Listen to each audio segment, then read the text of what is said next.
everybody. Good evening. Good evening and welcome. Ascendancies are out. Let's do this. We got even more intel. We can make a almost fully informed decision. Nah, that's not true. It's not a fully informed decision, but we can make a more informed decision on what ascendancy we're going to pick. So that's what we're going to do today. We are going to... Oops. I closed my window. Oopsies. Here we go. We're back. We're going to go through the ascendancies. Basically all of them except Ranger. I don't really care about Ranger. Whatever is the most... I like the way you think, Niche. So we're going to go through them one by one and we're going to see which one is the most YOLO. I'm pretty sure Infernalist is very YOLO. Infernalist is like high risk, high reward. I'm pretty sure Infernalist is the most high risk ascendancy. There are so many problems to solve. It is the ascendancy for us. I'm thinking we go high risk, high reward Infernalist. That's right. Oh yeah. One more thing I was gonna do. Hey man, Wheezy. You ready? Did you pick? Please say you're gonna be a Warbringer. A Warbringer. Bring war to... Yes! Did you pick? Confirmed Warbringer? Or are you chronomanchering? Chronomancha. Warbringer. Okay, good. Excellent. I think that's going to synergize really well with the team. Because the team of 4 that we have right now, 3 are quite squishy. We're going to have a Storm Weaver, one of these, an Infernalist, and a Blood Mage. And so that's pretty squishy early game. I think some of them can tank up late game, but early game might be a bit squish. I think Chronomancer can be good. Enemies in your presence are slow by 20%. This is like slow. What is the keyword slow? Is that action slow as well, or is it just movement speed slow?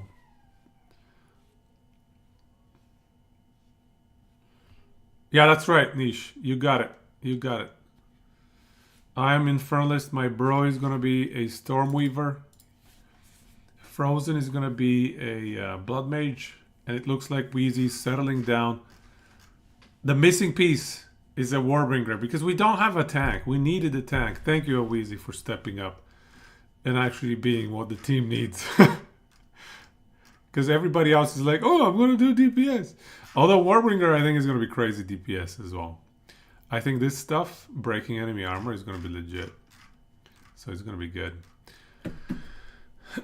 Isn't Infernalist the tank? I mean, once we get to the late game, I think it can tank up. But early game, man, early game is going to be squish. I think early game we're going to have 3 squishies. I don't know.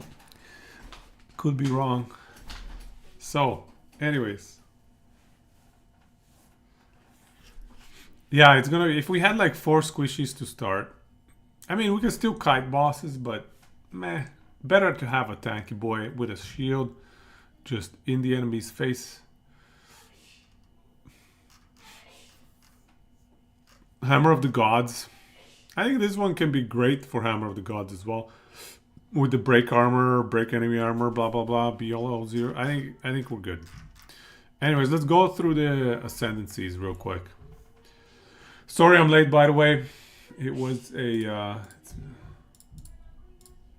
bit of a late night today. But I think we have enough time. We're going to go through the ascendancy. We're going to kind of confirm what we're going to do. Think through a few different options. Especially for Infernalist. We're going to go heavy on the Infernalist. And then we're going to be ready.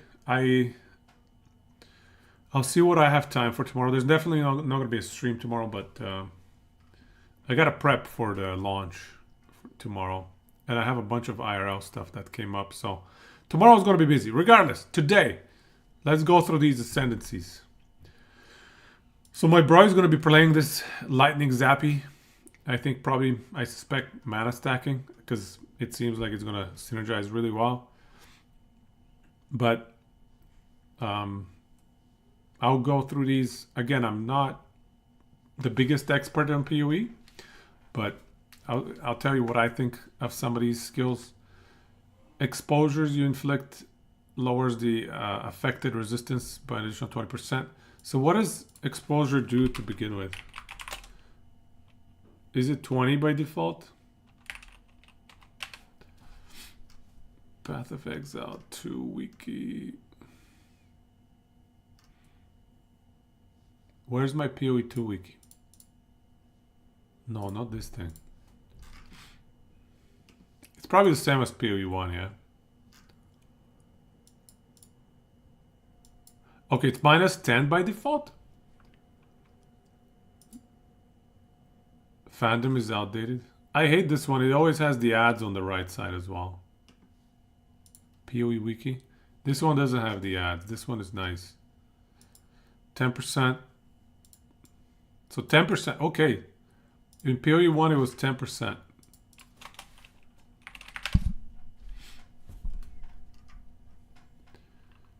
Do we have...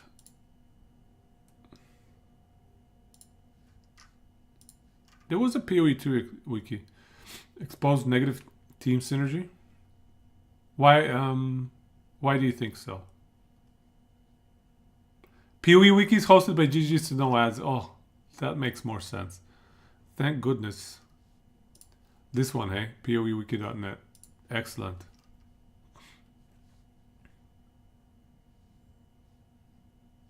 But where's the PoE 2 wiki? Did light expose? Lightning exposure make them have more... Oh.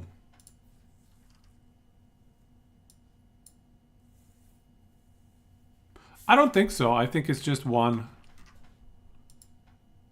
resistance type. It doesn't do anything for the other resistance type. So we should be good. We should be good. So this actually is pretty damn good. It's a 20% more damage, essentially.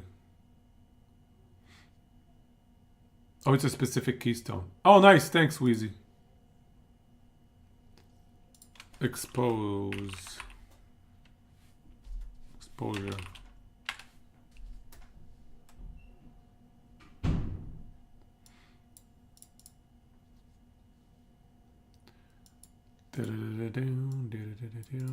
Exposure inflicted is a default 10%. Wow. So this moves it up from 10 to 30. That's okay. So it's a 20% more damage. Generally speaking, 20% more damage from an ascendancy node is pretty good, it looks like. I think that's a solid benchmark. If it's 20% more multiplier, it's good. If it's less than 20%, if it's like 10%, maybe not so good. So that's how I think of these ascendancy nodes. Tempest Caller. Elemental Storm. Trigger elemental storms on crit hit with spells, which create a stationary storm. So this is the one we saw in the video.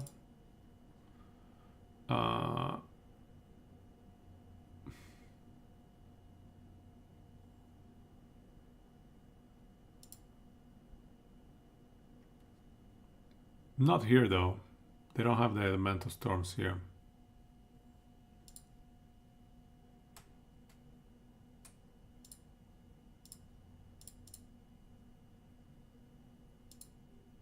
Right here. Okay, so yeah, these things. These circles on the ground. Buff, you're like, right? If we all synergize on the same element, that could be actually crazy good. Yeah, you're right. Yeah, if we all go the same element, and if my bro... Yeah, you're right. I forgot that we're going to be playing in a team. So if my bro has exposure that inflicts an additional 20%, that makes, that makes me think I should go whatever element my bro is going, yeah. The ultimate tier list, I like it. Better list I have not seen. So, okay, let's see, come on. So yeah, here you go, these little circles. So the AoE looks decent. If they overlap, the big question is, does the damage stack? Does the damage stack? So I don't know about these. These could be good for solo play. Based on the highest elemental damage type for the hit that trigger the storm. Hits which do not deal elemental damage will not trigger the storm. Okay. Yeah. I need to see the damage on this elemental storm. It's so hard to tell without any additional info. Like, this is one of those things where you need to hover over the skill. Hey, Frida, welcome, you guys. Hover over the skill and see how much damage it does, yeah? So, hard to tell ahead of time. You think you have a skill for that? Oh, you have the screenshot? The only good tier list? That's right. Alphabetic tier list.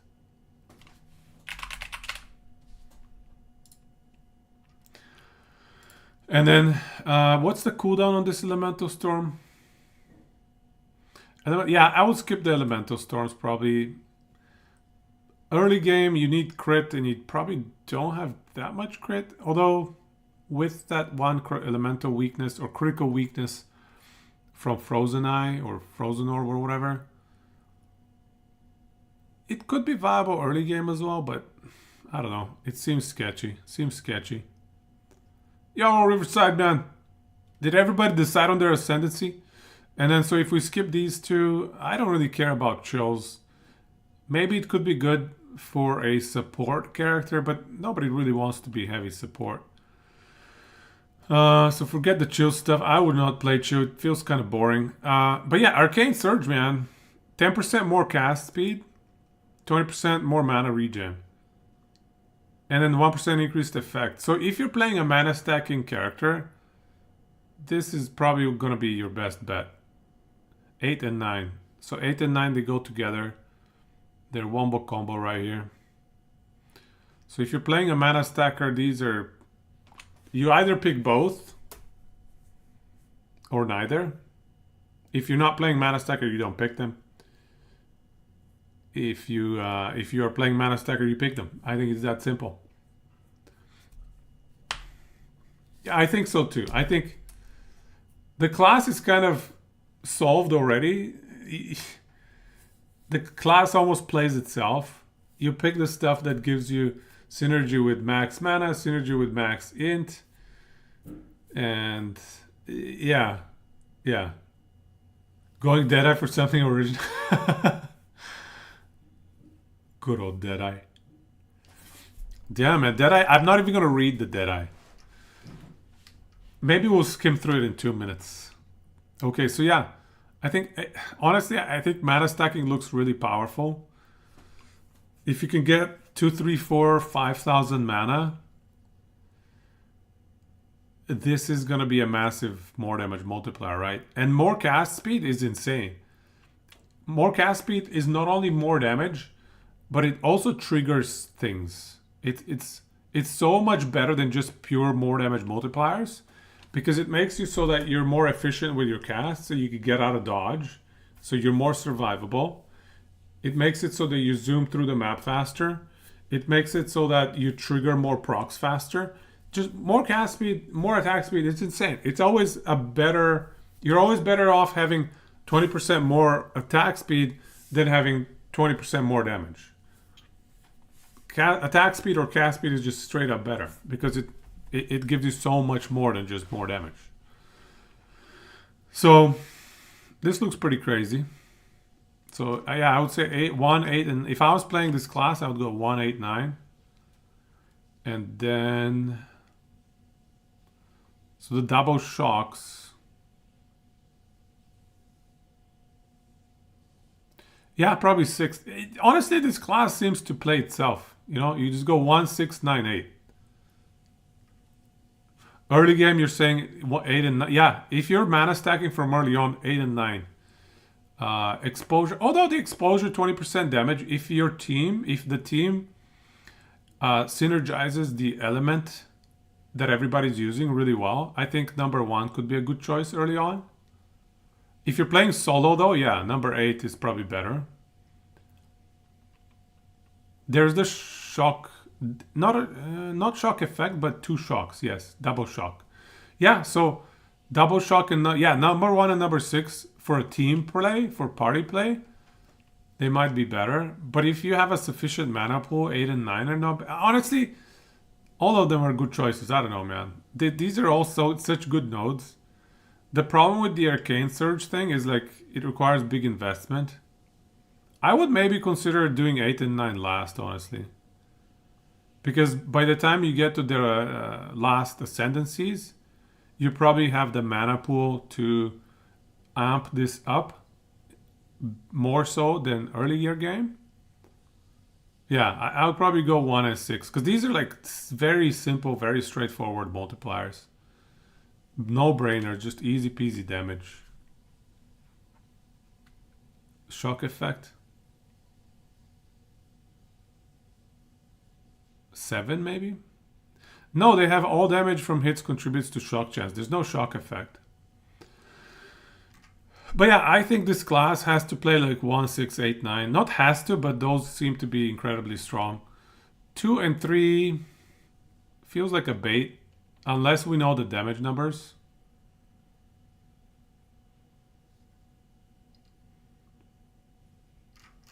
Yeah, but very strong class, I think. Just a little bit maybe lacking in hey Rafkar, welcome. Thank you for the prime. Thank you so much. Hope to see you on Friday. Welcome and irashaimase.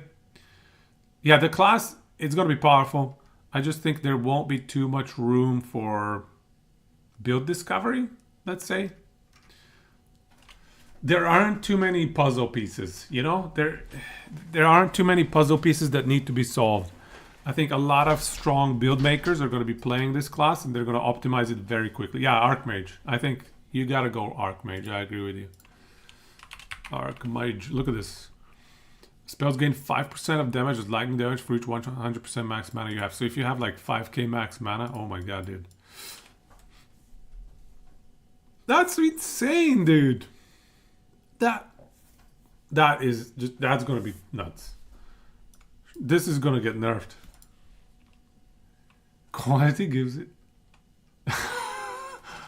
2% more per quality too. So that's 40% more.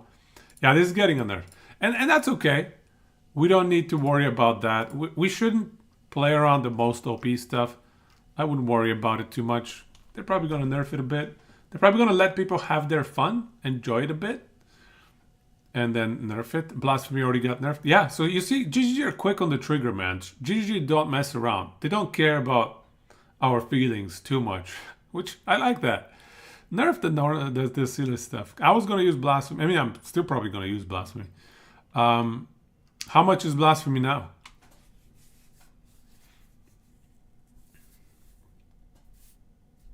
$60 spirit? Okay. Still use. Oh, minus 50. Oh, that's huge. So it's a 4x nerf. Wow. That's a big nerf. Interesting. Now it makes me think, do we still use... If it was 60 spirit, I still use it. Non-brainer. You still want to use it. Because the 1 second delay is BS, man. Nobody wants a 1 second delay. Use your spirit. Yeah, if it's a 50% curse effect hit. Yeah, that's interesting, you know? Now we think. Now we can actually think and it's not a non-brainer. I like that. That's a good nerf. I actually don't know what I want to choose now. That means they've done a good job. Well done, GGG. Anyways, so let's look at Chronomancer now. Chronomancer class. Still hand of Chayula. Yeah, with the marks. So now and again. I don't know. Hand of Chayula. So let's check out Chronomancer. Skills have 33% chance to not consume. See, this stuff like this is interesting. However, it's such a high variance node, you know? How do you make good use of that, you know? Now, the good news is all 3 of our skills that we unlock here are cooldown based skills. So there is good synergy between the class ascendancies. The problem is, compare it to pure power points, 20% more damage. Things that give you 20% more damage. How does this compare to 20% more damage? I don't know. Does this give you 20% more damage? Maybe if you're running like Hammer of the Ancients, or no, Hammer of the Gods. Hammer of the Gods. If you're running Hammer of the Gods and you get the proc, maybe this is 20% more damage, but I have not gotten to Monk yet. No. We're going from top to bottom. Sorg first. We just started on the second class. Chronomancer Hand of the Gods, I guess. That's the only major synergy. Equipment have cooldown. Do you think this is going to apply to equipment cooldown things as well? Does cooldown reset all charge? I think it's just one charge. Just one charge. Equipment doesn't get cooldown resets from this.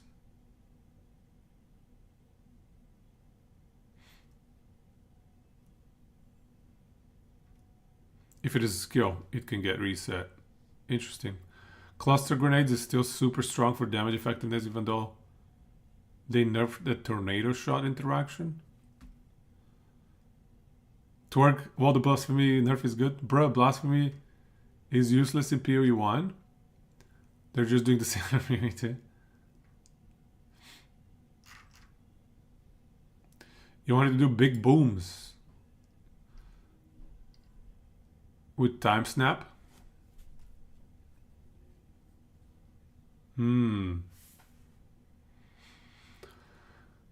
Resetting the cooldowns. Yeah, that could be interesting. I think Chronomancer Hammer of the Gods could be interesting.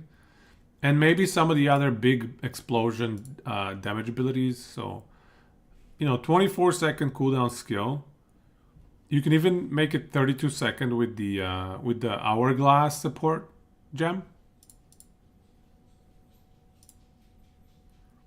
Cluster grenade, it's only 10 seconds, but yeah, 10 seconds is still... It's still nice if you get to reset that.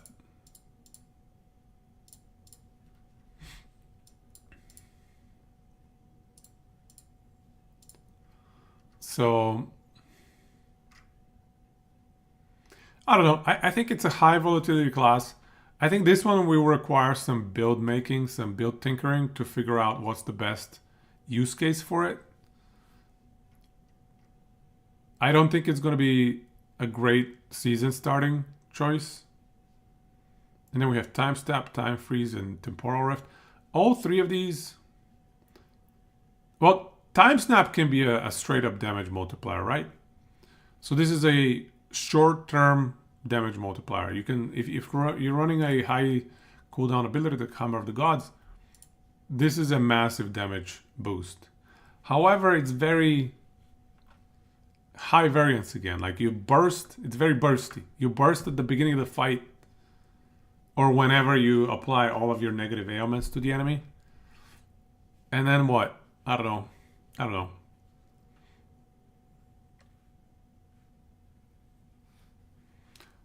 Yeah, Time Snap seems good. It's just how to best utilize it.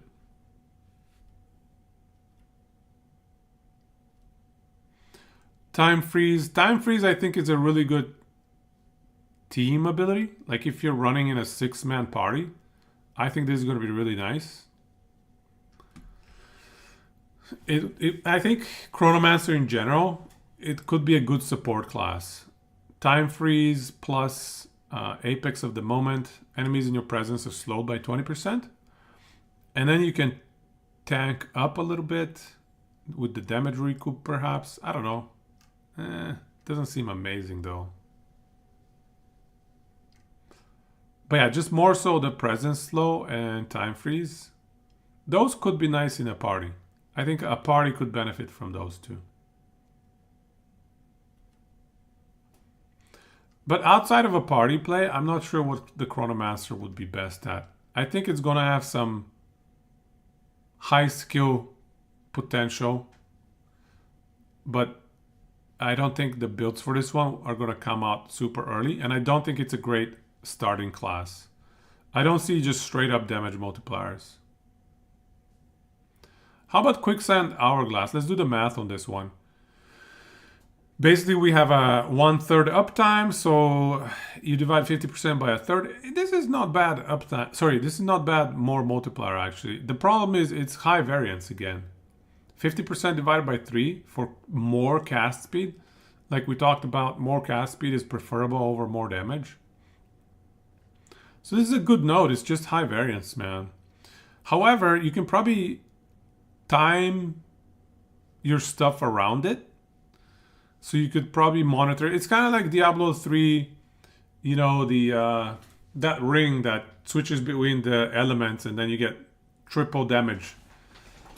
Jorah ring, yeah, there you go. Jorah ring abuse. Yeah, so if you time your play around this thing being online when you dump all your spells, I think this could be good value, but I don't know.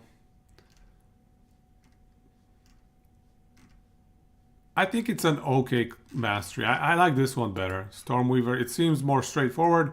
Better early game. You want 20% more damage? Get your 20% more damage. You want extra shocks? Get your double shocks. Why not?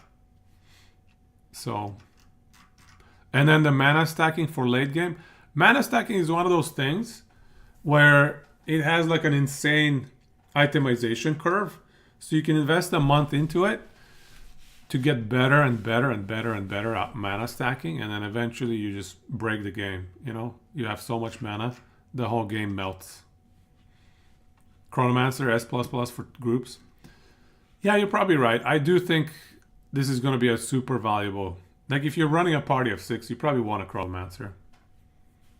Curse stacking Chronomancer. Yeah, imagine temporal chains with Apex of the Movement. Can you imagine? That's gonna be nuts.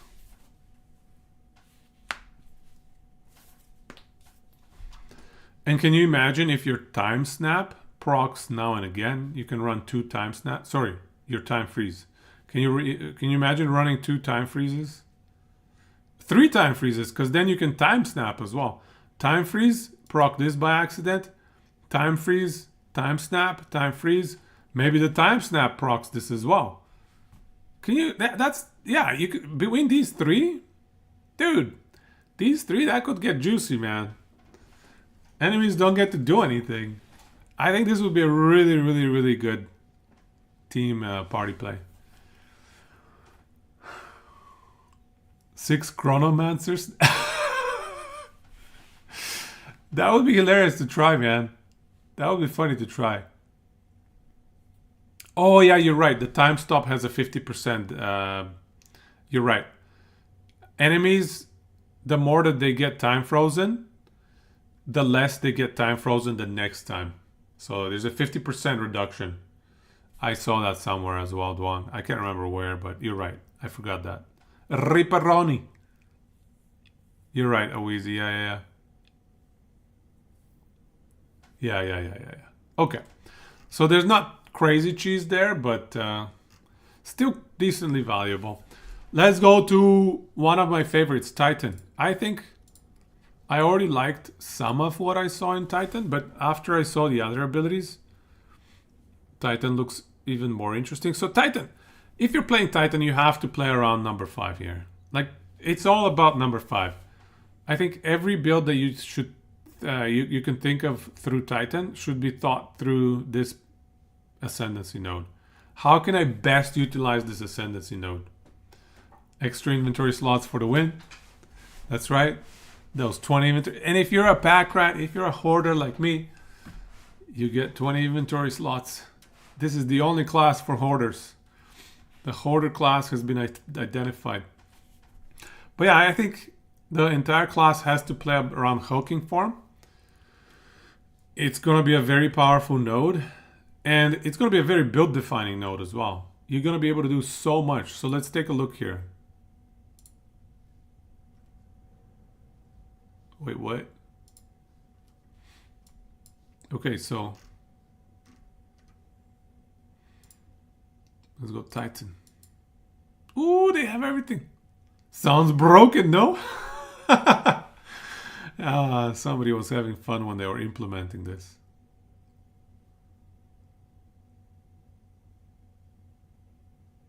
Okay, so 50% increased effect of small passive skills. So that includes the attribute stuff. That includes any of these little ones. So these are not crazy, but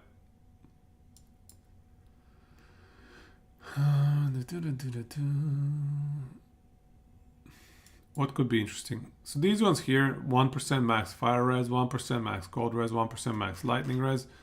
That's between these three, that's an extra 1.5 max res. So that's nice.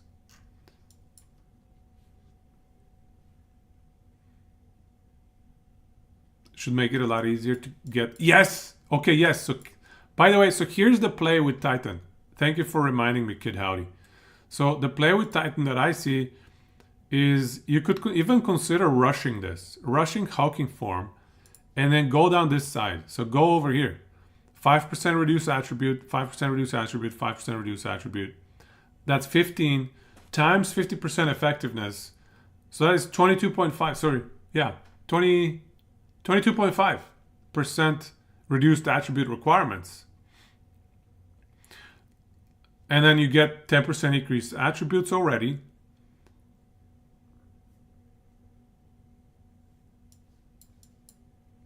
I assume it can do 0.5s. I think it should be able to do 1.5. You think it's not going to round? You think it's going to round down? But anyway, I think if you want to play Titan and you want to be able to, as early as possible in the game, equip dual two-handed maces, you can just go down this side. Just go get your Giant's Blood, and then go down this way and get your attribute reduction requirements for items and gems. And by that point, you would have already grabbed a bunch of attributes on the way as well.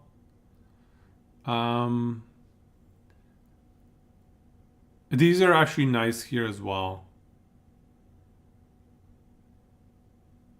Perhaps you can consider picking up these leech ones. And 50% increased fist damage. This is good. Goring is really good. 5% reduced max life sure sucks, but damn. Travel nodes are unaffected. The attribute nodes in highway. Oh, okay. Interesting.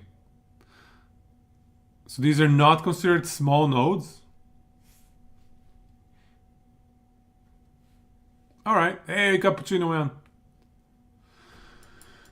So I guess worst case scenario, the 1% here don't get benefits. These don't get benefits. I think that's still fine. I think these are going to be, this is going to be very nice to get the chance to Aftershock. 50% extra benefit. So just in general in this area, there's quite a bit to benefit from. Increased area of effect and cooldown recovery up here. Tons and tons of area of effect. And then yeah, we don't even know what these nodes do. Probably 3 to all attribute perhaps, but still. If you want to be able to equip as early as possible two-handed maces, this is the path to go.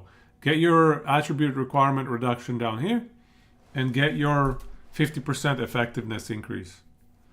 That's going to be the play.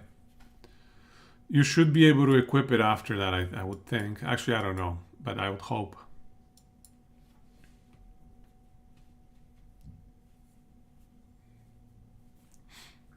Cappuccino, you have to let me know what you mean, man.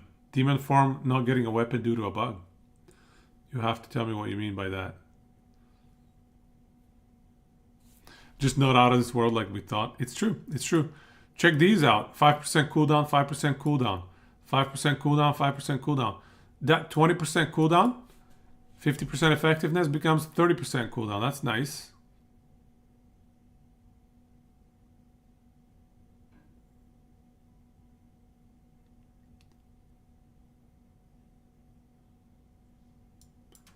I think what else would be impressive with that node?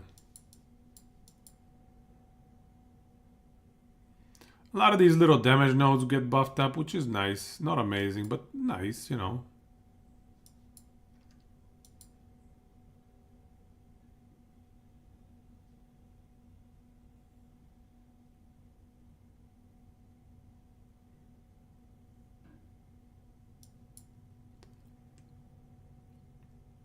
+5 strength. This should get buffed up. This should get buffed up, this strength. But I don't know. I don't like these 3 points, to be honest.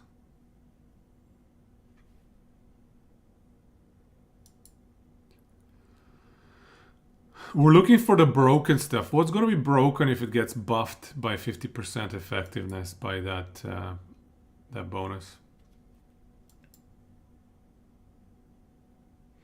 They give +4 levels to skills for the meantime.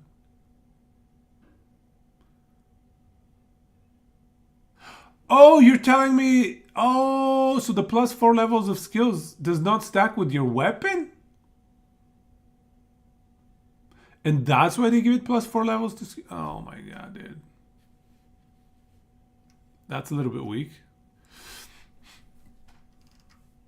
Okay, so the +4 levels to skills is not going to be in the final version. Hey, they're going to take it out when you can use your weapon. That's interesting. Okay, that makes me... That forces me to rethink things. Man, we get new info every single day.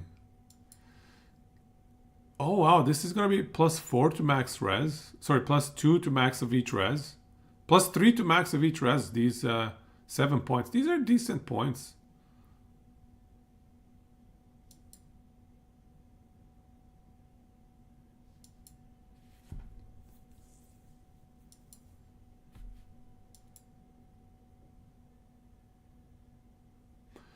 Decent.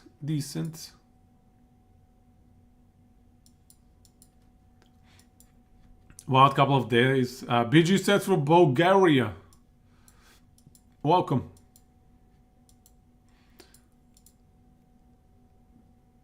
Yeah, it looks like... It does look like they're very, very quick with the changes, which I like. So make sure to expect lots of skills that you're going to be enjoying to be changing, you guys. Don't get too attached to anything you're playing, because you're going to be in for disappointment. We are playing early access after all, so don't expect broken stuff to stay. What else could be good? Anyway, so see, I could look at these passive trees all day long to figure out this 50% increased effect.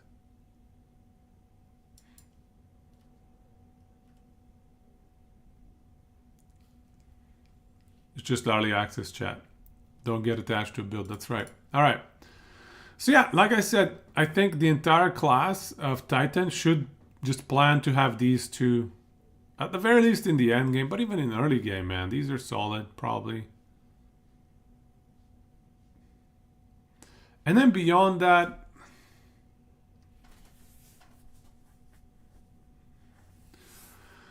let's look at 2 and 3. These are 2 and 3. They go together. So 2 is the first one. 20% chance for slam skills. You use yourself to cause aftershock. So the question is, can you proc more than one aftershock with a single attack?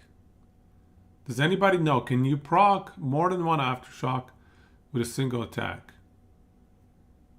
You believe so? Early access will be heaven for people who enjoy the build crafting process, since things will change so much pretty quickly. Yes, and I enjoy the build crafting process, so it's going to be a fun time.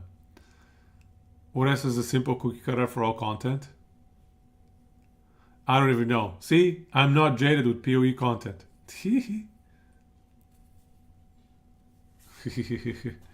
With one attack. Can one attack proc 2 aftershocks is my question. So, because you can have a chance, 20% chance for aftershocks from this, but you can also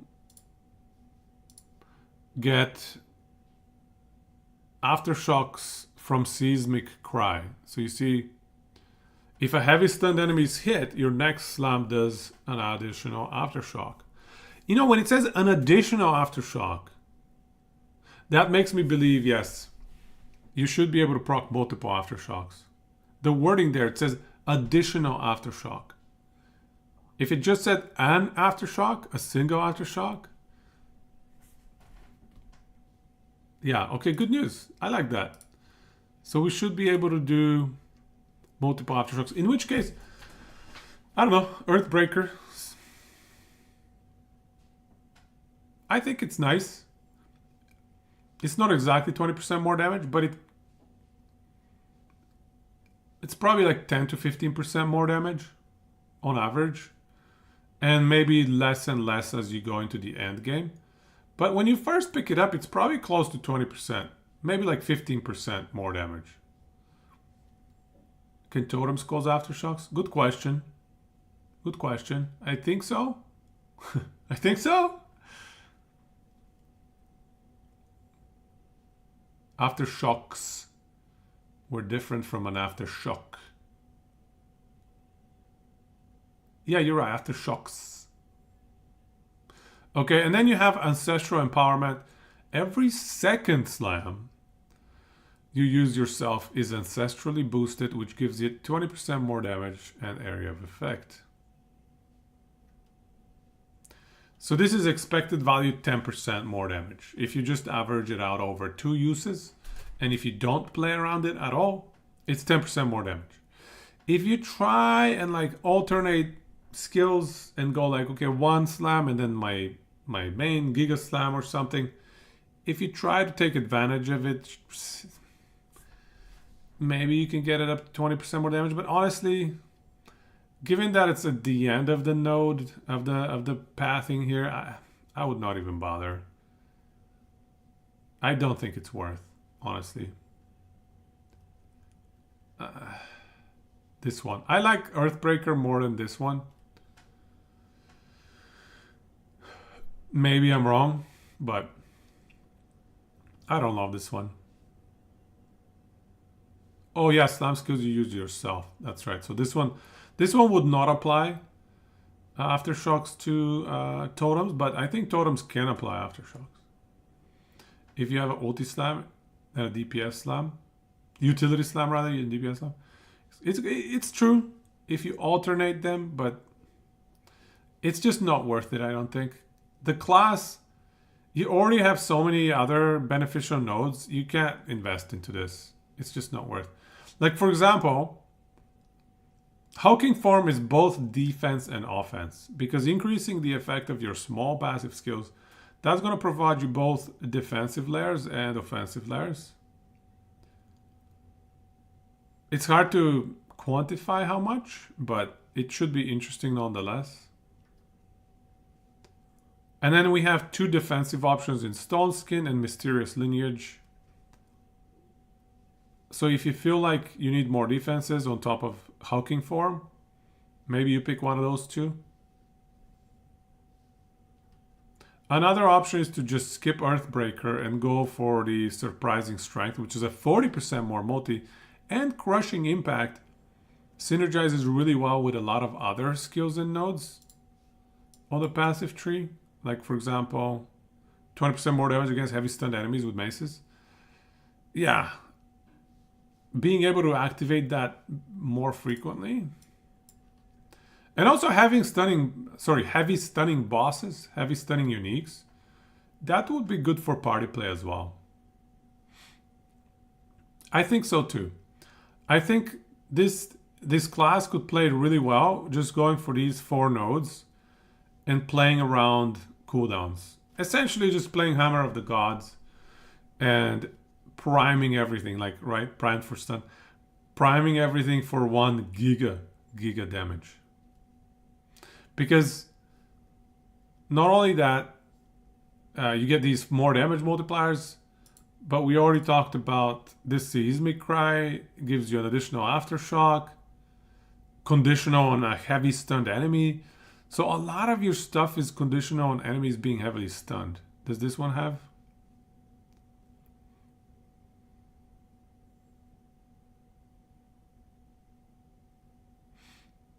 No, it doesn't work on heavily stunned enemies. But a lot of our stuff is very much conditional on heavily stunned enemies. So I think these 4 are probably the play. And then just play around the heavy stun.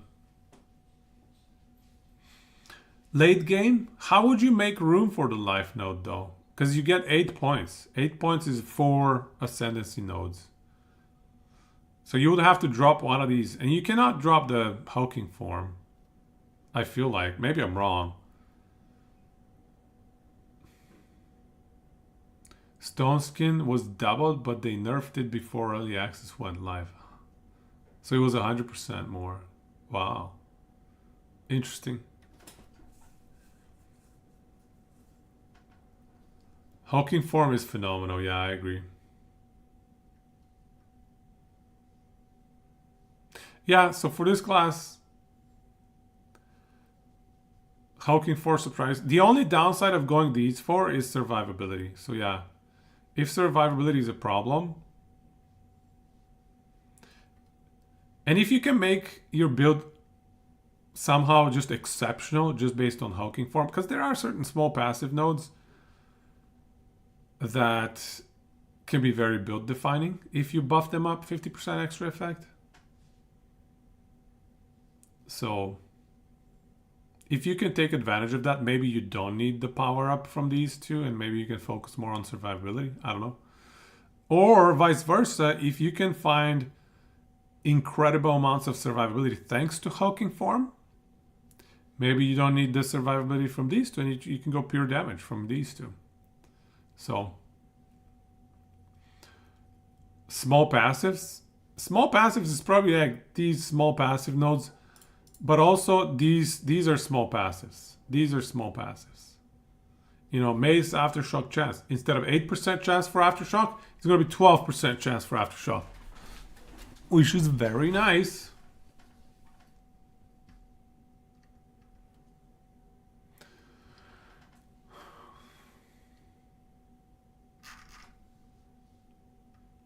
All right, let's go to the next one. The only thing, so I think with this class, I'm not sure how much min-maxing we can do. The only min-maxing, honestly, is going to be around hulking form. And that's going to be, I think, an insane puzzle to solve. I think there will be many builds coming out of just hulking form. Many different min-max puzzles just based on hulking form. I think it should be interesting. And it's not going to be just two-handed maces. I think there will be maybe some crossbow, maybe even some spell-based builds based off of hulking form. I could very easily see that happen. Yeah, hulking form is the defining thing for this class. I think you want to play around. If you want to play this class, definitely consider a hulking form and think about how you might want to utilize it. Are there jewels that change your passive tree? I'm pretty sure that there are jewels that boost your small passives as well. I'm pretty sure I saw that somewhere. Pretty sure there are jewels that boost your small passive effectiveness. Can anybody confirm? Has anybody seen that? I'm pretty sure I saw that somewhere. I can't remember where though. Yeah, right, Dennis? Okay, yeah, perfect. So can you imagine how that would stack together with hulking form? That's nuts, man. If you can get certain very high values small passive nodes to be double buffed with hulking form, man, that's going to be game breaking. I'm pretty sure there'll be some game breaking combos between hulking form and that. I promise you. Only thing we've seen is effect in radius, little jewels. Yeah. Attribute stacking login. Apparently attributes don't get buffed. Apparently like the highway, attribute highways do not get buffed from hulking form. Somebody said that. Need tattoos back. Imagine they bring tattoos. I know, right? Giga OP. GG. Alright, let's go to Warbringer. Wheezy's class. Anvil's weight. So I'm kind of excited about break armor because in the way that break armor works in Last Epoch, and I actually don't know how break armor works in PoE. I just imagine it works like Last Epoch, and because that's my only frame of reference. So if it works like Last Epoch, armor break is essentially a 70 to 80% more multiplier when you cap it out, but also Actually, it's more if the enemy has massive amounts of armor, because you're not only taking out their damage reduction, but you're also amping up the damage they take. So I think break armor can be really, really strong. There's an armor cap per enemy.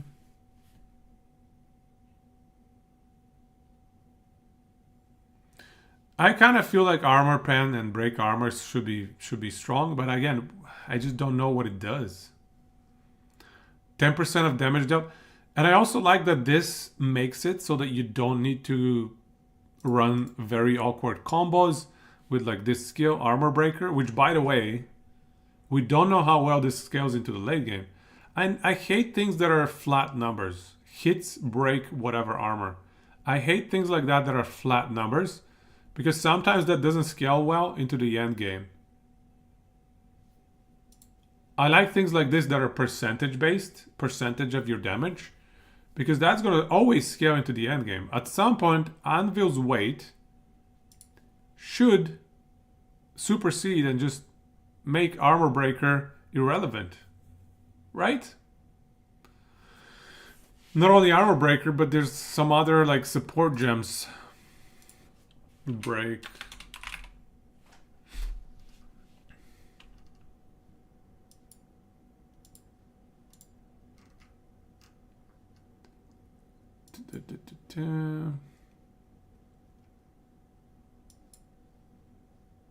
Break armor equal to 15% of physical damage dealt by supported skill. So check this out. Splinter is 15%. This is basically the support gem Splinter in every single item. Sorry, every single skill. Every single one of your skills gets the support gem Splinter. That's pretty nice. I have seen Thunder, yeah. I have seen Thunder. That's like the best clear in the game. This is like the best clear in the game, right? Like the amount of damage when it stacks 5 enemies close together, it's nuts. Oh, and if I 100% increase crit damage bonus, sure, we'll take it. Yeah. So this is gonna be the only skill you use for clear. This is gonna be the only skill you use for clear. If you're playing Warbringer, you just go Anvil's weight and spam Thunder, you know? Assuming you have mana managed, right?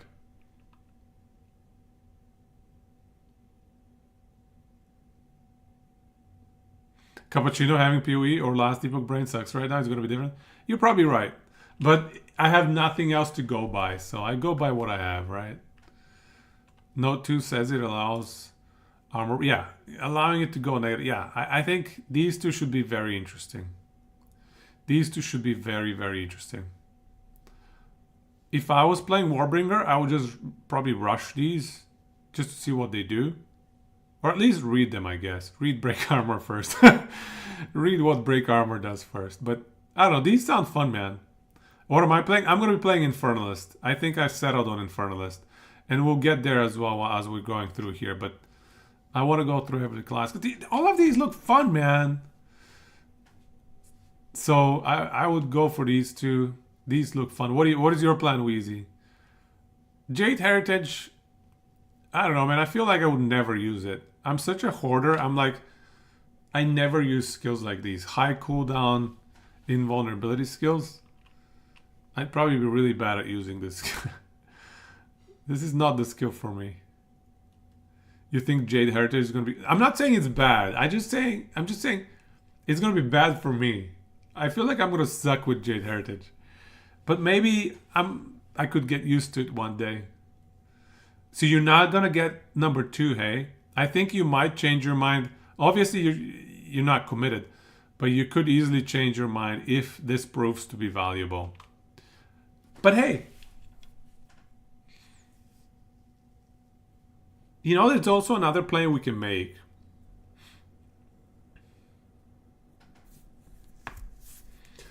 Jade is how you learn the boss rotation, Cappuccino. You just spam Jade as much as you can whenever the boss looks to be doing something scary. Yeah, no, how easy, probably as you're learning the game, Jade Heritage might be actually really nice. You're probably right. This could be really good for your first playthrough. You know, to get through those nasty boss mechanics, to at least learn them. And when you get used to them and you can evade them consistently, maybe you can drop it. Yeah, you're right. I think this is a very good choice for your first playthrough. I think, I buy that. This is a very good choice for your first playthrough. Once you get good enough at the game, I don't think you need this. But for your first playthrough, this is going to be amazing. It allows you, it gives you learning time for the end bosses. Finding a name is much more difficult than choosing an ascendancy. Yeah, yeah. So here's another thought though. So armor, armor defends against physical hits, right? How about, does it defend against spell physical hits as well?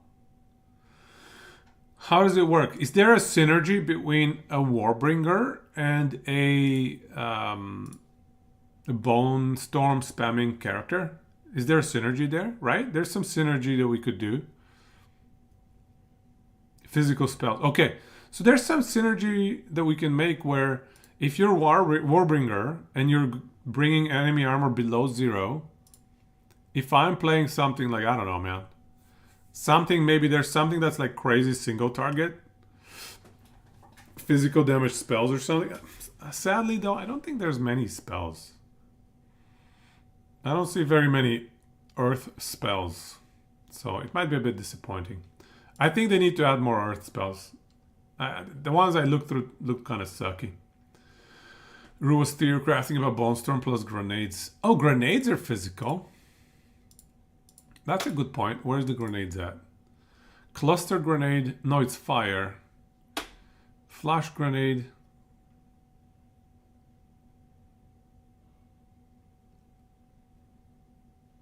I assume this is physical damage.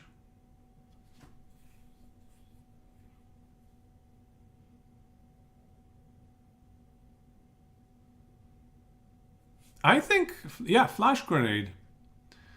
Flash grenade could be insane stun against something with 0 armor, with like negative armor. Explosive grenade. This is probably. Oh no, it says converts to physical to fire. Converts fizz to fire. So some of it is fizz. Some of it is fire. Gas grenade should be pure physical though, right? Yeah, I think this is pure physical damage.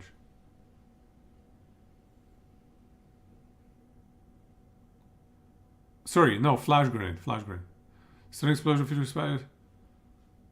The explosion can blind both allies and enemies? What? Why does it say that? What? Why would you want... What is this? This is not Counter-Strike. Get out of here. Get out of here with your flashbangs. What the crap? Bro. Flashbangs? Blinding your allies? Ziggity? You can blind yourself? There's a video? What? Oh, that... Why would they implement that, dude? That is so anti-team play. Oh, you gotta get blind immunity. If you're playing with somebody that's spamming flash grenades, you need blind immunity? Ah. Being blinded gives you 40% more damage with this too. Ah, synergies. Twerk knows how it goes. But in the future, watch out. He gonna troll us. Okay, so anyways, so yeah, the break armor stuff looks cool. Jade, encased in Jade, could be good for learning how to play against bosses, learning boss mechanics. And when you get used to them, you can get rid of it. And I love how cheap it is to respec, man. Can I just say, respec being cheap is the best thing in PoE 2 ever. Ever. Cheap respecs, let's go. Answered call. Yeah, this one you just have to read what it does, man. We just don't have enough numbers on this. The numbers are what matters here. So let's just wait and see. We have to wait and see. Wooden wall, 20% damage reduction given or conditional on you having a totem alive. How tanky are totems? You might make me unable to see. You're gonna make me a blind minion.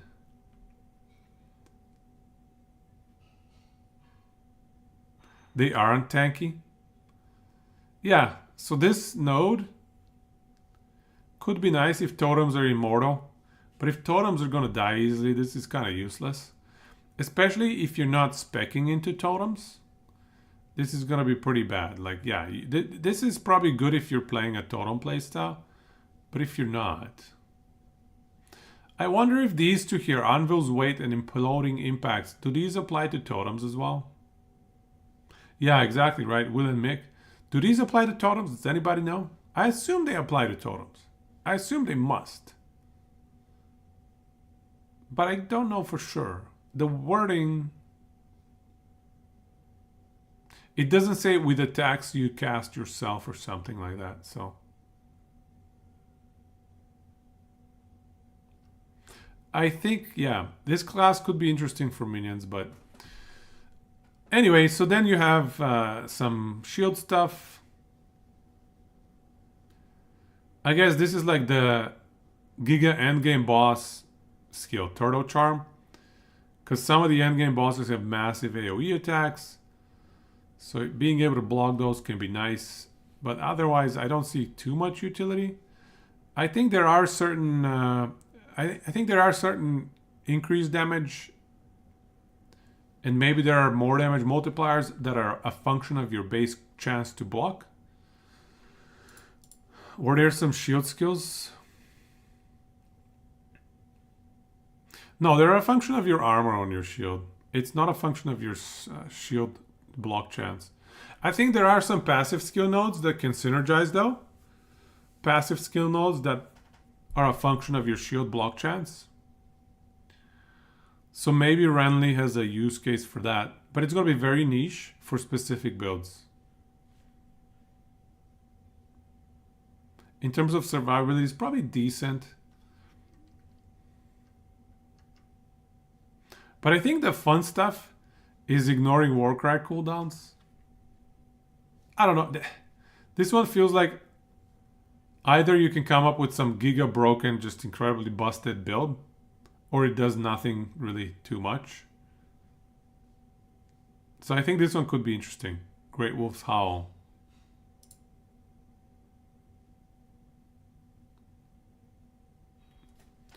So especially if you can get two of these off during while the enemy's heavy stunned. That could be interesting. Yeah, that could be interesting. Yeah, so I think these break armor things are probably what makes this class interesting, but also the ignoring Warcry cooldowns, which requires 4 points to get to. I think the detonate dead stuff, there's always... You always get good clear for that, so... This on its own could be like most of your clear, honestly. Spam Inferno Cry. Is that gonna kill small enemies? Could be. So yeah, that could be the plays. Maybe just spamming Inferno Cry for trash killing. And then against bosses, get some big slams out. And then break their armor.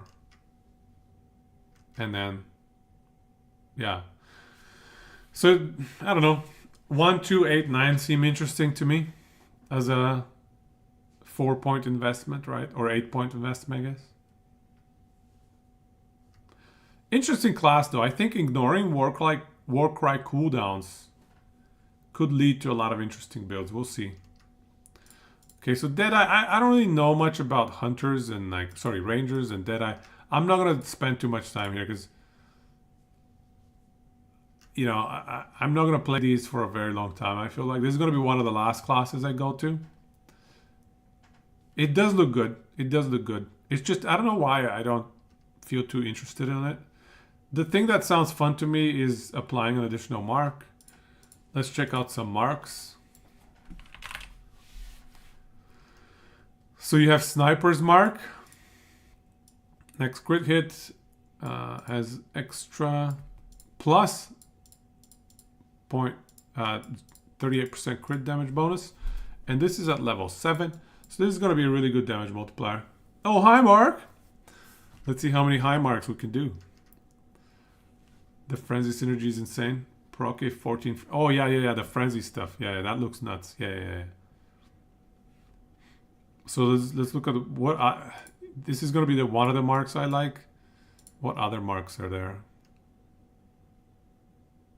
They don't have too many marks. Something about more freeze buildup.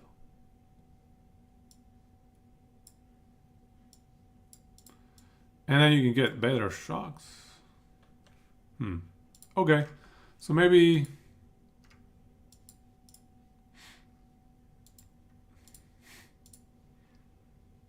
So maybe we don't even need this. Unless we're playing something lightning damage. But yeah, the big one is avidity. 30% chance that if you would gain frenzy... Sorry, no, not that one. This one. Thrilling Chase. Benefit from consuming frenzy charges for your skills. Have 50% chance to be doubled. 50% chance for the frenzy charge bonuses to double. So if you look at...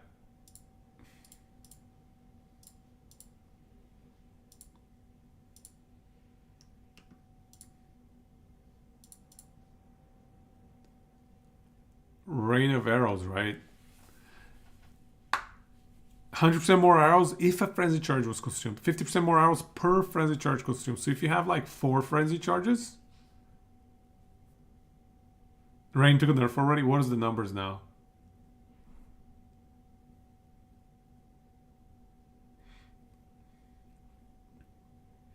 So yeah, if you have 4 frenzy charges, that's like 4 times the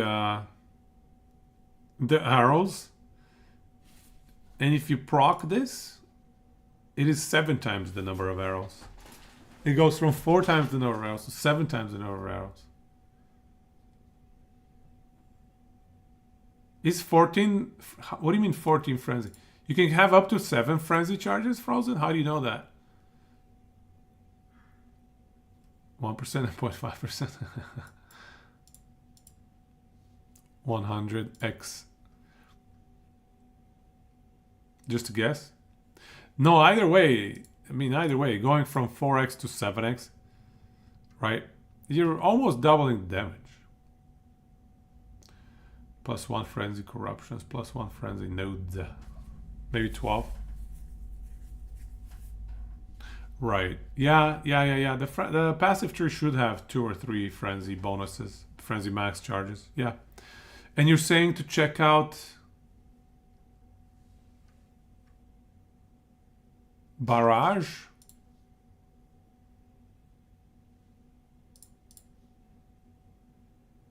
Is Barrage in here?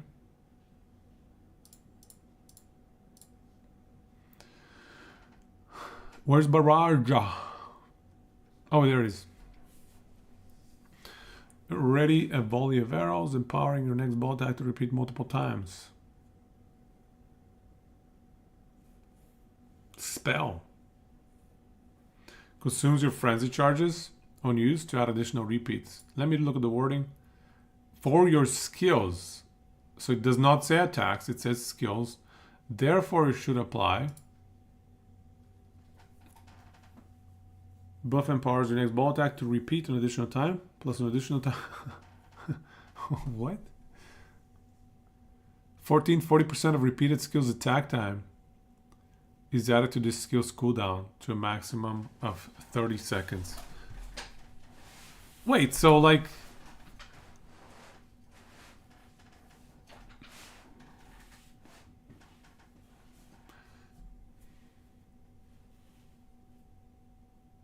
Okay, but there's no synergy with Rain of Arrows because... Oh, you know what though? There could be synergy if you use the charge saver one. Enduring... No, multiple... No. This one. Perpetual charge. Supported skills have a 35% chance to not remove charges, but still count as consuming them, okay? If you proc this obviously put perpetual charge on your barrage, right? So you click barrage and you have a 35% chance to keep all of your frenzy charges, and then rain of arrows just breaks the game. Barrage, rain of arrows, it just breaks the game. If you proc this, so 1/3. Every third barrage, rain of arrows, you just do the dumbest damage in the game.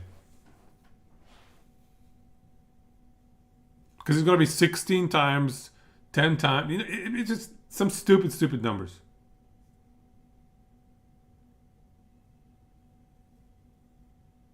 And if you cast after firing the barrage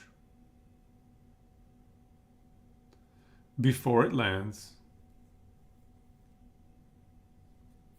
here's another idea. Here's another idea. Next level thinking. Can you generate frenzy charges with a non-attack, with a non-bow attack? So let's say you click barrage. Oh, but max buff duration is 5 seconds. Still though, you have 5 seconds. Rue suggested that. Yeah, right? So that's what I'm thinking too. Click barrage, swap to either spells or war cries or melee attacks, and you have a 5-second duration to generate frenzy charges to then cast rain of arrows. Because you want both of your skills to be max frenzy charges, right? Another Deadeye meta. Yeah, I feel like these two together, if you prog that 35%er, that's busted, man. And even if you don't, maybe there's a way to quickly generate a bunch of charges. Yeah, both together are nuts indeed. Yeah. Yep.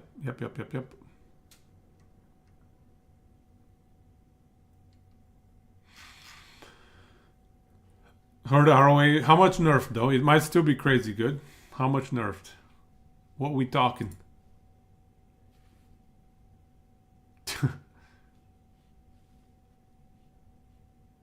Well, 800% more arrows is conditional on having frenzy charges though, right? You're saying if you proc this 35%, is that what you're saying? Yeah, okay. So yeah, 1/3 of the time you get infinity arrows. Gogo says 50 arrows down to 30 arrows. So they half the number of arrows. That still sounds crazy powerful, to be honest with you. I think it's still going to be like one of the best single target DPS in the game. Any good idea that people are coming up with is getting nerfed, but you shouldn't worry. That's hilarious. It sounds like the GGG devs are like actively listening to all the streams, and if there's anything that sounds OP, they're going and testing it on the back end, seeing if it's legit, seeing if it's broken, and trying to nerf it before the game comes out. That's awesome. That is what devs should be doing, man. That's so awesome. I wish the last Epoch devs did that too. And maybe the D4 devs. The D4 devs, people handed them that stuff on a platter and they didn't do anything with it. Don't need to pay for QA. I don't think that's true, man. I think GGG have pretty good QA. And also, just the fact that they do this, they're still ahead of the rest of the developers. Like, Blizz don't do that. ESG didn't do that with last Epoch. Plenty of people flagged. Like, as soon as I read Healing Hands, I was like, this is broken. The numbers on this are broken. Like, I don't need to test this skill. If it reads like this and plays like this, it's broken. You know what I mean? Like, it takes one ESG dev to be listening to my stream to go back, test it out, and conclude that it's broken. It's not rocket science, you know? Even if they didn't do internal testing, it's just so simple with some of it. Chase the carrot.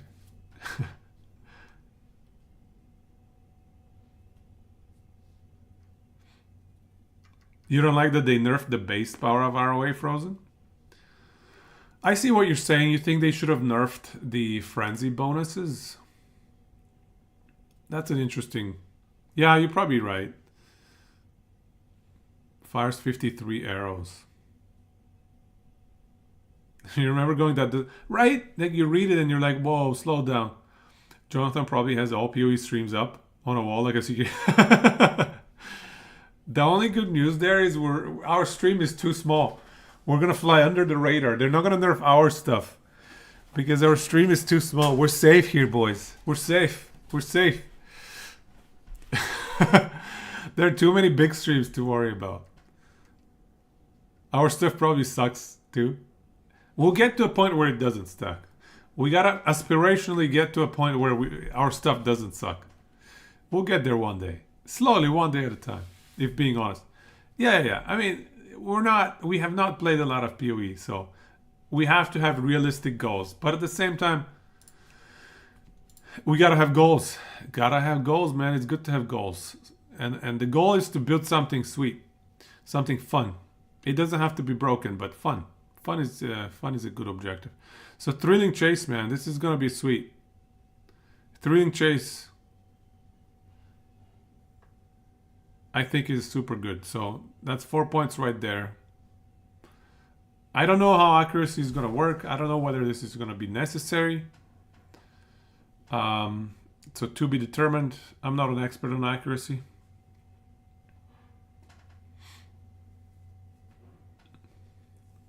I'll spend a couple of minutes on data. Yeah. Okay, let's hurry up. A couple minutes have passed. Ego eyes. Point blank. 4. So what the hell is going on here? Okay, so when you choose this thing, you got to choose one of the two on the sides. Only one of them. Oh, okay. So you get to choose your playstyle. Close distance or, far away. Snipey.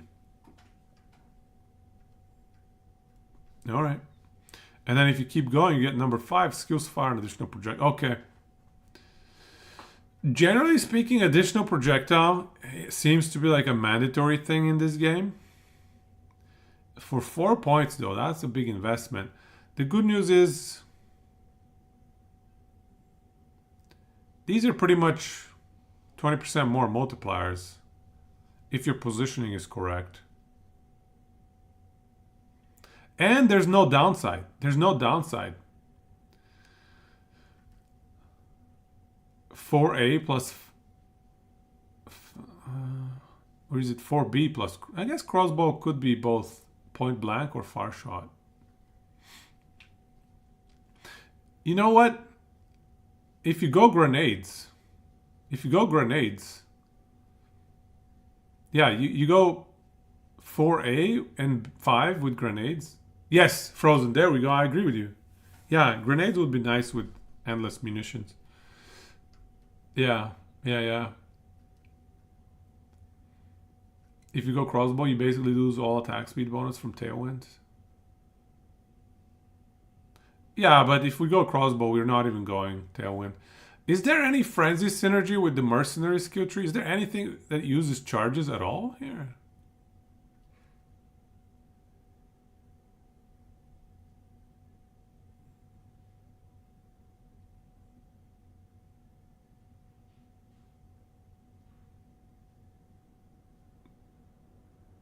Why don't they have any charge usage on this skill tree? Is it just me or... Everyone's saying Deadeye is better crossbow. Yeah, okay. I see. Shotgun Deadeye. Sounds fun. Go. Check combo Flame Wall and Eye of Winter.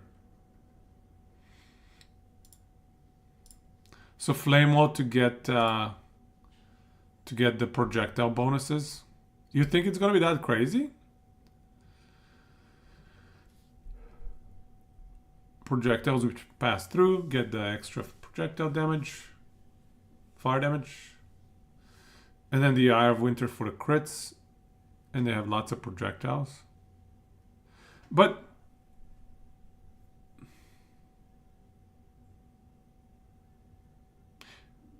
if the main eye projectile passes through Flame Wall, is that going to apply the bonus to the little projectiles as well? If you have Archmage, I don't think you need Flame Wall. Archmage is going to give you enough damage bonus already. Flamel's little tiny added fire damage is not going to be like anywhere near Archmage numbers. So if you have Archmage, that's going to pretty much water down Flame Wall to be useless. You don't think the big one is a projectile itself? It says a single eye projectile. It definitely is a project. That's an interesting question. If you have multiple projectiles, I think it actually says it in here. Modifiers to number of projectiles only apply to the final spiral. So that's answered. But still, I still think the main thing counts as a projectile. It just doesn't do damage. You add that to all projectiles and then get even more Archmage. Yeah. I definitely think Archmage is going to be sweet. Archmage Eye of Winter is an interesting idea because Eye of Winter is going to solve your crit problems. So yeah, Archmage Eye of Winter could be a really good combo. And who doesn't like running Frozen Orb, man? How many years have you guys spent playing Frozen Orb? Because I remember that was like one of the main things I did in the year 2000 or somewhere around that time. I can't remember. I was spamming Frozen Orb off cooldown. 0? Bro. Flame Wall, I have Winter at the beginning. Okay, I can get behind that. At the beginning, before your mana gets high enough. You can also play Ember Fusillade. Ember Fusillade. Yeah, because you don't have Eye of Winter available until very late, like level 50 or something. Ember Fusillade. Yeah, this could be a really nice boss killing skill as well. Especially in a party play situations because you don't have to dodge as much. If you're single player, you're not going to get to channel very much. Wait, this is not channeling. Recasting this spell resets. Okay, so you just have to spam it. Okay, so it's spam.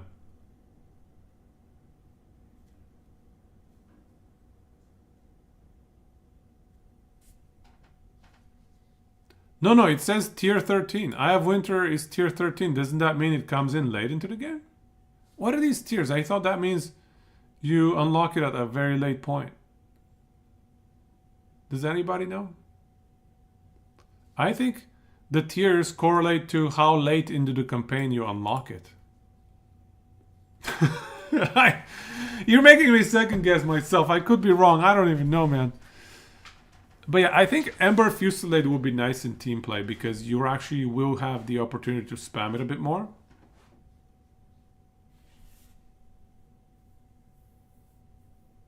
Level 5, 18 to 27 damage. With a Flame Wall. Yeah, I think Ember Fusillade would be nice.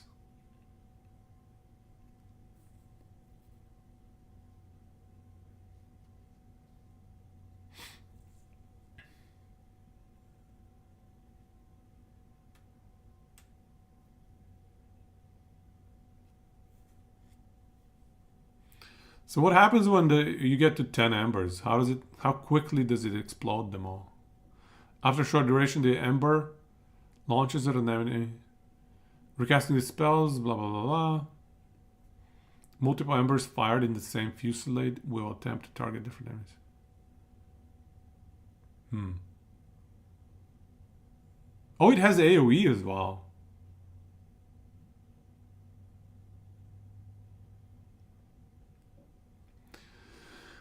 This could even benefit from increased effect duration. Increased effect duration is going to make this easier to get to 10. Also, when it says 4% more damage, so is that 1.04 to the power of 10? Let's do the math here. 1.04 to the power of 10. How did we get distracted? I thought we were doing... Guys, we were on freaking... Deadeye, man. What are we doing here? How did we get to Sorcerer? Okay, so 1.04 to the power of 10 is 1.5 roughly. Okay, so it's not crazy, but still it's nice.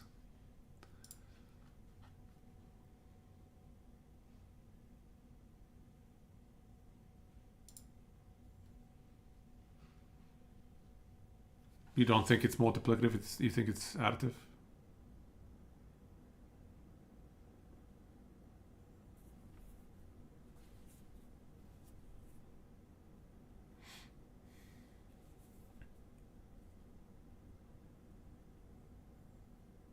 Man or machine. Hey, nice.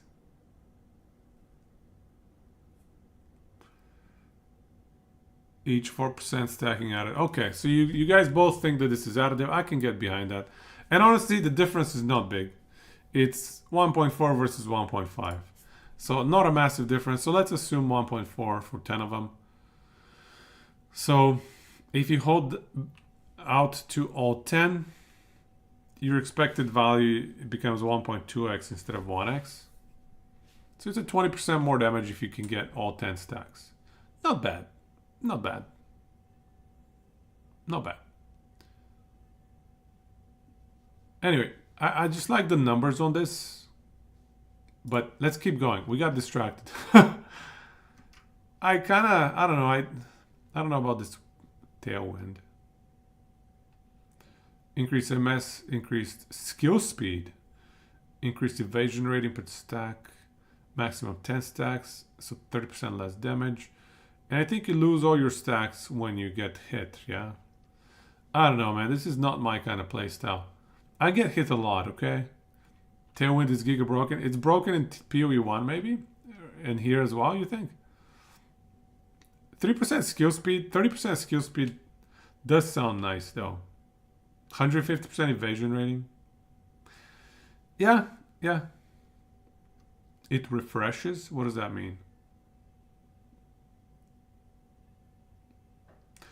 10% MS is extremely premium. So there's nothing that gives you MS, hey? Alright, I can't even, dude. Pathfinder sucks for me. Like, I don't even know. I don't like throwing potions, okay? My potions are to be chugged, not to be thrown. So I can't even entertain this class. Something about poisons. I don't even like ailments very much. Certainly not from my first playthrough. I'm not going to play ailments. So poisons, blah, blah, blah. Flask charges, blah, blah, blah. Life, I mean, dude, I don't care. Life flask effects are not removed when unreserved life is filled. That is so lame, dude. Gain 5 passive skill points. 5 skill points? 5 skill points, everybody! Is that a lot? I don't know, man. Whatever. That is probably not 20% more damage. I don't think. 30% less movement speed penalty when using skills while moving. That sucks, man. Your speed is unaffected. This class is boring. I was never going to play it before. Now I'm even less likely to play it. Okay, good. See, we did that class in 2 minutes. 2 minutes. See, Frozen, we did it. We did it. Okay, now we're up to an actually interesting class. Unleash with Eye of Winter seems good. Instant full stack of crit weakness. Yeah, now we're up to a strong and interesting class. Let's go through Blood Mage. So Sanguimancy, skills gain base life cost equal to base mana cost.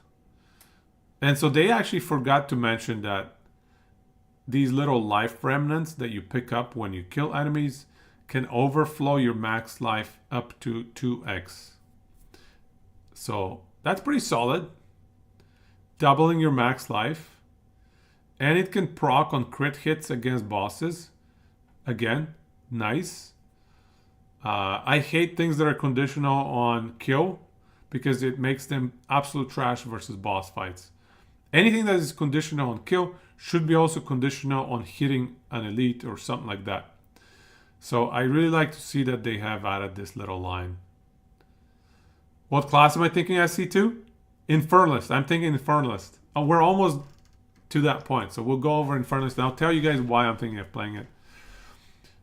Frozen Orb kind of has reduced synergy with Leech. Orb kind of has reduced synergy with Leech. Frozen Orb? I have Winter? What Orb? Life Remnant? Anyway, which Orb? You think Blood Mage is good, but holy god, you hate node number 1. You hate the Life Remnants? It is annoying. I don't like the playstyle of running after little goblets of health. So I never liked that. The blood orbs. You cannot leech a full. Correct. Yeah, that's right. You need some way to make leech useful. Well, there is that...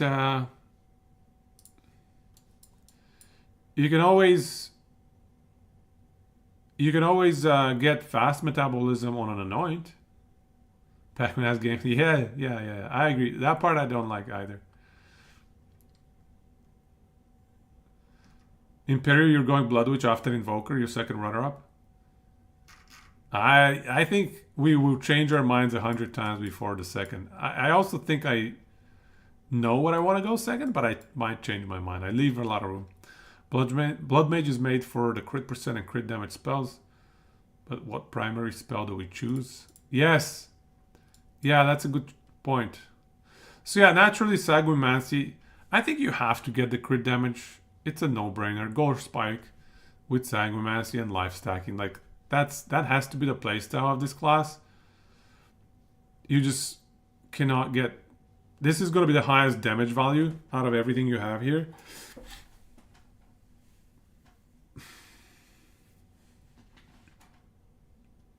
This is like the dumbest nodes ever. This is useless to me. I don't get it. Don't get it.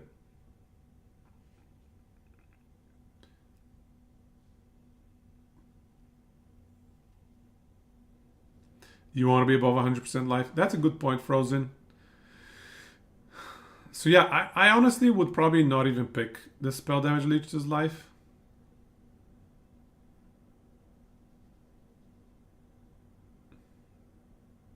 Potentially. You can have other sources of life gain in the worst case scenario where you drop below 100%. But yeah, actually, you have to play it out and see how life remnants work out. You have to try it out. This with Sunder, guaranteed crit if enemy armor is broken. Increased crit damage bonus. But they're additive though. They're additive, so it's not as good as you would think. However, this Gore Spike or Sunder with the mark,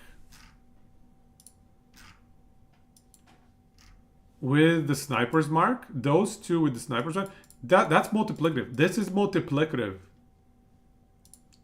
with this kind of language. Increased crit damage plus crit damage. These are multiplicative. So if you can get sniper's mark and Gore Spike or Sunder, let's say, I think that's going to be high value. But honestly, Sunder is for AoE clear, so maybe not. Because that kind of wombo combo you want more for boss fights. So I think for boss killing, the best stuff is going to be Sniper's Mark and like increased crit damage scaling stuff. So like Gore Spike. This is going to be a very, very, very strong boss killing hero, I think. Potentially. Life Remnant is a skill too. Right. Yeah, you can support gems on it. Yeah, you're right. You're right. What could be a good support gem on it? I wonder if reduced cooldown. Because it says spawn a life remnant after a few seconds. So I wonder if this is a cooldown while active. Oh, it's a buff. Oh, it's a buff. Interesting. So does it have a cooldown? Yeah. Blood Mage can play caster or melee fairly well. True. You can even use Bone Storm to buff your next attack big time.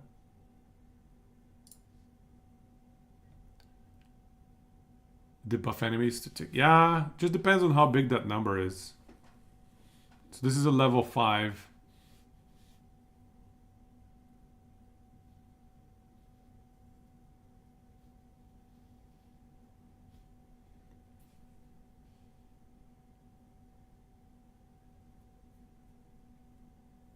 Consuming your power charges to cause the spikes to cause much larger explosions.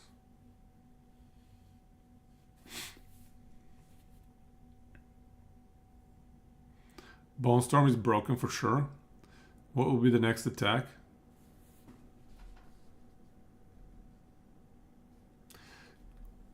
Cast time is okay, 0.75. Hammer of the Gods, of course. Bone Storm into Hammer of the Gods, right? Because it's gonna give you the big multiplier. Yep. Yeah, it's a flat plus a huge percentage. I like it. And the big crit damage multiplier as well.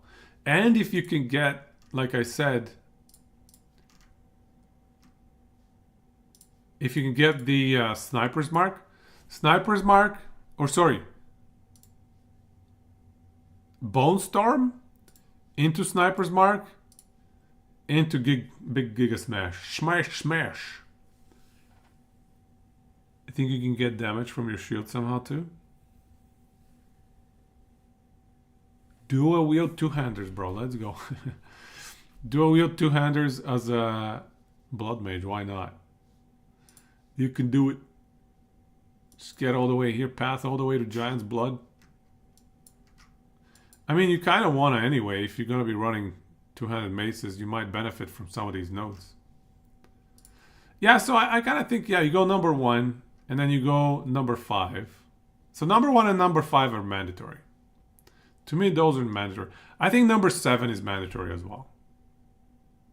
Number 1, number 5, and number 7, to me, are mandatory for this class. And then the last point to me is like, okay, maybe you have a little bit of room to play. So if you want to go spells that are not physical damage spells, also not, was it cold damage that has the high crits? Cold damage, yeah, fire has low crits. Lightning is in the middle. Cold is the high crit. So yeah, if you're not playing cold spells, you can ignore. Sorry, you can pick up Sunder. If you're playing cold damage spells, don't get this. It's a waste. Especially, honestly though, even if you're playing fire spells, if you have a way to kind of autocast Eye of Winter, I think this is useless. Yeah, exactly, Frozen. Yeah. I don't think we need Sunder. Maybe early game. This could be nice early game. Yes, early game, you could go 5-6, rush these two, and actually enable a build early on in the game. Like something like, you can consider going 5-6 rush. So it's going to be 1-5-6, I guess. 1-5-6 together with Firestorm. So if you use Firestorm for boss fights, it's only 7% crit chance, but make it 15%. Now that's a lot more useful. And all of a sudden, you can go maybe crit.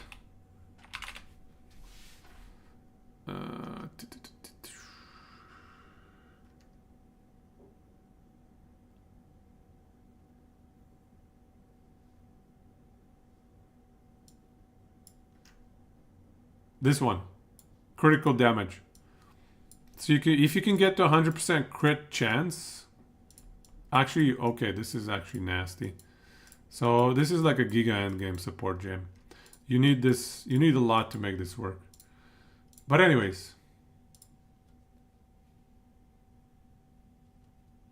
you were thinking double Firestorm, Flame Blast. Drop them both, then hold down Flame Blast. I like it. I like it. I think double Firestorm with these two is going to be giga powerful. Yeah, I think so. I think that could be really strong.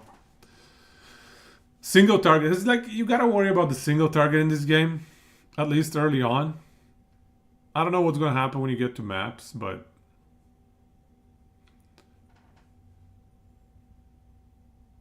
Imperial, it also has possibilities for the strongest builds in the game with some elemental skills using the 4th node. Gain 10% of damage as extra physical damage. Elemental damage also contributes to bleeding magnitude. I don't know what bleeding magnitude is. What does that mean, bleeding magnitude?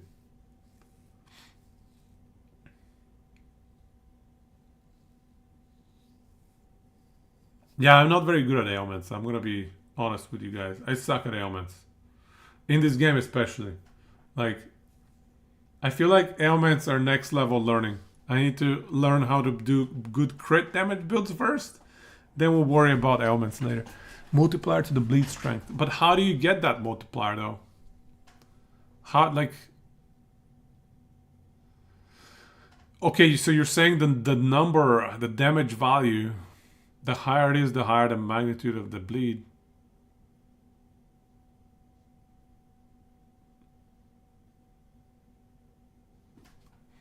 Ailments are confusing in this game, but basically every enemy has ailment threshold. You can play bleed with the LS skills. Yeah, okay, well that makes sense. Playing bleed with LS skills. What would be a good LS skill to play bleed with? Something big and chunky. Like you were saying, Flame Blast, big and chunky. That's gonna be one juicy bleed. Yo, Solves, welcome, man. This Diablo-like game. Hey, man, for me it's a day and a half. It's like 2 days. It's still Wednesday over here. A day and a half to go. Yeah, I think Flame Blast. Is there a one bleed limit? Can anybody... I think I've heard that as well. Yeah, one bleed, yeah. So yeah, Flame Blast with Blood Barbs. And also crit damage. Gore Spikes should synergize with this as well. And even Sunder the Flesh. So yeah, you could just go... Oh, no, wait. We need number 7. Number 7 is mandatory. So yeah, you could go 1, 4, 5, 7. And then try to figure out the crit situation. Because you don't get the Sunder the Flesh. But 1, 4, 5, 7. Crit chance 8%. Okay, so you need help from critical weakness, but it's doable. It's doable. So if you do 400% damage of the enemy element threshold, you get guaranteed ailment.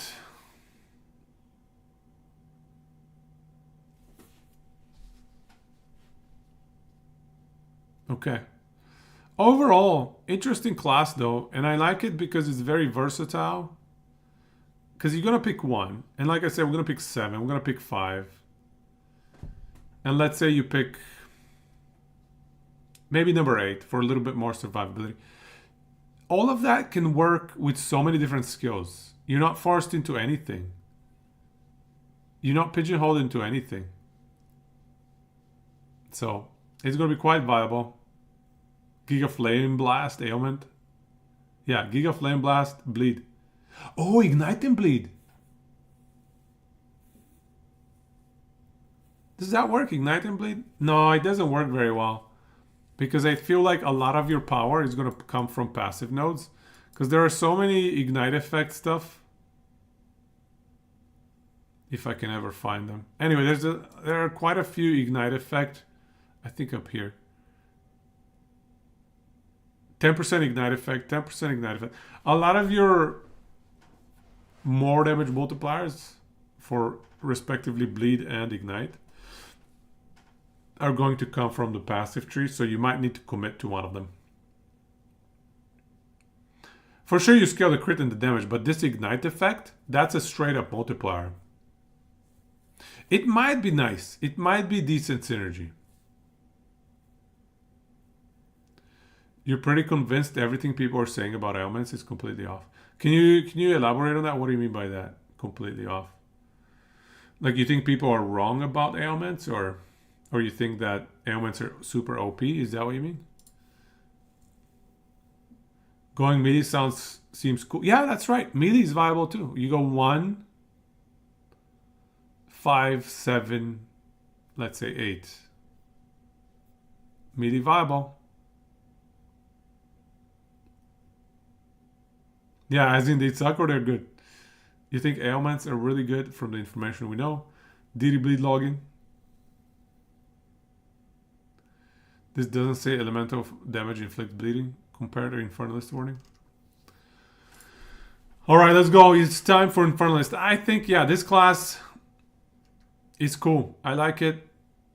However, there are a few mandatory nodes, I think. 1, 5, and 7. Alright, in my opinion, if I were playing this class, I would certainly... I mean, 1 is mandatory by default. I don't even need to spell that, but, you know.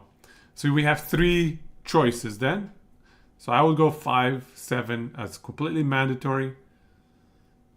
And then the 4th is like, yeah. If you want defenses, Crimson Power. If you want more crit and you're playing, let's say, fire damage spells, maybe Sunder the Flesh. Alternatively, maybe you can go some elemental damage melee stuff. Who knows? Maybe some quarter safe stuff. That could be interesting. If you can trigger some big hits. So now let's go to Infernalist. This is our choice. Infernalist. That's what I think I'm going to play, you guys. Infernalist. You're going to rush Blood Magic Keystone. Oh, Keystone. Okay, yeah. So that's a good note, Frozen. Yeah, thank you for reminding me. Sanguimancy. Skills gain a base life cost equal to their base mana cost. Well, you can get around that downside by going Blood Magic. Removes all mana. Skills cost life instead of mana. So now all of a sudden that second line does nothing. So all you need to worry about is skills costing life instead of mana. So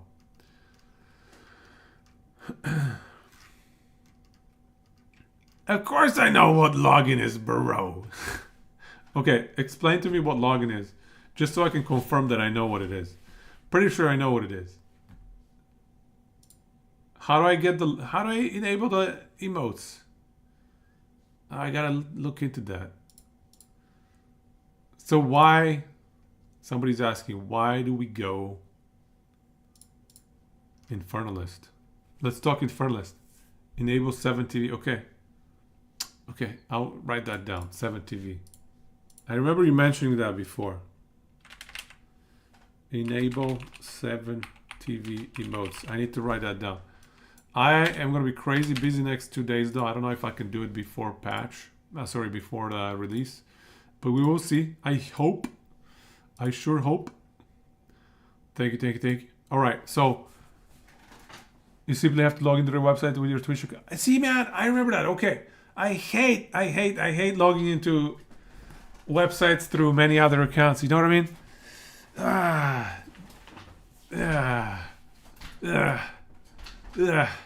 I know you guys, but man, like, imagine, look at it from this perspective. The more websites that you have interconnected, the more you're exposing yourself to the risk of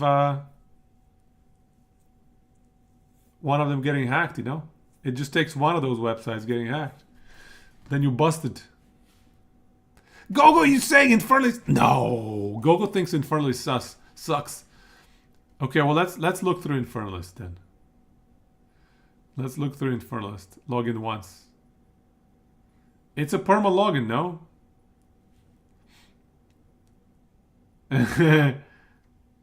Okay, I'll think about it. All right.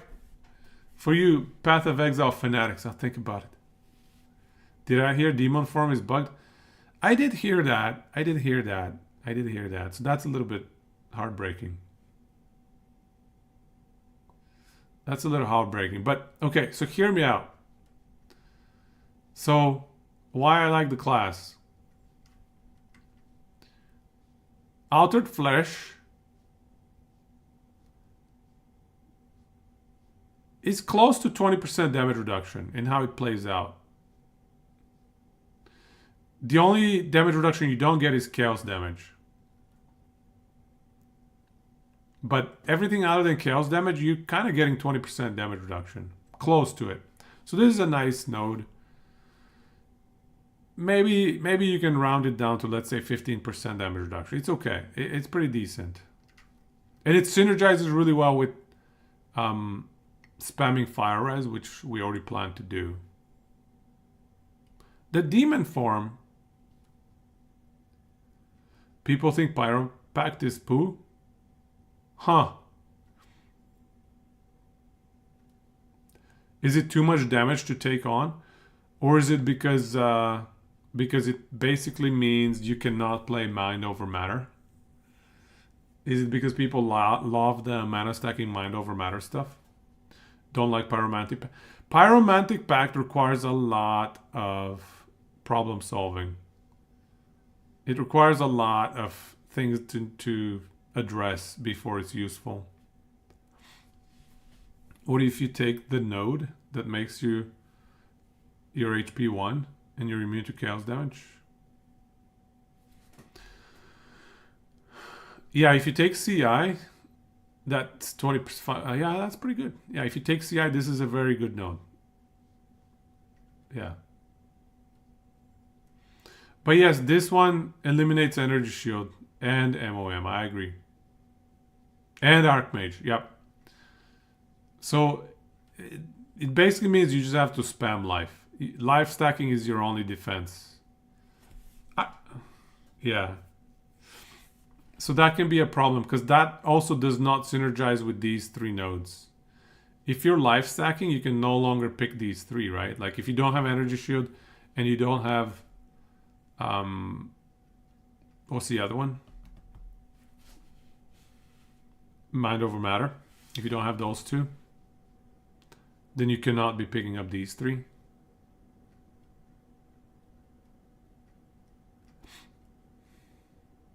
You just sacrifice literally everything good for like Ignite. No, I'm never gonna play Ignite. I'm never gonna play Ignite.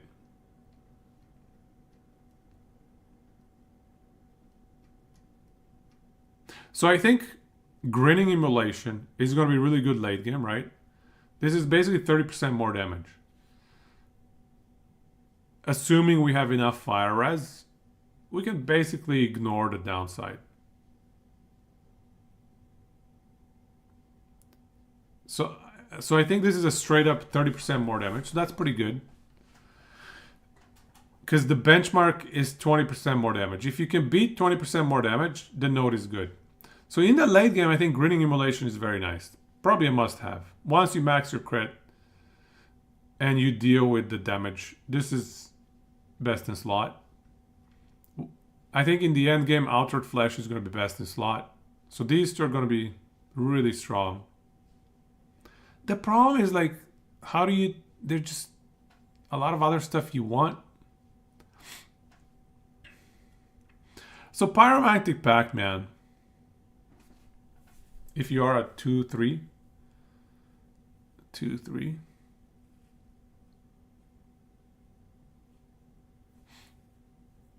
If you are at 2 out of 3. You mean 2 out of 3 crit chance? Okay, yeah.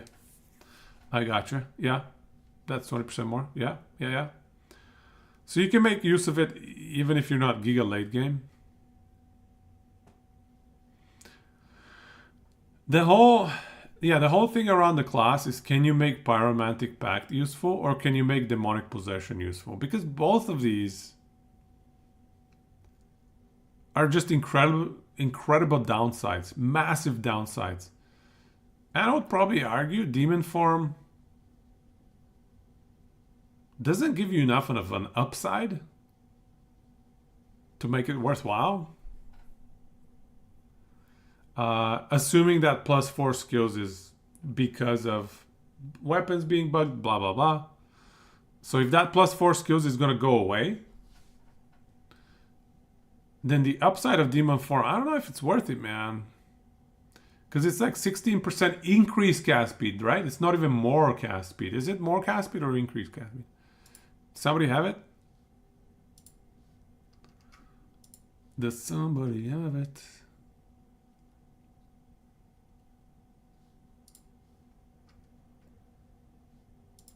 Let me just double check. Wheezy sent me the picture for that one.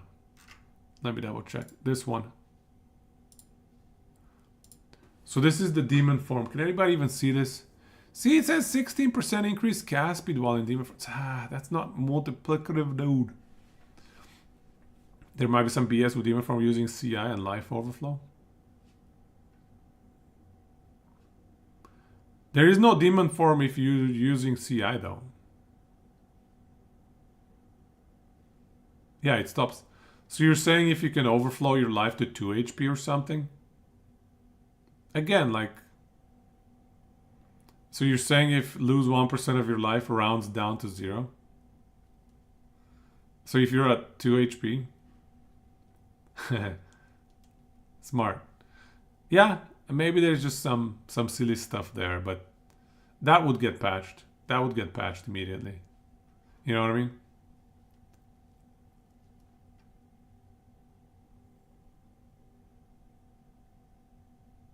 Yeah, I think something like that would get patched. Yeah. So I would not build around something that would get like guaranteed patched. But 10% increased spell damage per demon flame. Now the question is, can you get demon flame to be crazy high? Can you get your life sustain to be so much that you can actually get like 30, 40 stacks of demon flame? Because that's the only way to get an actual legitimate bonus from this spell, from this buff.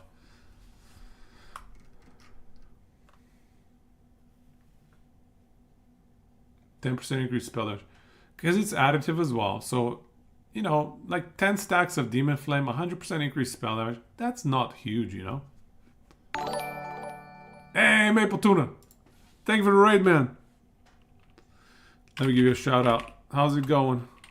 Playing PoE?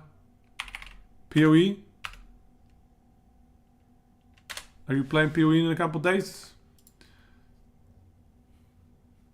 Shout out to Maple Tuna, another Canadian streamer playing Last Epoch, as well as, for sure, there we go, as well as PoE. Well, we have the Canadian trio right here, man. Frozen, Maple, and me. We have the Canadian Last Epoch streamer wombo combo. Petrified Blood. Am I using Chrome? Yep, Chrome. That's right. What is Petrified Blood? I don't know what that is. Yeah, so the big question mark with this class is how can we overcome the downsides? So maybe you guys are right. Maybe Pyromantic Pact and Demon Form. The downsides are probably too much to overcome early on in the game. I feel like you're probably right. Early game, these might be just too much of a downside. However, Demon Form, early game might be okay as it is right now bugged. Because +4 to all skills. It's kind of nice. Are you going straight to hardcore, bro? Oh my god, you're nuts. Nuts. Frozen? Yeah, definitely. Yeah. I believe in Frozen. For sure, definitely. Yeah. I told Frozen you cannot go hardcore. I banned him from going hardcore. At least on our first playthrough. It's totally my fault. Where do you read chat? In Chrome or directly in OBS? Directly in OBS.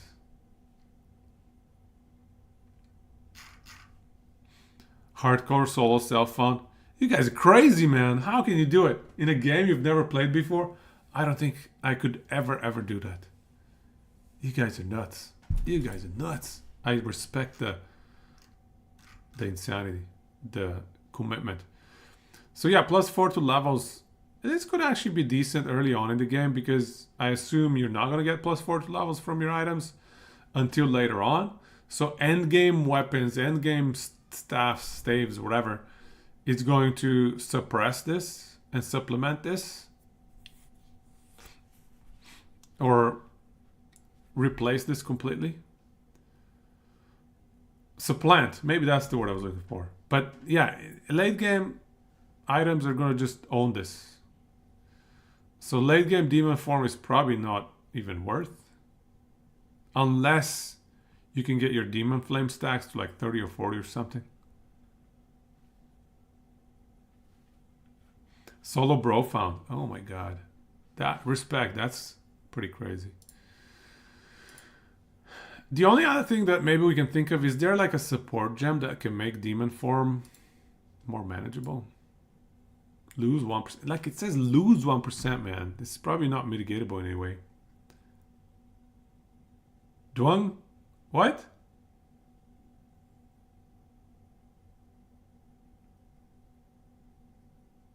What are you saying, Duang?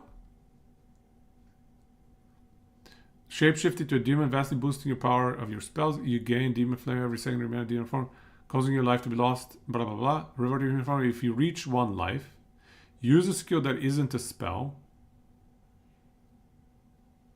So it doesn't work with melee. Use a skill. If you use a skill that isn't a spell, you go out of demon form, or reactivate this skill.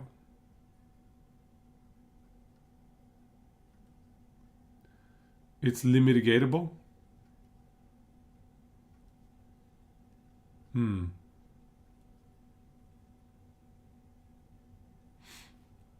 It's a buff. It's a persistent buff. You activate it and it stays on.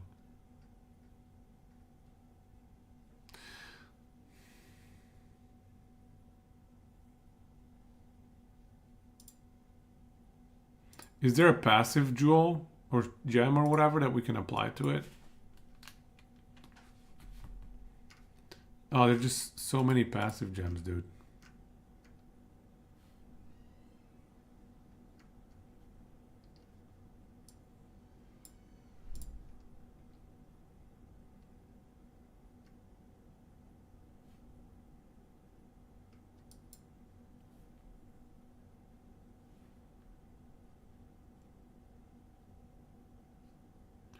Yeah, man, if it doesn't full heal you, I don't know what's the use case for this skill, honestly.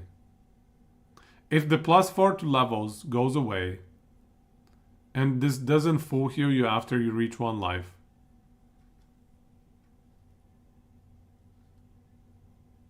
you don't want to get spoiled too much, Maple Tuna? Yeah, take it easy, man. To be fair, these ascendancies did get released by GGG. But yeah, if you consider that spoilers, for sure. For sure. I get you. Makes sense. It probably is health in form equals health out of form.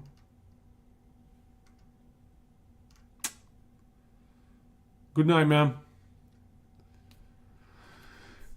Yeah, so how do we make use of this demon form?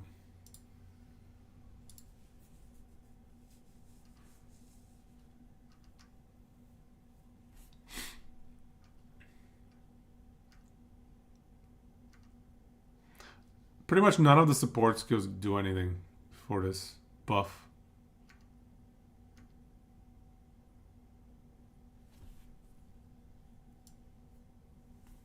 How about cannibalism? Hey, cannibalism's good. Plus 4% of life recovered on kill while a supporting skill is active. While a supporting... So yeah, this is perfect. Yeah, no boss. True. Is there like a life on hit or something?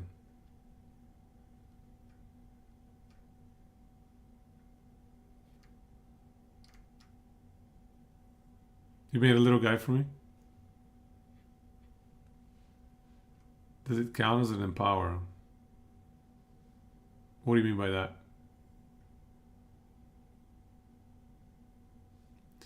You guys bet it doesn't heal you? Yeah, man, that sucks. 20% increase mana regenerate? Well, sports. I guess that's level 1. Hey, this... Oh, yeah, these are always level 1. Never mind. These are always level 1.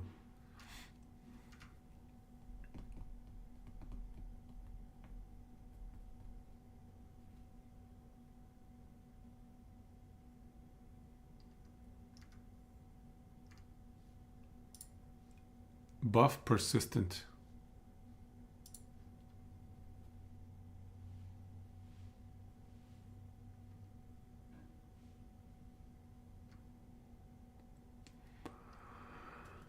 Yeah, none of these do anything for that skill.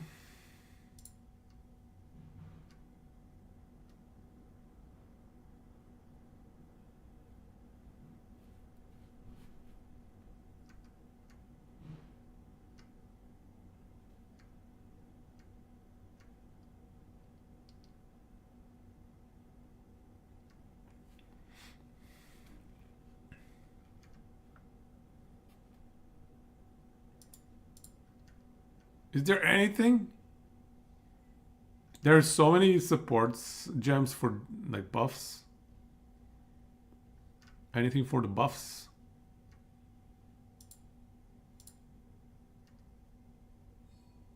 Supported skills cannot inflict freeze, shock, or ignite.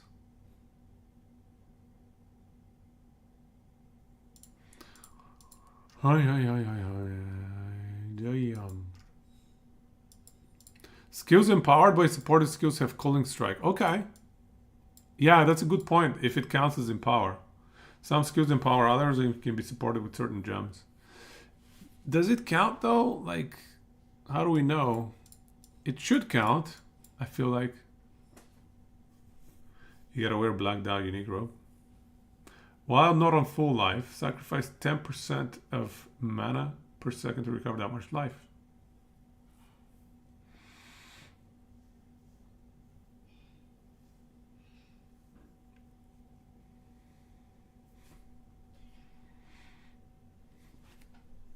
Let me check that out. Is it listed in here? You're calling it what?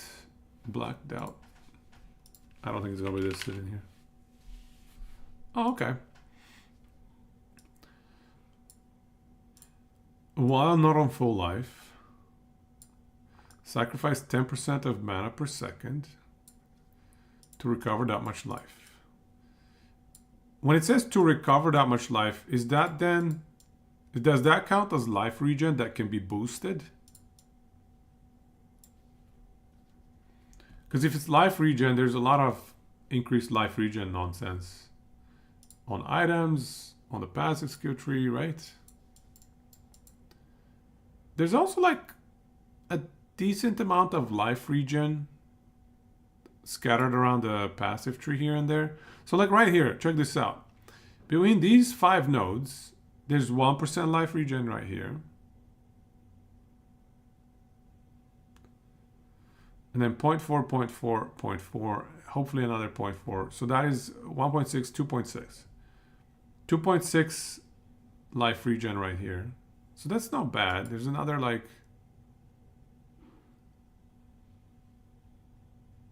There's another 1.8 right here. So 2.6, 1.8.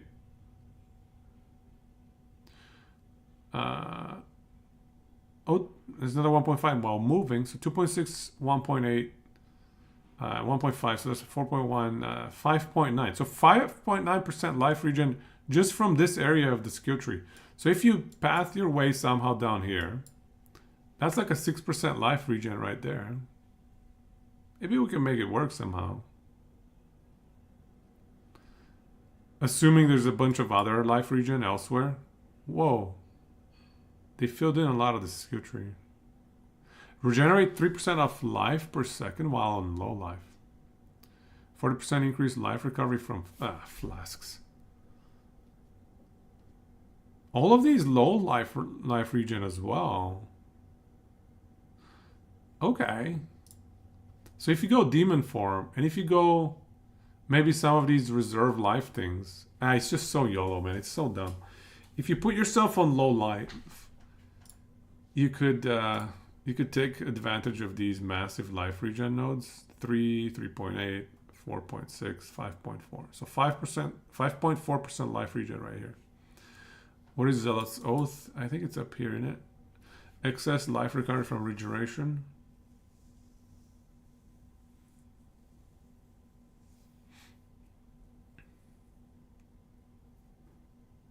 Why would you want that?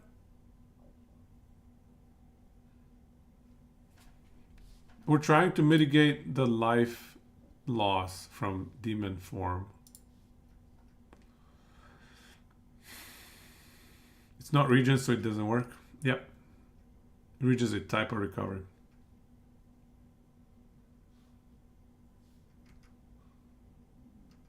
And then Wheezy was saying vitality. Let me just check vitality.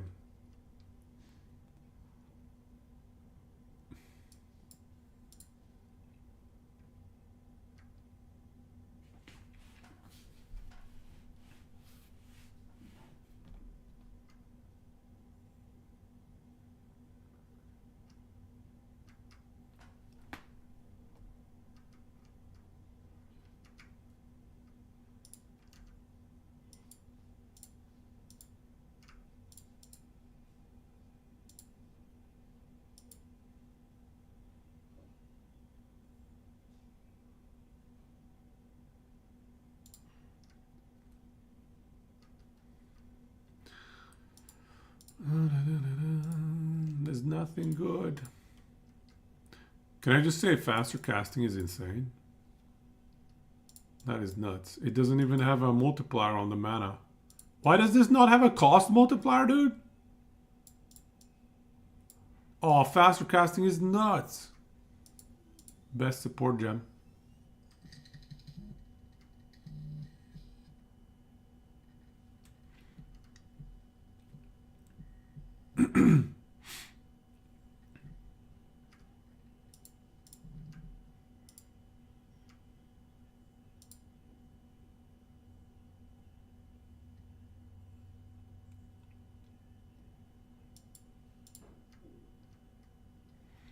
Yeah, none of these apply.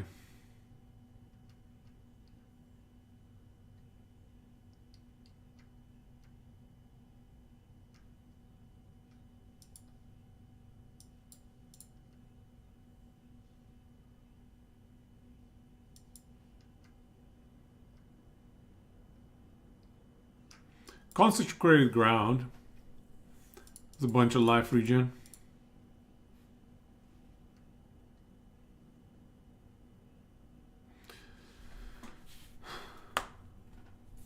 Yeah, the recoup path that we were talking about. Normal life regen is pretty hamstrung.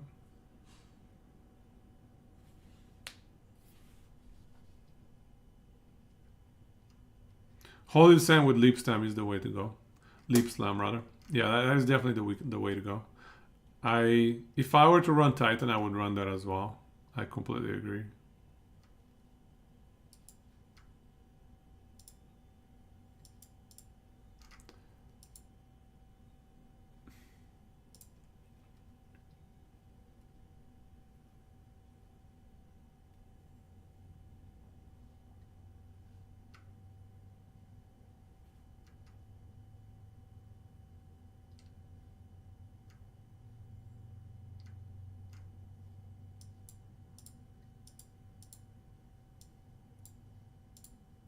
Less cost.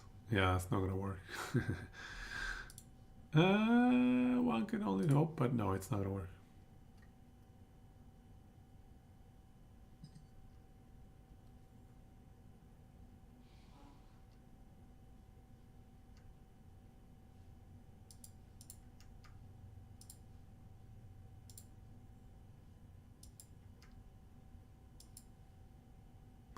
Leech physical attack damage for sport skills life. Recover 12% of life over 4 seconds when supported skills call an enemy.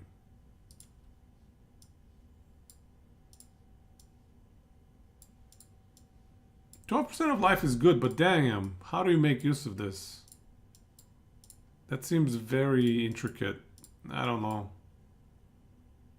Xbox already has a queue.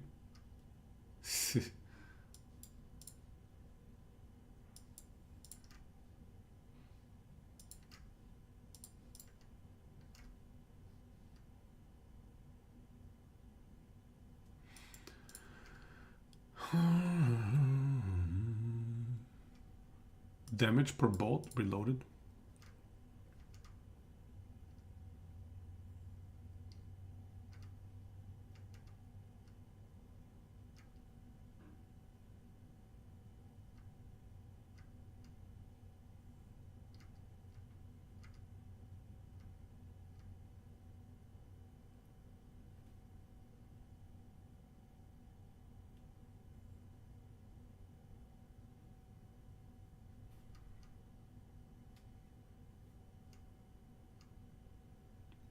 Here, spin, poison, nothing good.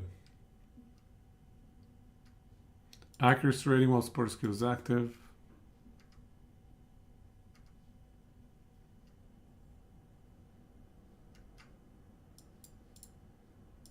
I mean, you could just throw a reduced cooldown. Because it does have a 20-second cooldown. So the other question is, when does cooldown start in Path of Exile? Does cooldown start when you turn off this buff? Or when you turn it on? Does anybody know? How do buffs and cooldowns work?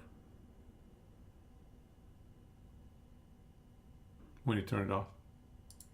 Yeah. Some games used to do it when you turn it on first, but that's just, I think that's bad design. It should be when you turn it off. Otherwise it gets too abusive, too easy to abuse.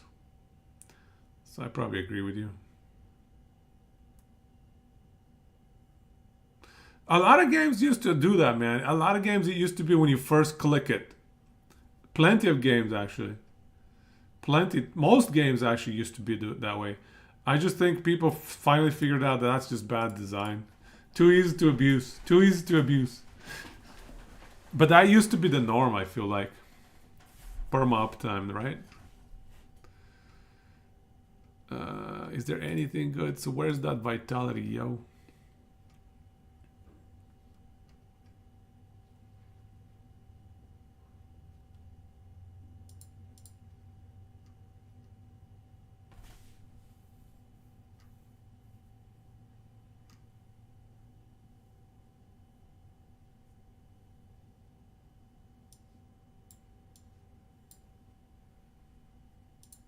This is gonna be the way to play mana stacking. Although it's hard versus bosses. Maybe not. But for maps, if you can just build call into your skill, main spam skill, something like... Anyway, we can worry about that later. Too many distractions.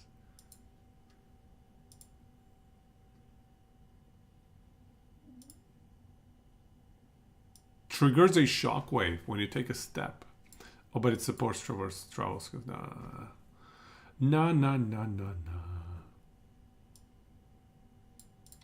I guess we take Unbreakable. Because why not?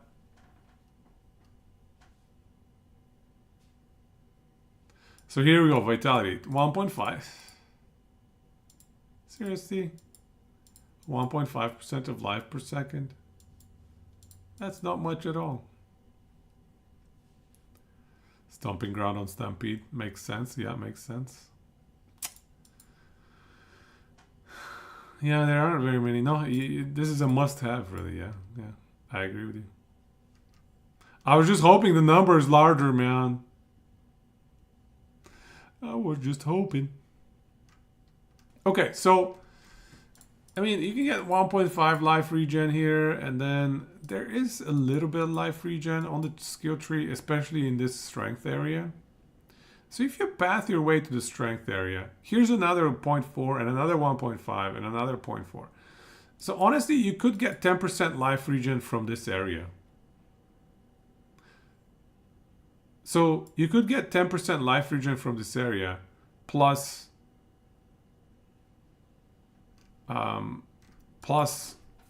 there's got to be some percent increase life regen on your items, right? Do they have?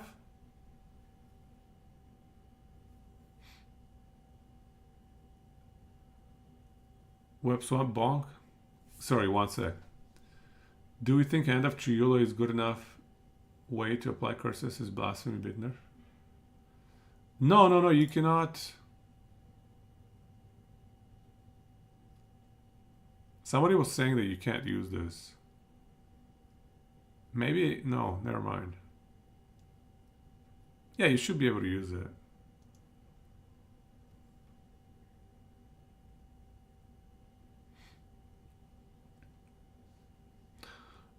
Yeah, every skill is usable by every character. Yeah, it should be usable.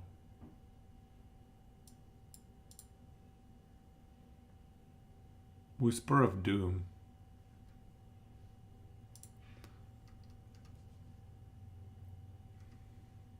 Right. Yeah, I can get behind that. Bit awkward to swap, but I can get behind that. Can't be evaded. That's nice. It will be a huge damage boost.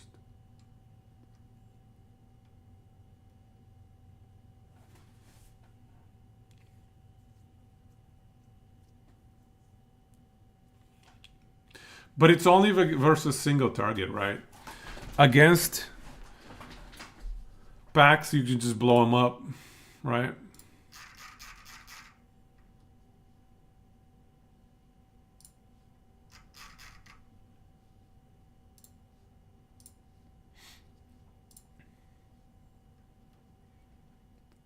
You're baiting yourself into playing Gemling for a double Hand of Chilo setup on Impending Doom? Nah, there's no way that's good, man. So yeah, this class, man.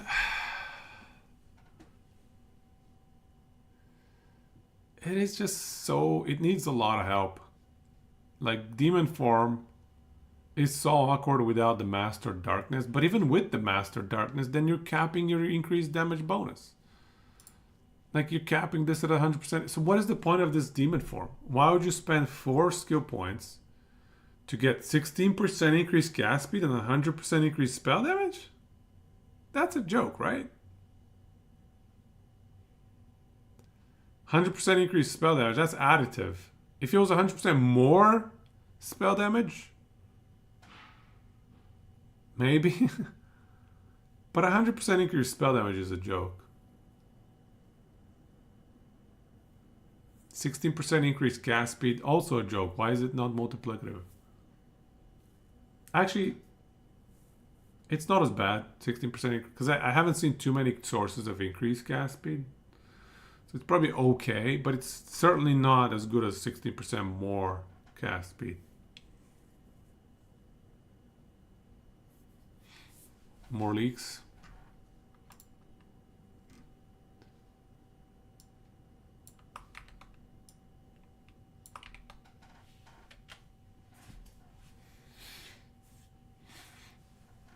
Skill speed. Affects the speed at which all skills you use, increases the reductions to skill speed stack additively with increased reductions to attack speed, cast speed. Oh yeah, okay, that makes sense.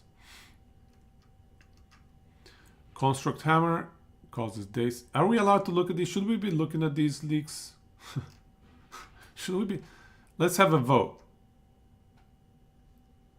Mana Flare support gem. Let's have a vote. Do we look at these leaks or not? If you guys don't want to look at them, we won't look at them. Well, not everybody. Not everybody has seen them. So I'll let you guys vote. If you don't want to cover these, we'll skip them. Alright, look at every second. You haven't, but you don't mind? Everybody's okay to look at these spoiled skills and whatever. I don't care either way. I'm good either way.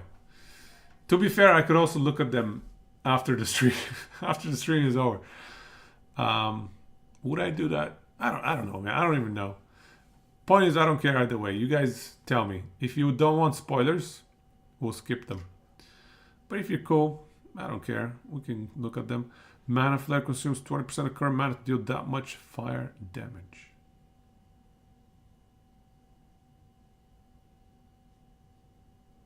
How does this compare to... Supports any spell that hits enemies, causing it to trigger a Mana Flare on critical hit.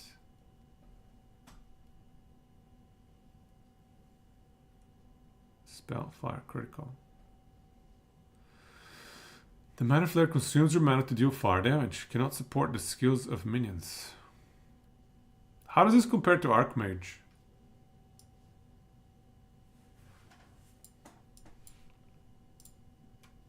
Wait, Archmage is a buff.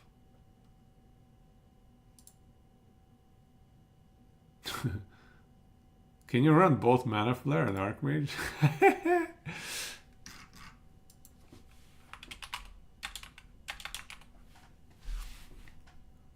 Spells cost an additional 5% of your max mana.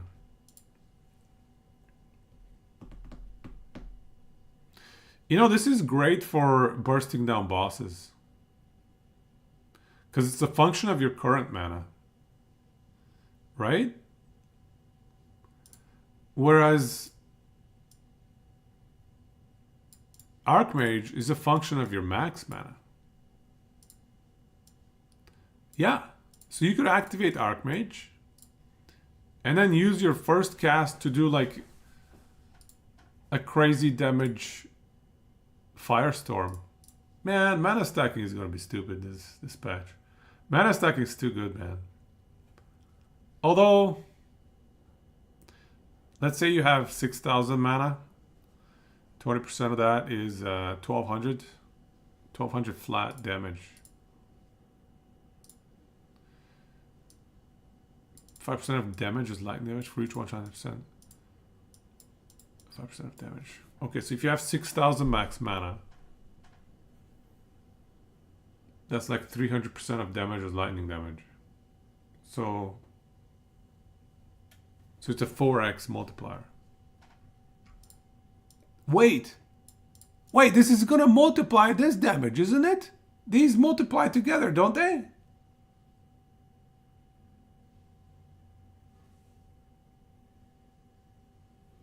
Don't these scale multiplicatively? Because this gain 5% of damage is lightning damage. That's going to take 5% of this massive fire damage, no?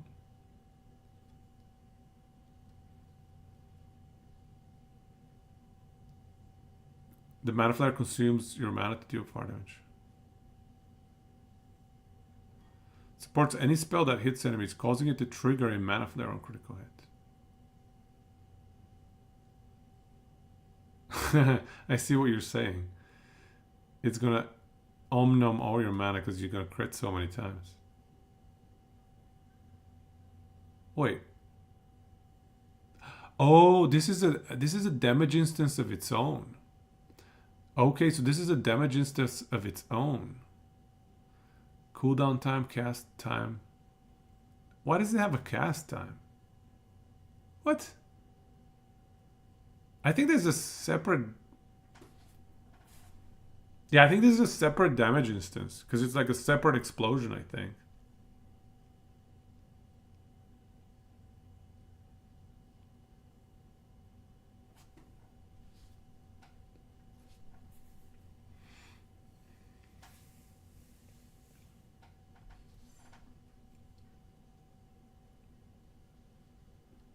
That is interesting.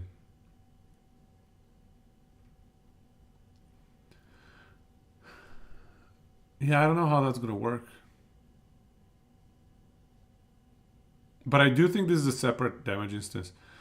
The critical hit chance being separate from the crit chance of, let's say, your Firestorm or Flame Blast.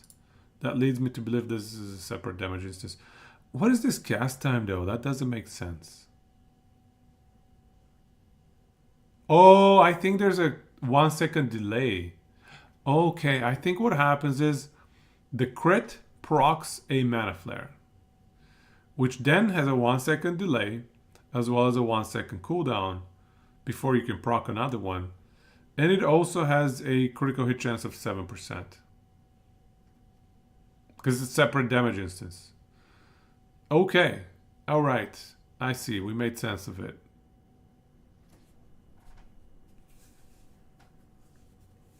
It's another mana stacking gem, though.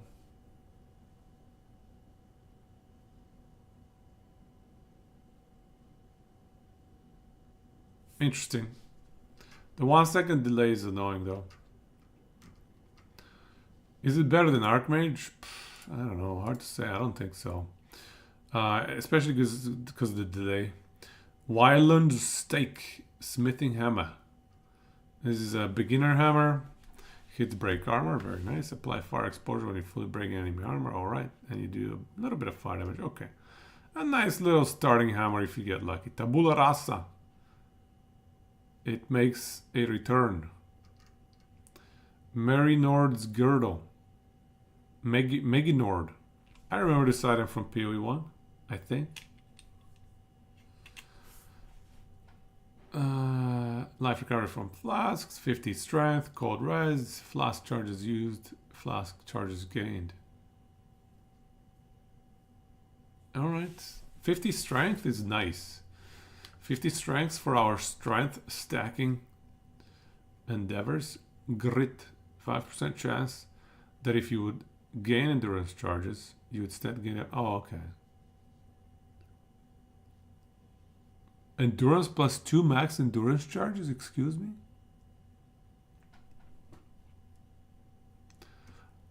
The power within, 20% increased crit damage bonus if you've gained a power charge recently, plus 1 max power charge. Okay. Yo, look at this little tiny, wow, dude. The Titan little node is insane. This is going to get buffed by 50% effect from this one, hey? Can you imagine that? That becomes 6% increased strength. Presumably this one is also 6% increased strength, perhaps, hopefully. This is really good, 6% increased strength from a little node. I did not expect so much power in a little node.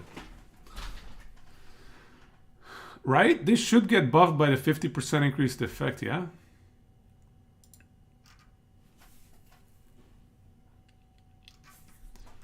I think, yeah, Titan is looking sweet. I'm liking the look of Titan. And given how many bugs are being announced with our beloved Infernalist, that's unfortunate. Where did the link go?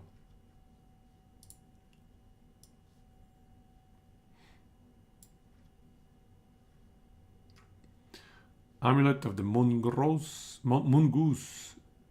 Level 18, 32 life, 30 spirit. Ooh, there's spirit on amulets. That's interesting to note. Spirit on amulets. Titan looks good. Crossbows might be OP on it, but you're not. You're too much of a coward to start it. Why would you be afraid to start Titan? Or you are afraid to start crossbows on a Titan? It's a prefix, spirit. Ooh. Interesting. Oh my god, they leaked who was playing the pre-alpha or whatever. Quinn, level 51 in Joker. So Quinn was apparently playing.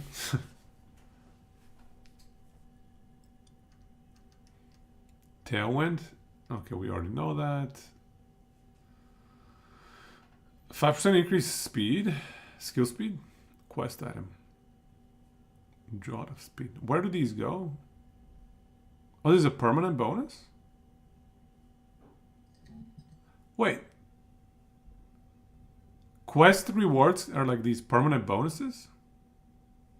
So you get a permanent bonus of 5% skill speed, hey? Like the bandits. Wow, nice. I wonder what the choices are. Skill speed. It's probably the green one. Yeah, the green one. Man, skill speed sounds nice.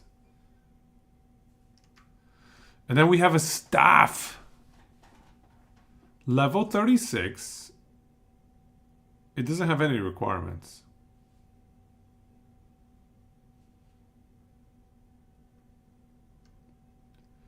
Gain 7 life per enemy killed. 25% increased mana regen rate. 67% increased spell damage. Trigger Ember Fusillade skill on casting a spell. Damage speed crit. Yeah, probably sounds about right. Trigger Ember. Okay, so you can be stacking tons of Ember Fusillades just by casting any spell. Okay, so that's like free damage, dude. That is sick. Wait, even better, you can just spam Ember Fusillade. So you only have to cast it 5 times to get the full benefit. Where'd it go? So you only have to cast it 5 times to get the full benefit. That's a nice staff. I like it. The only downside is it doesn't have plus skills. We have seen some incredible plus skill staves really early on in the game. So I don't know if this is worth it, honestly. Because if you have +3 to Ember Fusillade on a staff, That might be better. I don't know. Maybe not. Hard to say. This does have increased spell damage though. At level 36, that might be nice. This does look fun. You get free passive damage. That's nice. Heavy armor. This looks to be a skill node. 100% of strength requirement from boots, gloves, helmets also added to armor. We've seen that one. Ether flow. 25% reduced mana regen rate while stationary. 50% increased mana regen rate while moving. 50% mana regen rate while moving. Wait. Isn't this like an ascendancy thing? This looks like an ascendancy thing. Which ascendancy is that from? Did we not see that already? Anyways. Essence of Sorcery upgrades a normal item to magic with 1 caster modifier. But unpredictable tier though? Oh, that's such a weird gamba. I don't know about that. That's a lot of gamba right there. 40% increased damage with maces. Mace damage. Okay. Why are we seeing this? This looks like a small node. The damage preview. Oh, I see what you're saying. They're highlighting how much damage it will give you to these other skills. Noise. New essences look so good. I do like the graphics though. Yeah, I do like that. I agree. They look amazing. Enfolding Dawn, body armor, early game, 0 requirements, bunch of armor, energy shield, 100 to spirit. Wow. 15 to all res. Sorry, all elemental res. Wow. Intelligence provides no inherent bonus to max mana though. Okay. Very interesting. So this is like an armor you want to wear as a Titan or a Warbringer perhaps. Or maybe even a mercenary. Blood magic. Blood magic chest. Yes. Yes. Blood magic chest. Very good one for early game. Very good one. Radiant Grief helmet. A lot of evasion rating. Level 16. Little fire res. Little light radius. Enemies in your presence are ignited. As though dealt 100 base fire damage. Can you scale this 100 number? This looks like a nice leveling item. You just run around, things die around you. Invoker for more trigger. 100 spirit. Yeah. 100 spirit. What are we seeing here? What are we looking at? Mana remnants?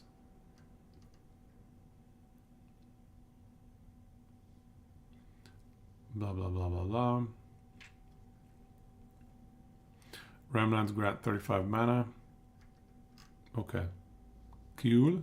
This guy is a bell for a helmet. A Loctonio Caress. Gloves. 12% increased skill speed. Very nice. 54 max life. Reduced max mana. If you remember, there are some interesting things we're thinking about with reduced max mana. So, interesting to note. But again, it's like an early item. So, share charges with allies in your presence. Oh, okay. Share charges item. The Barrow Dweller.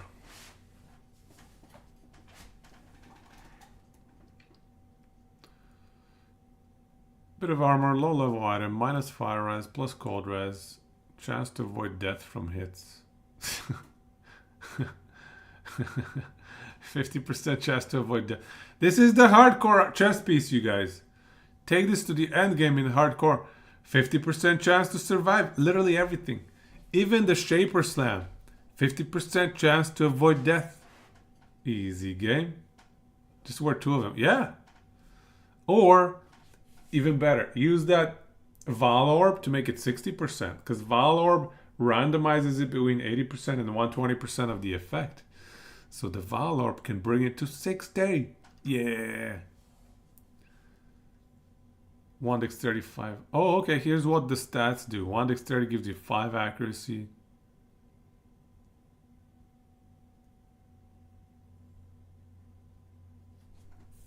That's it? What? What? So strength and intelligence give you essentially survival. Wait, this doesn't give you energy shield? What did they do with like attributes, man? What? Is this right? Is this accurate? I thought this is supposed to give you energy shield. What the crap? What am I missing here? What is going on? They said Dex is one of the most internally contested things. Like in terms of what it should give. What about strength and int though? Like, that's it? Attribute stacking seems really dumb. Yeah, attribute stacking seems... I thought attributes give you more than this. It just gives you life, but I thought it gives you more than just life. What is going on here, dude? Damn. I thought it's different than... weird. Okay. Date Bell. Elite grading. I don't think this is going to stay this way, honestly. This seems weird. Like, why? So, what is the point of these attributes? What is the point of these attributes if they literally are just like life and also requirement checks? That's all they do, is they give you a little bit of life and check for requirement meeting. So dumb. Yeah, that's really dumb. Date Bell. Elite Great Helm. A lot of armor. Increase Warcry speed. Corpses in your presence explode when you Warcry. Dealing 10% of life is physically... Okay. Okay.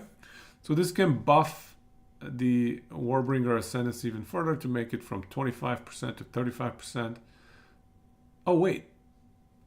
Maybe they're not additive. You think there's support to use attributes in other places? Yeah, I guess there are like some passive skills make the attributes be more useful, but still. Okay, so here are the fire nodes. Damage penetration 18 fire res, 25% increase fire exposure effect.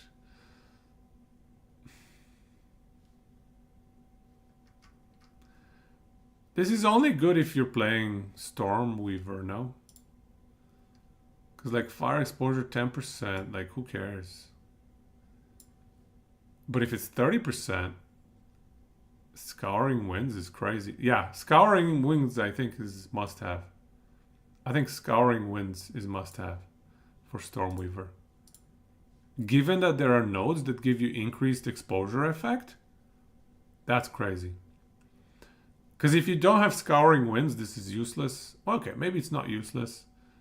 It's definitely not useless. It has the Pen 18, but it's not as good. It's nowhere near as good. Support Iron Grip. Oh yeah, Iron Grip. Yeah, I remember that one. Volcanic Skin. Gain 8% of damage as extra fire damage. That's pretty good. That's pretty good. And 20% fire res. That's pretty nice. This is a nice one for an Infernalist.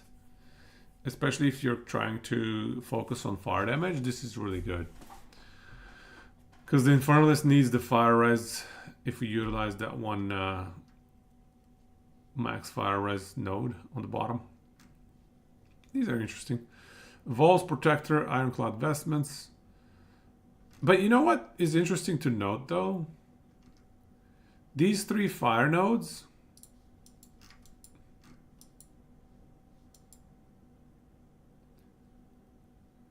they're nowhere near in terms of scaling compared to pure power. This,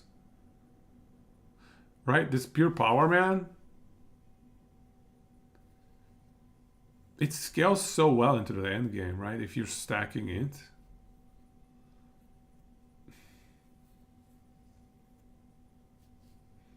And if you're stacking mana max, yeah. Pure power is probably better than these fire nodes. Anyways, it is what it is. Vol's protectors. Okay, a bunch of armor energy shield. Reduced max mana. Another reduced max mana thing. 25% chance to gain a power charge or critical hit. Ooh, neat. Free power charges. And with resonance, you can convert those to something else. Too bad it's an early level, early game item, so you cannot use it end game. The 8% fire damage node is good on every build. Good anoint. That's true. 8% of damage. Very generic. It doesn't have to be spell. Works on anything. Even if you're cold lightning fizz. Well, it's not.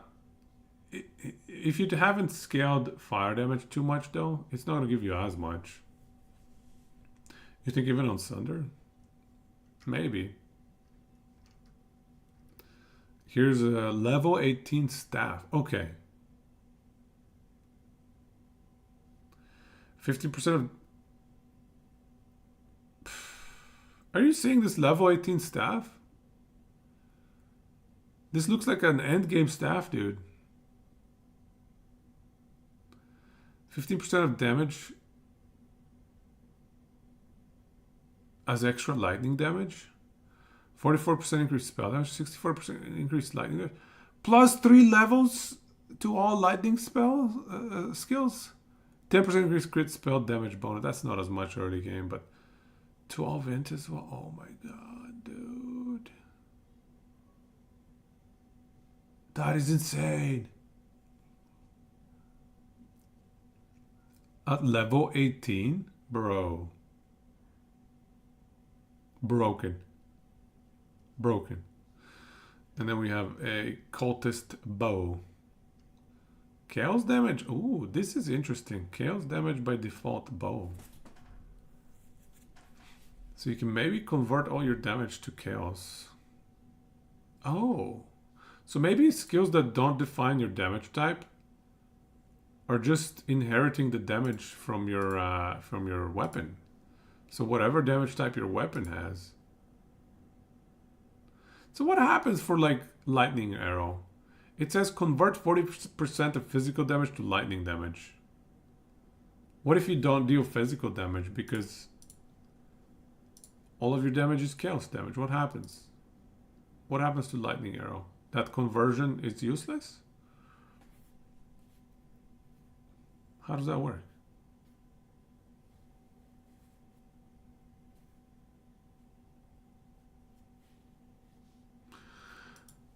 I guess we gotta test it. It just hits with the chaos. Yeah, so it doesn't benefit from that extra thing, hey? There's nothing. Wow, okay. Alright then. Alright then. Okay. Let's get back to freaking Infernalist, you guys. We got distracted. So, Infernalist.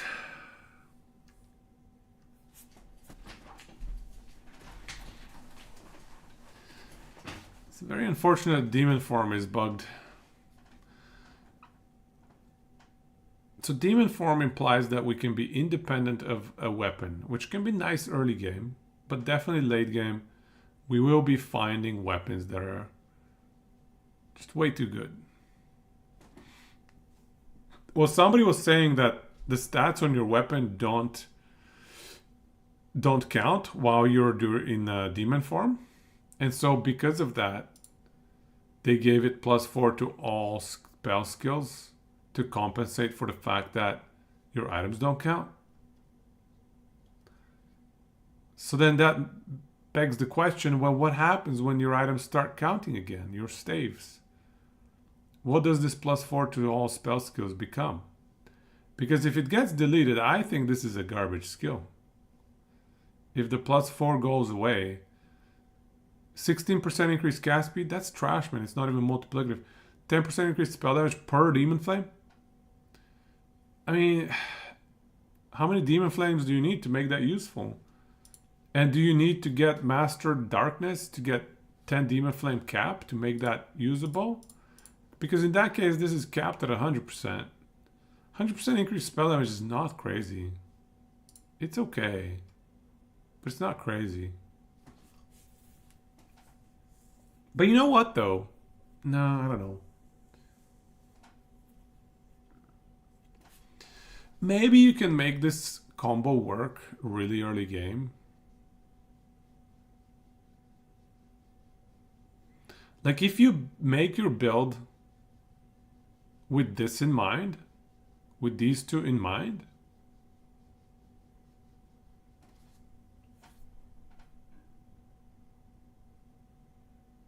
maybe you can make it work. Maybe you can go Demon Form, Demon Flame.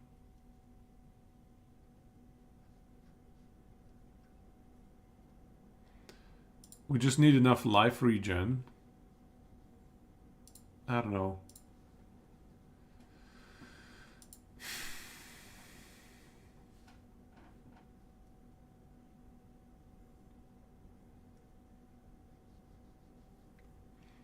Because I think you can activate this, you can mitigate this 10% life per second decently early on. I think it's mitigatable. Maybe I'm wrong. Maybe you need quite a few levels.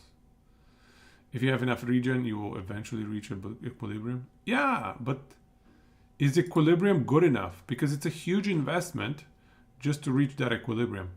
And what do we get out of it? Like this line of the plus skills, it sounds like it's questionable whether or not it will remain in the game. So if it's just this line and this line, that's not worth it for the investment to mitigate that much life regen per second. That's a massive investment on your passive tree, on your items. And it requires 4 points. It requires 4 points just to activate that. That's huge, man.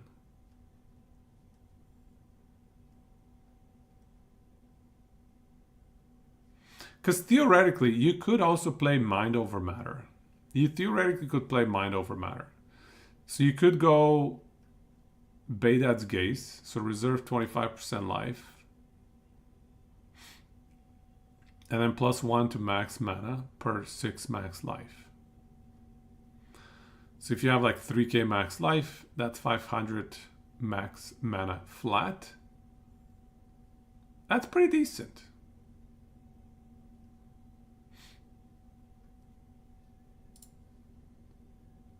You think this is current life? Oh, you think this is current life?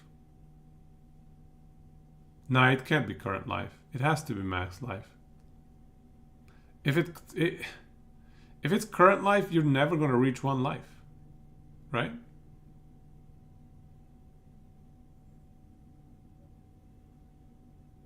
Yeah, if it's current life, you're never going to get to 1 life. So it cannot be current life. It has to be max life. Right?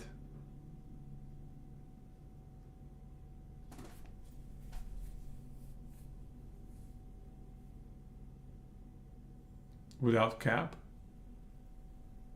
You think you'll get there?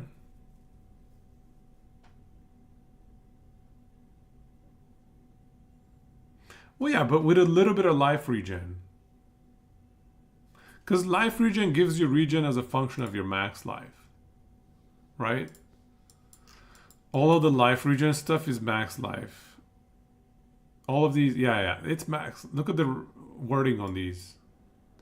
Regenerate 1% of life per second. They don't specify max life per second, but it's implied. It has to be max life. So same thing for this one. Lose 1% of life per second. I think max life is implied there. Because they don't specify max life in this one, but it's implied. It has to be max life. There's no way it's something else.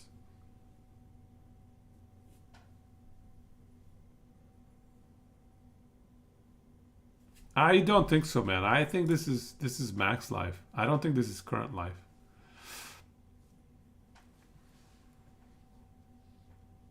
This has to be max life. Yeah, it's super not worth. I kind of agree. It's hard to make it worth. It's too much investment for too little gain.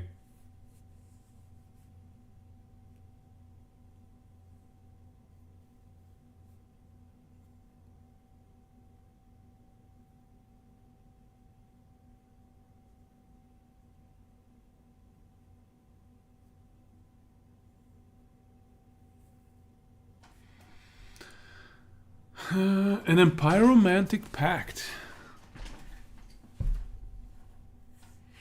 So the other interesting thing is with Pyromantic Pact, just taking this node on its own, it doesn't really give you damage unless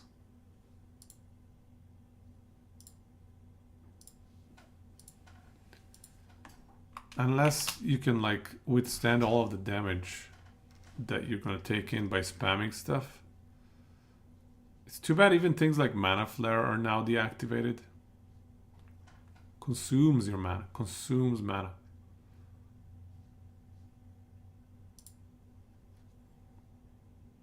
Spending mana. So yeah, it's different language, so it's not going to work.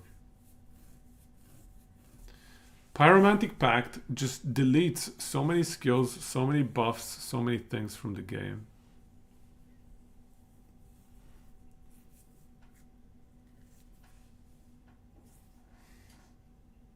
But I still think it's interesting, man. The thing about Infernalist that I like is that there are just so many problems to solve, right? Like you have to unlock either Demon Form or Pyromantic Pact. If you cannot make something crazy happen with Pyromantic Pact or Demon Form, the class is garbage. Because everything else that you get is kind of meh. You know? It's kind of meh. Maybe you can get yourself to permanent low life to take advantage of a few things here and there. Like it depends how much low life support there is in items and stuff.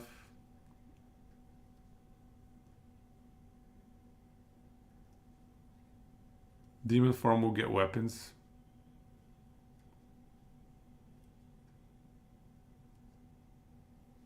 All in on Warbringer Corpse Explosions.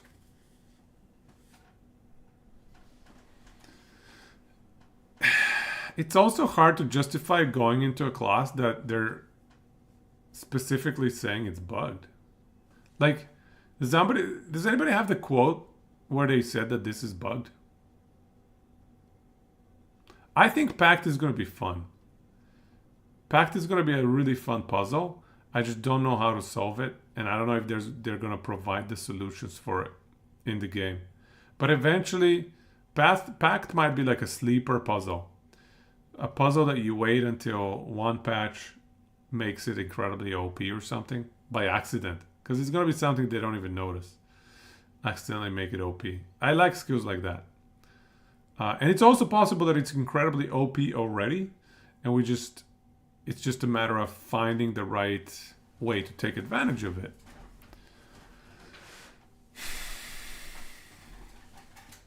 But it does disable a lot of things. It does inflict self-damage. Yes, so yeah, exactly. A lot of things that trigger on taking hits, taking damage, anything that is a function of that.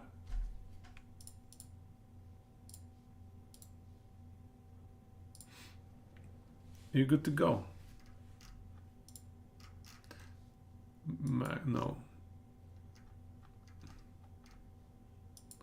Barrier Invocation. When hit, gain 1 energy for each 500 shield lost to damage taken. Maximum energy is 500. So, Barrier Invocation right there.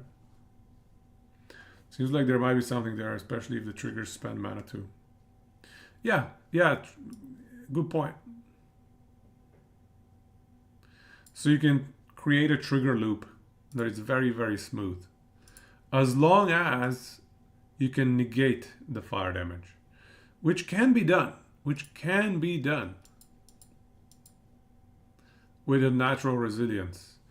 This can take your fire res up to 90%, which essentially unlocks Pyromantic Pact and Grinning Emulation.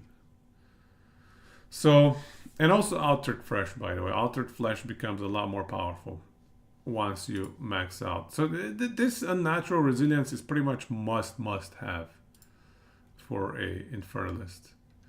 It unlocks like 1, 7, and 11.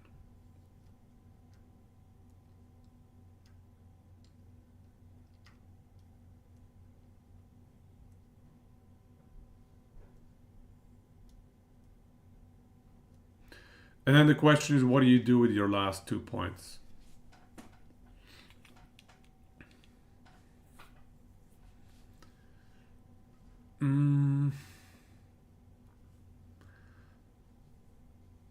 If you can get some sort of crazy regen, maybe demon form is viable.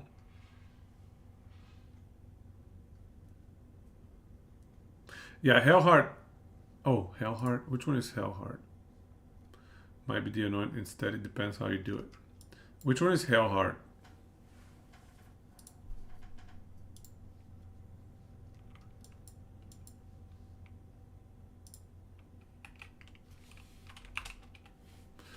%15 increased life recovery rate.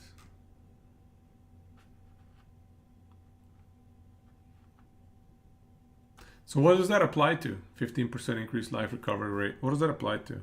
So you're thinking Hellheart. You're thinking Hellheart to overcome the demon form downside. More recoup. Honestly, it very much sounds like you just need to path your way down here. Yeah, I think you just have to path your way down here.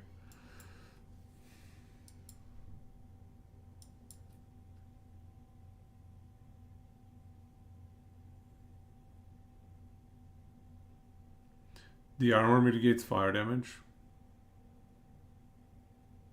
Heat proofing. Yeah. So yeah, if you can path your way down here, there's heat proofing, there's unnatural resilience, there's Hellheart, melee infernalist.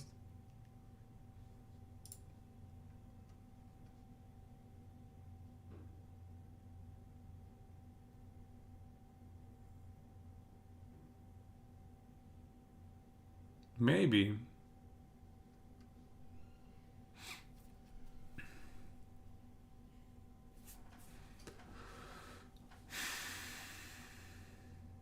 Maybe, I don't know. I don't know if melee infernalist is the play. If you don't have demon form though, melee infernalist could be viable. Because demon form forces you into spells. But there's nothing else, right? Like, nothing else is spell focused.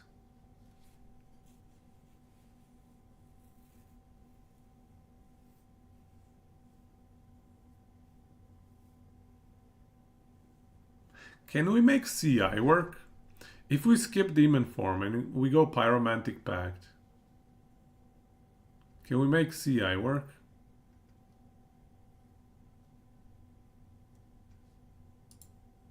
CI with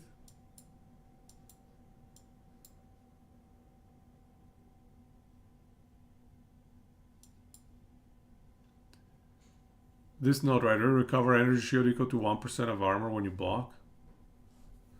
Right there. That's your energy shield recovery right there. Recover energy shield equal to 1% of armor when you block. And, oh, we needed blocking self hits, right? Block doesn't apply to self hits unless you have a way to make it apply to self hits. And there was that one shield that did it, but really there's probably not going to be very many sources to apply to self hits. Energy shield recovery.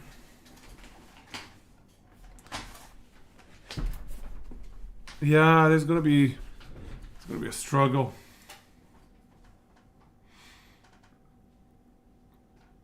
I don't know about this seething body and bringer of flame, man.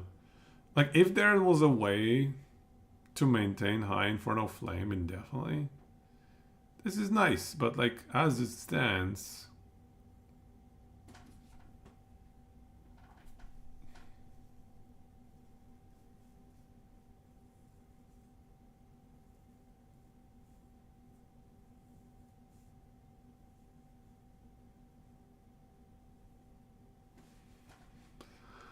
what happens when you pick up things that give you mana, by the way, when you have Pyromantic Pact? It just doesn't do anything, right?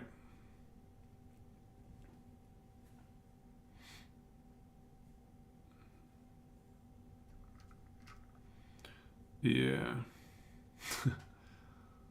So the Pyromantic Pact just deletes so much of the game. That's unfortunate. And it doesn't truly give you power either. Unless you have like infinite fire res.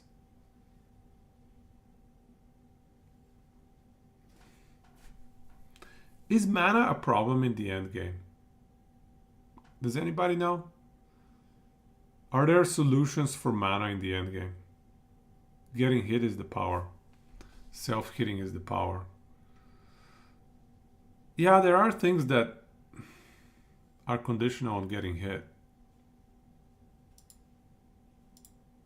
That is not easy to pull off, and it requires the devs to have created skills and gems that enable that, right?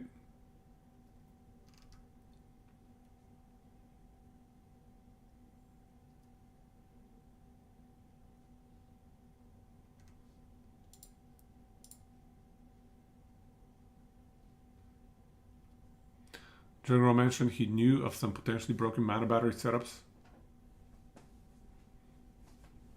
That's what I would expect with Pyromantic. Oh, you mean just is he talking about Pyromantic Pact or just mana battery, just straight up mana stuff?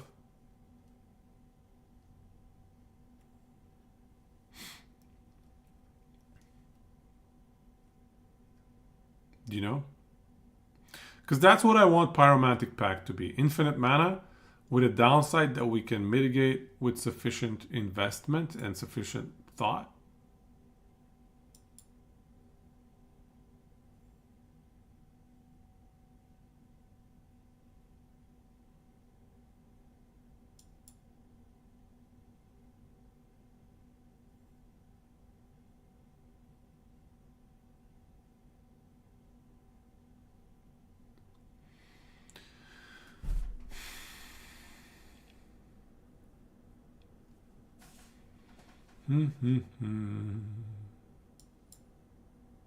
Wow, there are so many more nodes than before.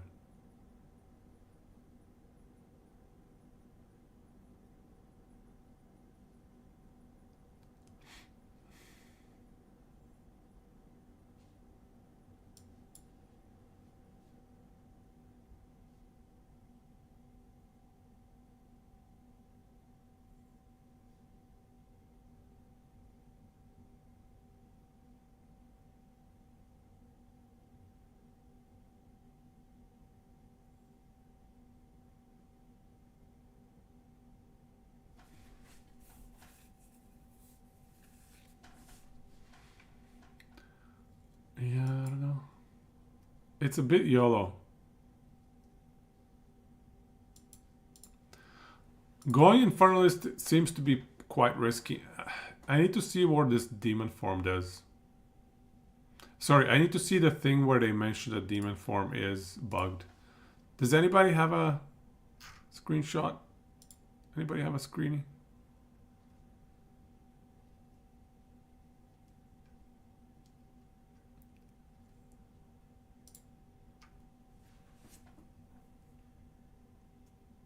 Excel-like RPGs. Yeah. Oh, I'm gonna have to think a bunch more. Do I want to go Infernalist? I thought I was decided, but man, it hurts when you find out there's bugs in the stuff that you want to play. Bugs, man, freaking bugs. Always with the bugs.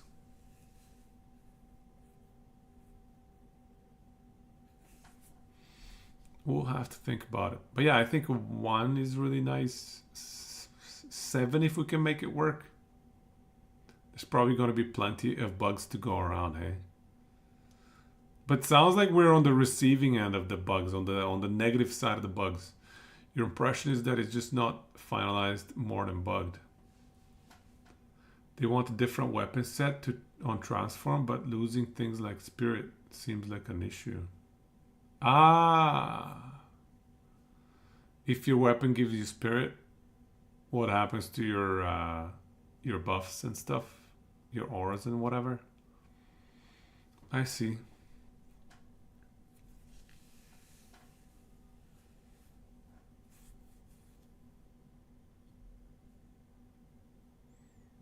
Interesting.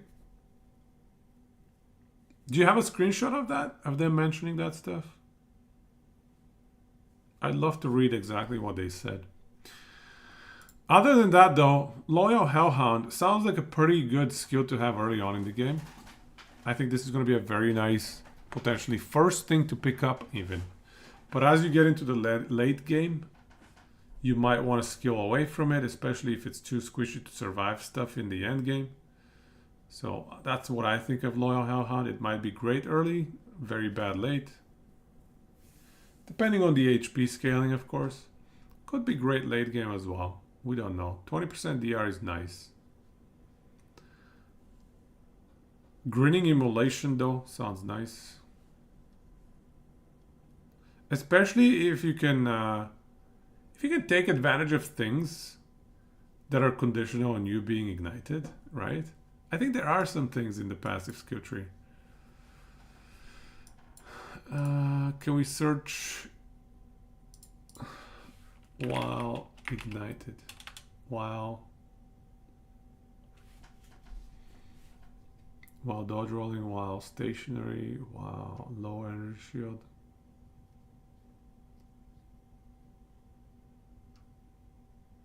While blah blah blah.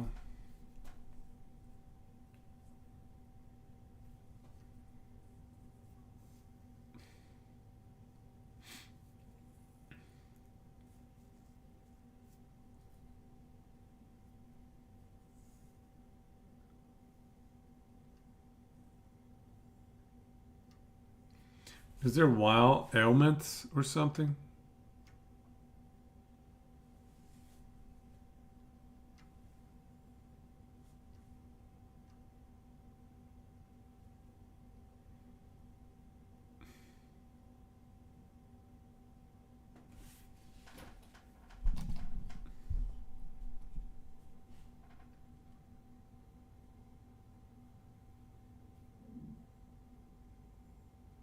Huh. Nothing. What are we trying to build? I'm trying to figure out if Infernalist is going to work as a first class to build around. Do we want to season start with this? Didn't see anything for Wild Ignited yet.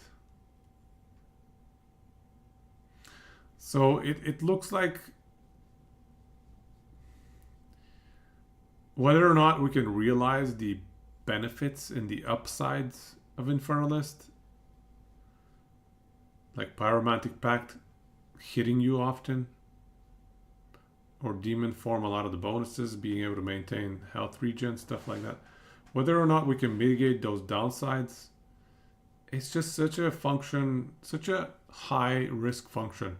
It's very much dependent on what did GGG build into the game. And we have so little knowledge. It's a bit of a high risk, high reward class to pick. So I'm trying to figure out if I can do it. Do we want to YOLO Gamba into this one? Well, let's just keep going through the other classes real quick. Because damn, it's already pretty late.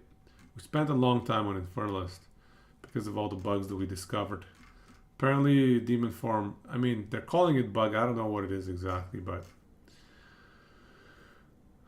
So, Mercenary, Weapon Master. So this gives you, I guess, a bit more versatility. Kind of interesting, but I don't know if it's worth an ascendancy point.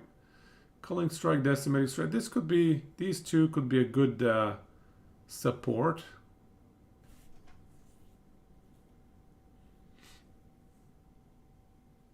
For a party. If you play these two, or even solo, I don't know. How do you bridge the gap between 30%, you know, let's say 80% life and 5% life though? I'm sure it'll be quick. Right. Witchbane. This one seems nice as well. Slowing down enemy boss mechanics and stuff like that. But even then, like, how much uptime are you going to have on attacking to keep this up to the concentration, like 100% of, or sorry, 40% of their max life? I don't know if you're going to be able to keep this up at 100% uptime. So this is just way too conditional in my mind. I don't know if you're going to be able to take advantage of this fully. Sorcery Ward. It only protects from elemental damage, so it's not even full protection. I don't know. There's no like damage reduction in here. There are no defenses. Sorcery Ward is only elemental damage protection. So if you're fighting a boss that doesn't deal any elemental damage, what happens then? This class is going to be one of the worst versus that boss, right? So I don't know. I don't love this class, to be honest. Maybe a decent support class for the Culling Strike and Decimating Strike. But even then, outside of that, what does it give you? Yeah, I don't love Witch Hunter, but I'm not an expert. Don't listen to me. If you like Witch Hunter, enjoy yourself. I probably don't understand enough. These are obviously nice. Like if you can get a good proc on the 30% life, I mean, Decimating Strike. Chunking 30% life of endgame boss. That's always nice. Gemling Legionnaire. 10% quality of all skills. Somebody was saying Archmage. This is a massive boost too. So quality could be very, very high value depending on the skill gem. +1 level to all skills. I don't think it's worth going into spending an entire ascendancy point. Because remember, the benchmark is 20% more damage. Is +1 level to all skills going to give us 20% more damage? I don't think so. You're saying 2, 3, 4, 5? 2, 3, 4, 5? Yeah, that would be really, really solid damage, yeah. Yeah, that's the YOLO all-in on damage setup. The big bosses are going to have cutscenes to regain concentration. Same thing here. That's the first thing I thought when I read Concentration, even like a week ago, when they first revealed it. I was like, this is going to suck against bosses. They're going to have cutscenes. And it's going to, like, there's no other way. It's going to remove the concentration benefits you've built up. So, I don't know. It kind of reads like a class that should be the single target class, but I don't think it's going to be amazing. Because it doesn't have great more damage multipliers. I think there will be many other classes that will just simply outperform it in terms of damage. Because you do one big chunk, but another class that just does more consistent damage will out DPS you over the course of the fight. If the fight takes like a minute, for example. Yeah, you get a good head start. But then the other class has more multipliers and you get out DPS. So I don't know. I just don't see... I don't see anything great here. A lot of, you know, bit high variance stuff as well. 5 to 30% on Decimating Strike. Man, that's a massive variance. Gemling Legionnaire, I think, is more consistent. And I think, again, I mentioned this a week ago, Thaumaturgical Infusion. This is going to be amazing endgame. But again, it's going to be extremely, extremely endgame. Because it's going to be quite pricey to get all of your support gem slots unlocked. But once you do that, especially with the prerequisite, 4 here, 4 and 6. 4 gives you 3 extra slots, so that's even more gems. So that's an extra 4 max res. This is great. This max res is going to be amazing. Stupid strong, but you need to be endgame and have currency gear. Yep. This is going to be one of the best defensive ascendancy nodes in the entire game. Thaumaturgical Infusion. All of this max res, it's going to be... I mean, it's only elemental, sure. So it's not going to be as good versus chaos damage, for example. Or physical. Yeah, they nerfed this one. It was 1 per 3, but now it's 1 per 4. Still really strong, though. Yeah, very solid class overall. Very versatile. It doesn't commit you to any weapon, to any spell, or it's just any skill, right? Like everything in here is very generic. It applies to everything. Less cost of skills. Very generic. It's not less cost of spells. It's not less cost of crossbow stuff. Very, very generic. You can see Godly Clear coming from Witch Hunter. Full life. Fizz pops, proliferating poisons.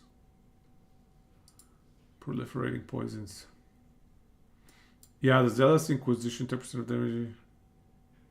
Chances doubled against undead demons. Yeah, this could be nice to pop enemies. Oh, I see. 100% of their max life. Because a lot of the other stuff, yeah, it's 25% of their max life. 100% of their max life, that is nice.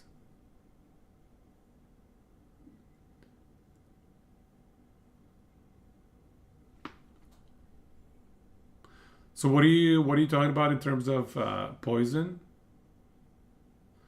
How does poison intersect with Witch Hunter? Global poison chances be confirmed on jewels. Oh, you're saying the fizz pops is going to proliferate poison? So the poison is going to activate after this, or it's going to be a function of this damage? Is that a support gem or something? Or spirit gem? No.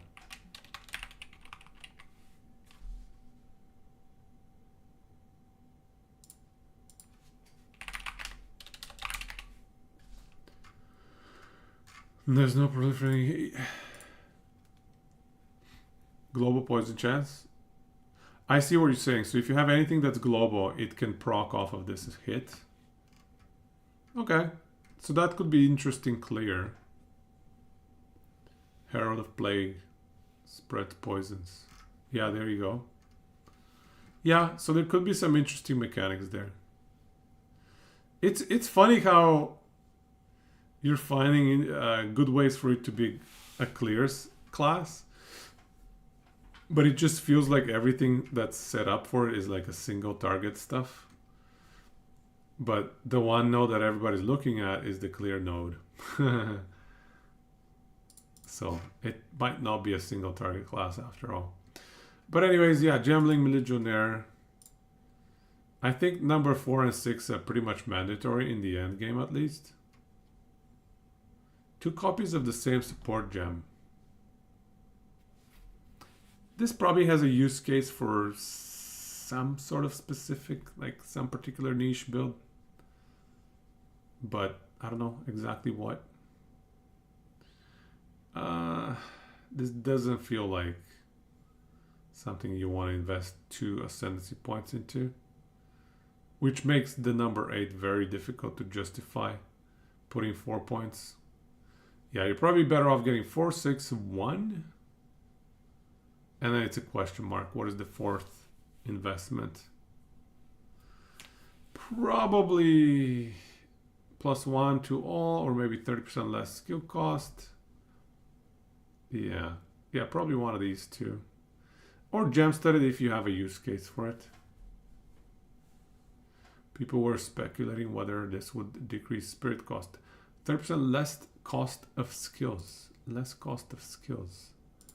I don't think so. I think reservation is different now. I think they purposefully split spirit and mana so that they're just completely two independent entities. So my guess would be that it doesn't reduce spirit cost, but you know, I could be wrong. It's very hard. Misha, man, I thought I decided, but then people tell me there's bug things going on with Infernalist. I want to play Infernalist. I really, really, really want to play Infernalist. But I keep hearing there are bugs with Demon Form. So... What about you? What about you? Have you decided? See, I think Gemling is a great second or third character to roll.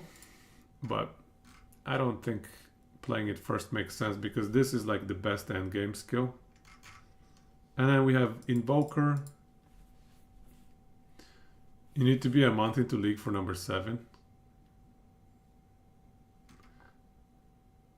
Gotta be able to get the right gear since 2 stats will be borderline useless. You mean number 8?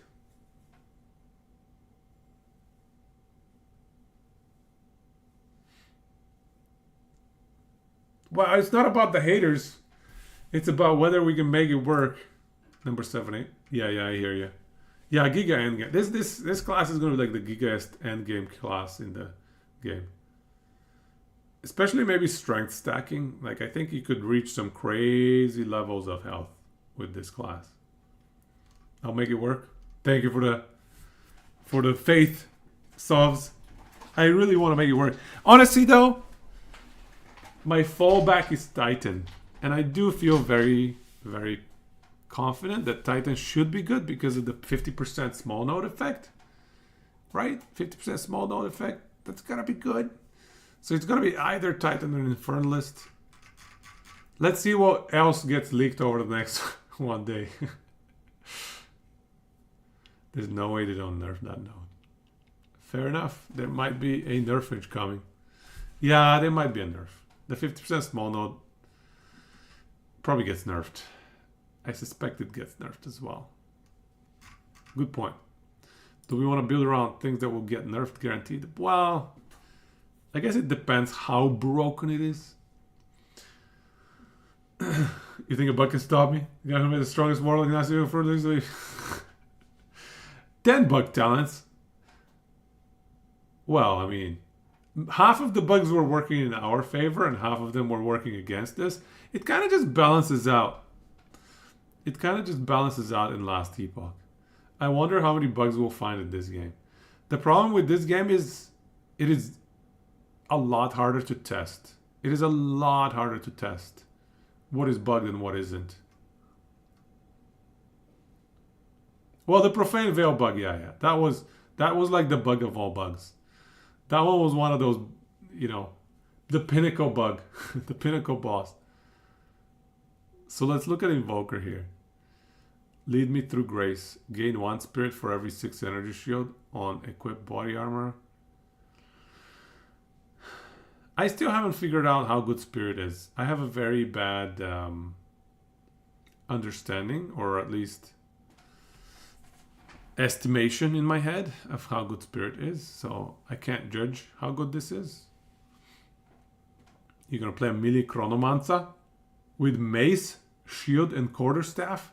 Two-handed mace, of course. Please tell me it's a two-handed mace. Come on.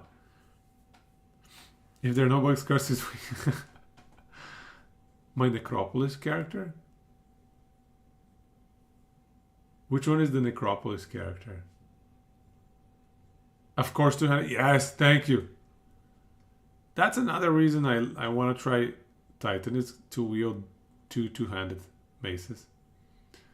Dropping the hammer, of course. Melee Infernalist. Oh man, that sounds tempting. Kick a buffed hammer with 4 skills and ignite. Wow.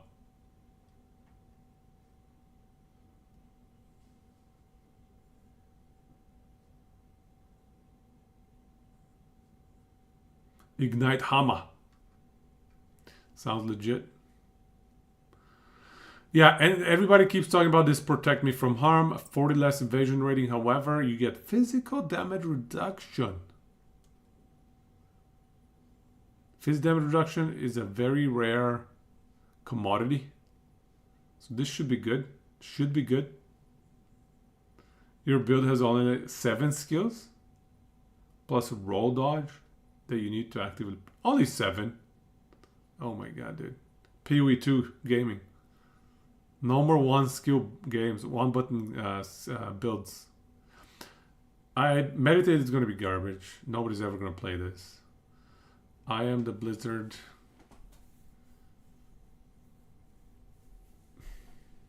%10 of damage is extra lightning damage.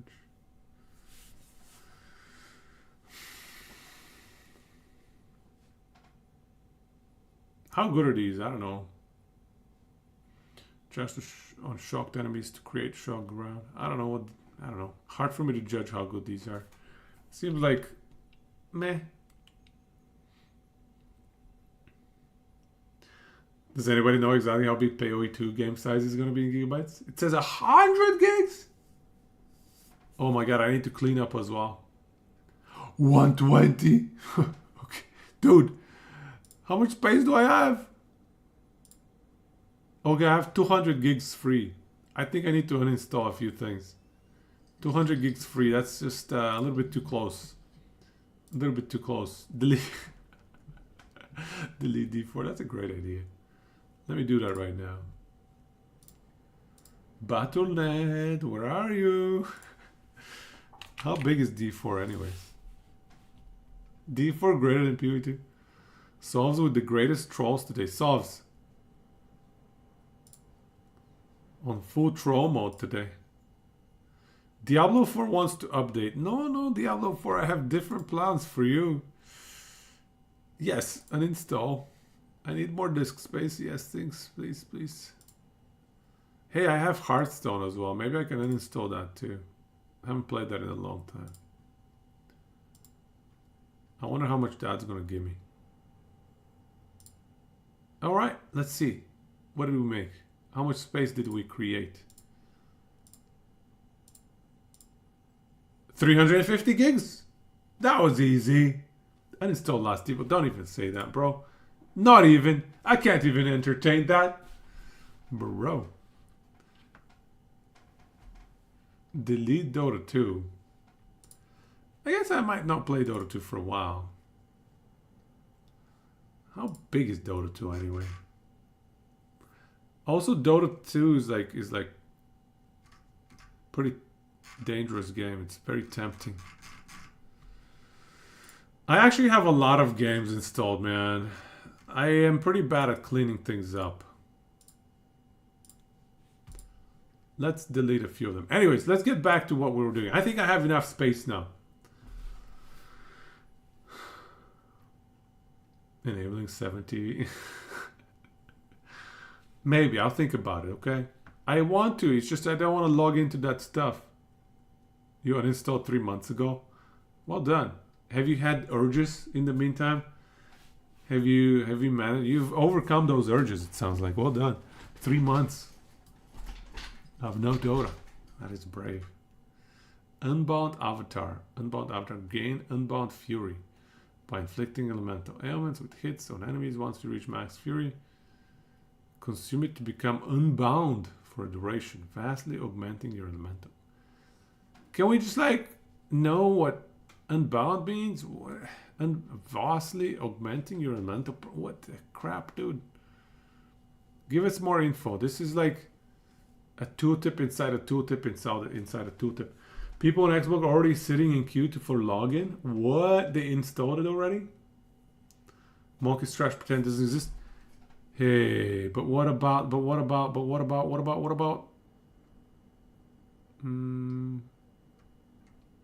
What is nice on here? I mean, obviously this is a nice damage reduction thing. I don't know, man. This class doesn't excite me too much. I don't know why. Elemental expression sounds maybe alright.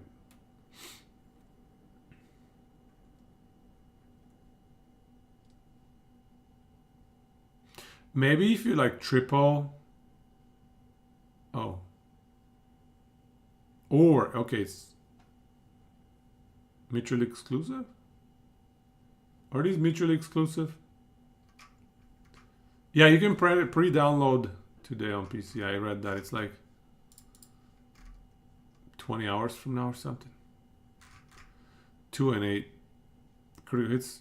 So can you explain to me Sunder my enemies?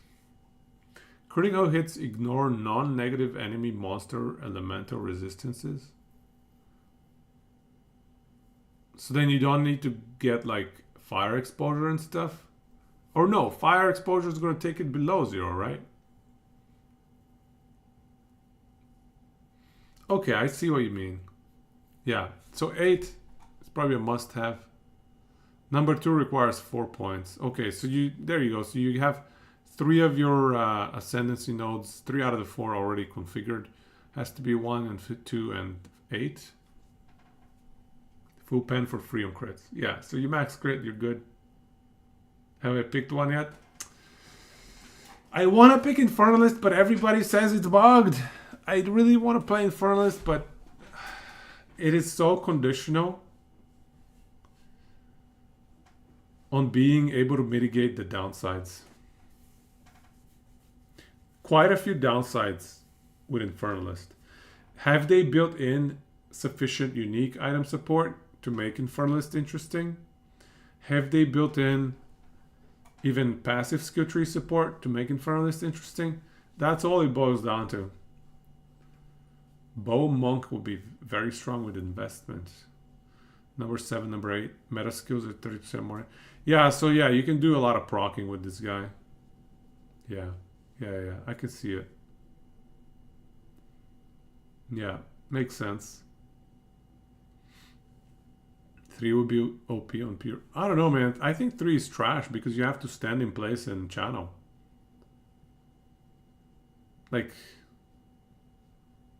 that's really bad, I feel like.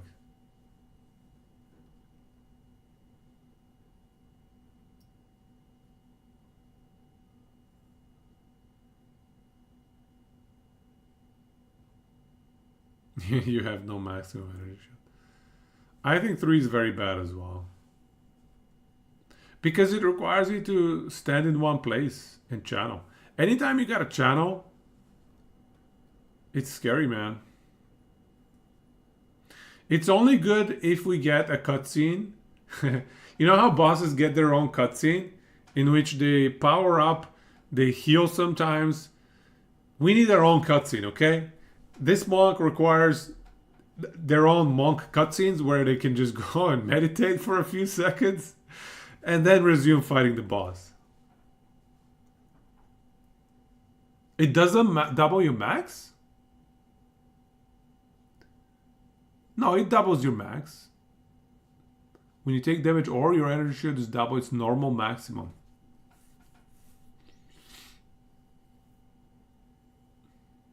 It doubles your max, right? Even then, I think it's garbage even when it doubles your max. So, yeah, I don't like meditate. I don't know. I don't know about you guys. Pro tip, remember that the standalone requires you to log in with email password. So as a streamer, it will leak your email in case you want that to be private.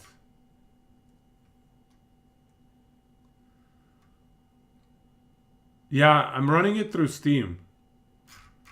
Yeah, I think I have it on Steam. Yeah, I activated my key on Steam. So.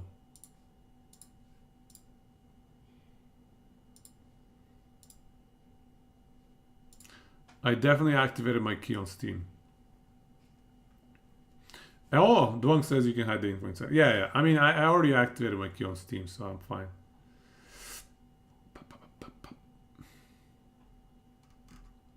Okay, so let's go to the last class of the day. Acolyte of Chayula. Obviously, everybody is crazy about mind over matter with this guy. Number 1, number 2, Mana Leech is instant. You cannot recharge energy shield, but Mana Leech effects also recover energy shield. Oh wait, no. So you don't need number 2. Never mind, just number 1. Mana Leech is instant. And then mind over matter, and then CI.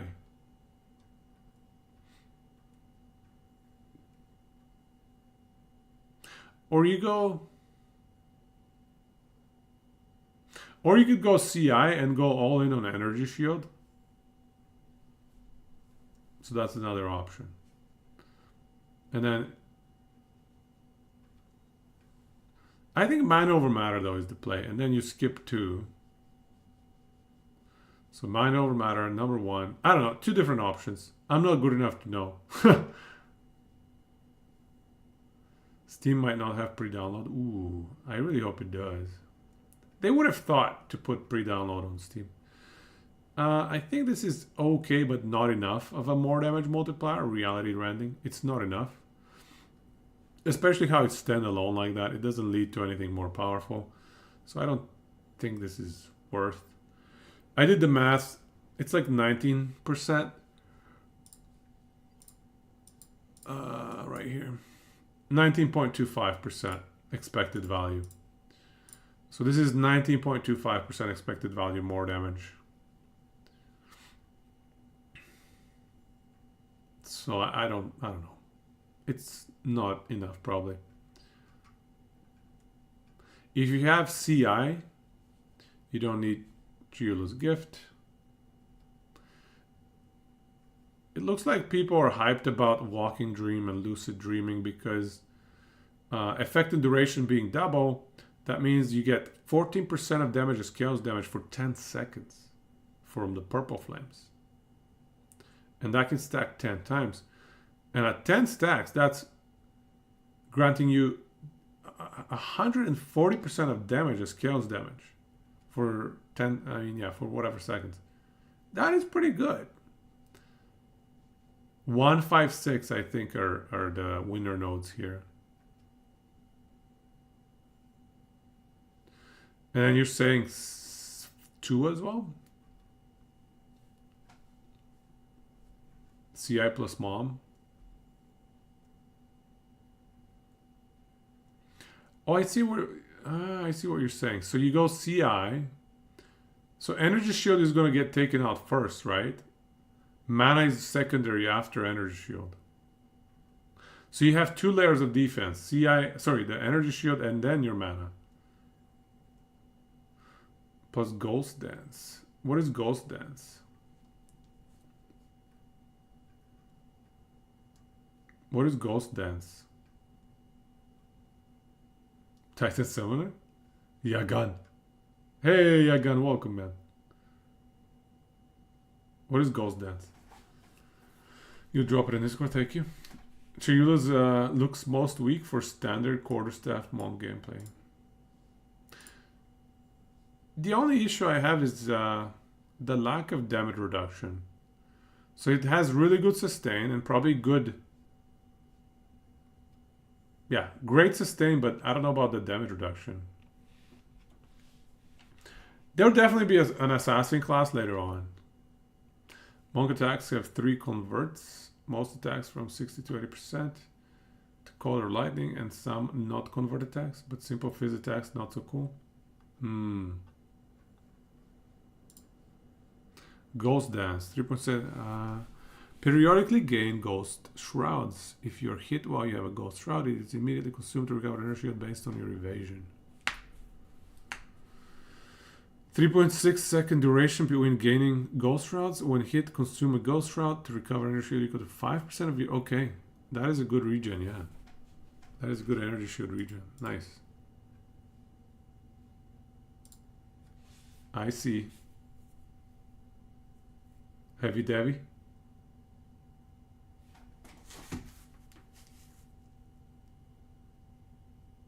Heavy Devi.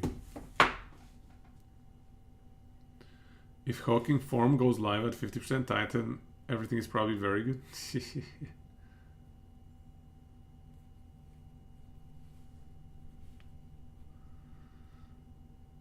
You like only the Hound on Infernal, they say.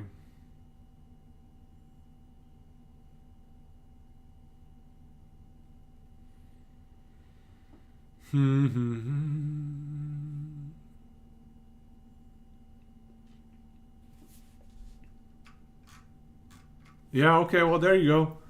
We've gone through all of them. I don't know about this darkness stuff.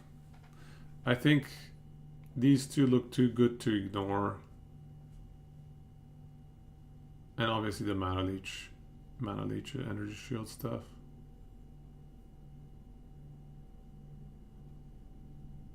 There's nothing too far in PvP. You can play anything on anyone? Well, I don't know about anything on anyone. You can try at least. What do I think about Chronomancer? I feel like Chronomancer might be a little bit weak early game. Because it doesn't have any like straight up more damage multipliers. But I think Chronomancer would be very, very good as a support for a party. Like a party support class. So if your party is looking for if you're playing in multiplayer, Chronomancer could be really nice.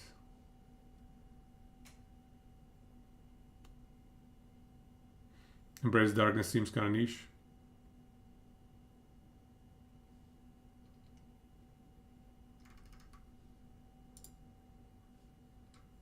Oh, especially for a newbie who never played PoE.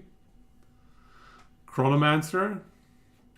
Well, if you have allies to carry you, Apex of the moment is going to be nice. You're just giving everybody slow for the enemies, even like very nasty bosses. So this could be nice. And then time freeze. I think your allies would appreciate time freeze, right? I'm expecting like temporal chain slow. Yeah, exactly. I'm expecting to slow their attack speed and everything, action speed. And that's amazing, right? 20% action speed. Imagine if you're running a Chronomaster with Apex of the Moment together with temporal chains. I don't know about too good, but it's nice for sure. Your party would appreciate you having that. I don't know, maybe it's too good. I don't know enough to say if it's too good or not, but definitely nice. Definitely nice for boss fights. If you, yeah, your party would appreciate you coming along for the boss fights if you have this, even if you're a new player. And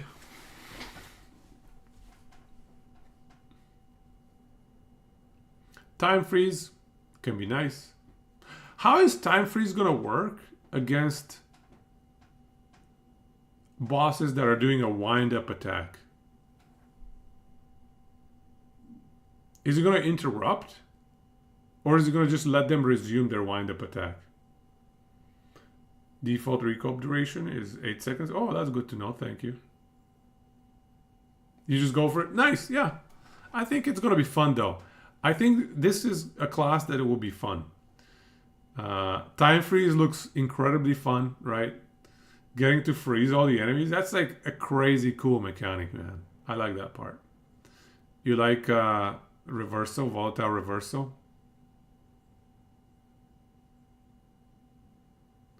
Passively leaves after images of your recent past. So how many seconds is this? Like, I want to know how many seconds in the past is teleporting to that location, resetting your life. Man. So this is going to be dangerous, dude. I can tell you from having played Last Epoch, there are so many occasions where I teleported backwards in time onto a goop that deletes me.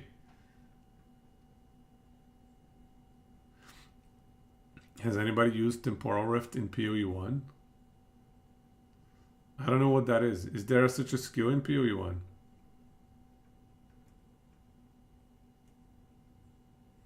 You go chill, temporal chains, chrono passives. Plus jagged ground? Chrono passes? What are the chrono passes? Let's go in PoE 1. There isn't, no one uses it. Oof. You just go back in time into a slab. Yeah, that's what happens to me in Last Epoch all the time. I just go back into Jorah's goop and then I insta-die. You're going down for Avatar of Fire.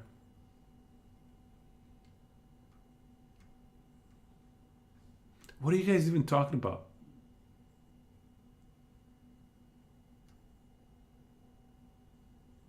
Distracting presence. What does distracting presence do? Let's look it up. Oh, I know. I know that one. Yeah. Enemies in your presence have 10% reduced cooldown recovery rate. Even more slowdown. Nobody used it in PoE because skill issue. 2, zombie brain. Zoomer brain. The zoomer brain is a major problem in PoE 1. It reserved mana taking up aura slots. Yeah. Why would it reserve mana? That's weird. Anyways, I thought I would, you know what I hate, you guys? I went into the stream today. And I was determined. I was sure that I had the class for me at the beginning of my stream. At the beginning of my stream, I was certain I would be playing Infernalist. Why is it that I come out of the stream and I'm not certain anymore? Where did my certainty go? I hate hearing that there's bugs in my class. Demonic possession. Blood Mommy Supremacy. Frozen is playing Blood Mage, so I'm not going to play Blood Mage. It's either Titan or Infernalist. Stay Infernalist. Blood Mage is so good for spells. Yeah, Blood Mage does look sweet. I like the look of Blood Mage as well. Crit damage, boom. And this is amazing as well. Grasping 25% DR. This is insane. 25% damage reduction is insane. Because yeah, I mean it's you still take it over 4 seconds, but still. What plan for Infernalist? That's the problem. The class is so conditional on making either Demon Form or Pyromantic Pact turning their downsides, either turning them off completely or turning them into benefits. So it's going to be very tricky. But roughly, high-level plan, I think Loyal Hellhound is going to be one of the first skills I take. However, I do think this is a early game wonder. I think late game this is going to suck. So I think early game, spec into Loyal Hellhound, take advantage of it. Late game, I think Grinning Immolation is going to be nice. And I really, really want to make Pyromantic Pact work. I think Altered Flesh is great. So late game, I'm going to be taking Altered Flesh for sure. And then Demon Form, like, people say it's bugged. Yeah, I'm thinking Pyromantic Pact with 90% Fire Res. And then what, though? Infinite Mana. Is Infinite Mana worth to go into Pyromantic Pact? The problem is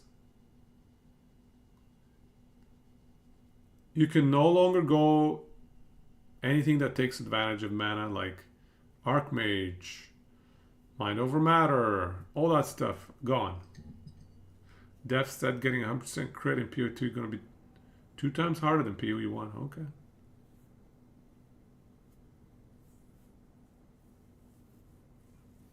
Honestly, I think 100% crit is going to be a function of Eye of Winter. Just get yourself Eye of Winter, you're good to go. I mean, it's not going to be that easy, but Eye of Winter is going to be the solution for me if I'm playing Infernalist. Even things like Seething Body. I want this to be good, but like, I want it to be 100% uptime.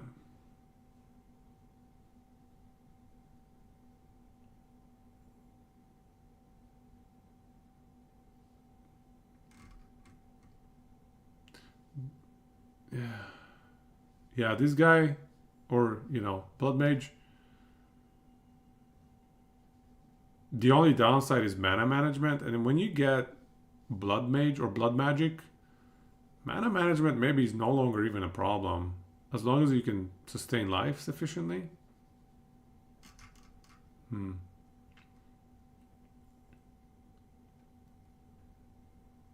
15% base crit. Can be nice for fire spells, yes.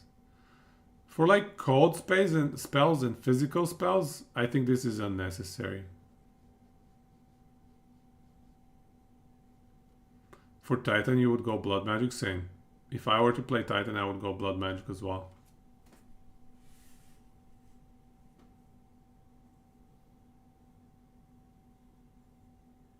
Yeah, Blood Magic is amazing now, yeah.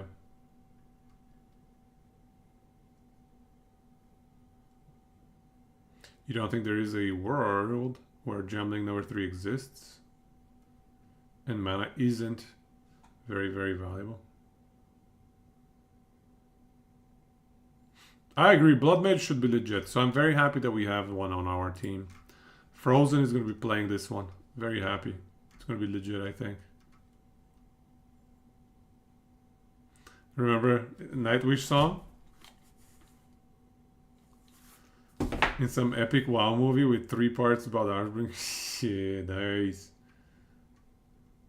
Blood Magic, Blood Mage. Yes, Blood Magic, Blood Mage, for sure.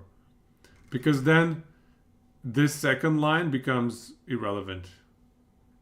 Yeah, we're starting party. It's going to be me, my bro, Frozen, and Wheezy. At least that's what we got so far.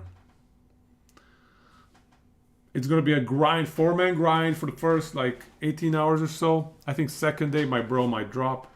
I think he has a bunch of commitments, so we'll be down to 3 people, but still. He will catch up and rejoin us later.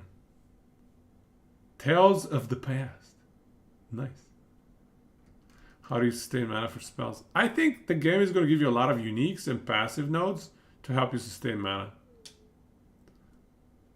You got some guys to do basically group SSF with. Nice!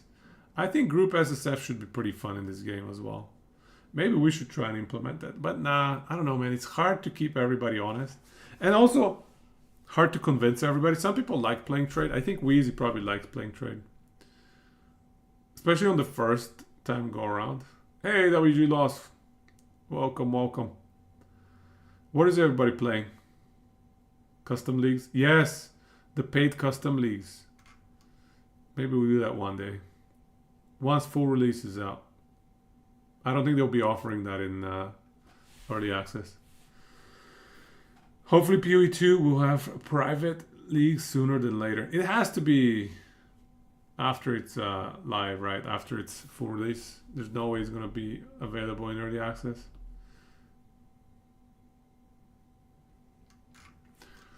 So yeah, Infernalist or Titan?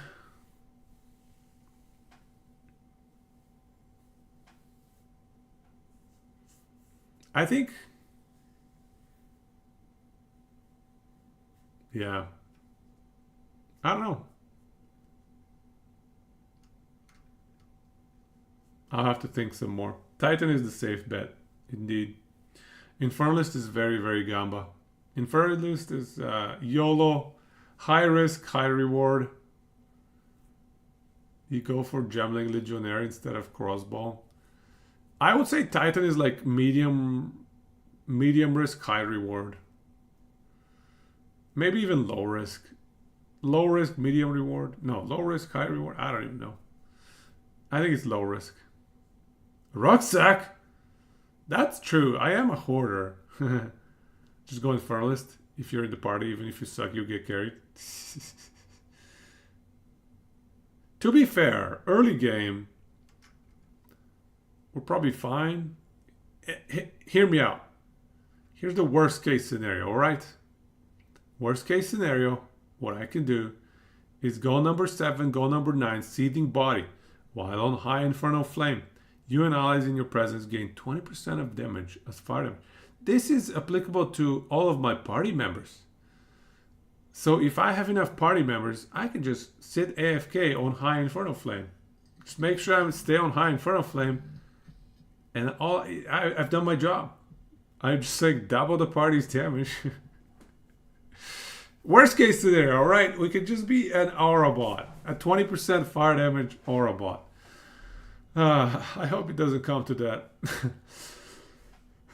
Titan depends entirely on if they nerf that node or not. Good point. If they nerf that node, say down to like 30%, what happens if this is 30%? Is this class viable all of a sudden? Maybe. 1479. 1479. Just AFK, give the allies damage. So hear me out. This is my dream, okay? This is my dream for Seething Body. I want to make it so that we can have this 100% uptime. There you go. Simple dream. 100% uptime Seething Body. Can we do that? I think it's incredibly difficult. But maybe doable. It's behind the quality of life, a rucksack, so 50% is balanced. I think 50% is probably a bit too high, maybe 40%. 14711. 1, 4, 7, 11. 11 is great. I really like 11. I think 11 in the end game is a must-have. Because this is a straight up 30% more multi in the end game when you have 100% crit chance. And forget about the ignite. If you have sufficient fire res, this is a must-have.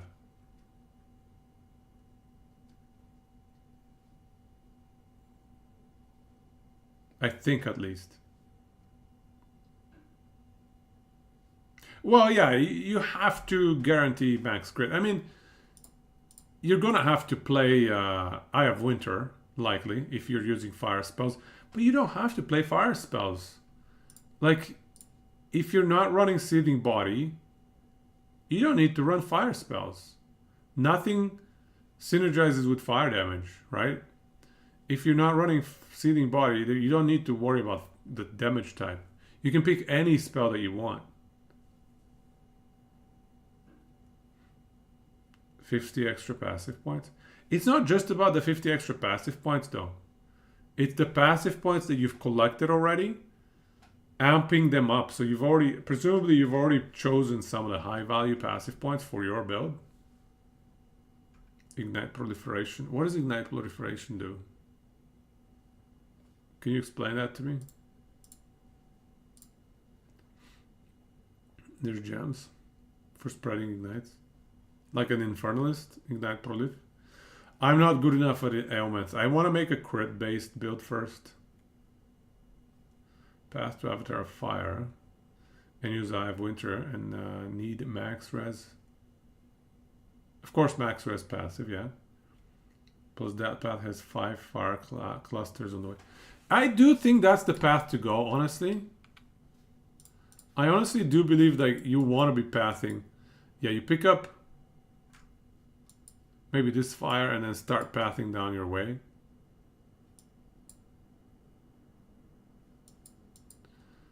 So what is Avatar of Fire? Oh, converts everything to fire, hey? Oh, okay. Okay. So then you run...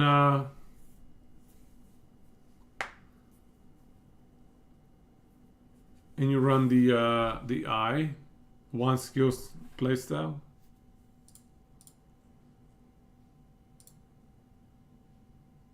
I think you want to run Firestorm for single target, perhaps. Oh my god, Ignites. Why does everybody want to run Ignites, man? Why is everybody into Ignites?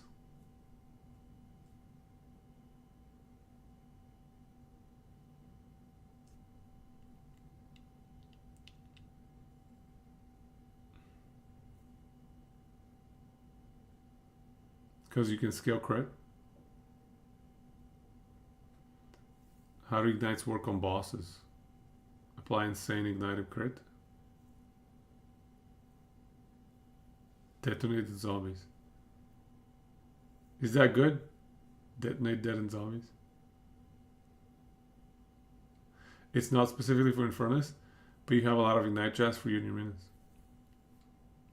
I'm just skeptical of running ailments on my first character because I truly don't understand ailments in this game very well. That's the truth, okay, you guys?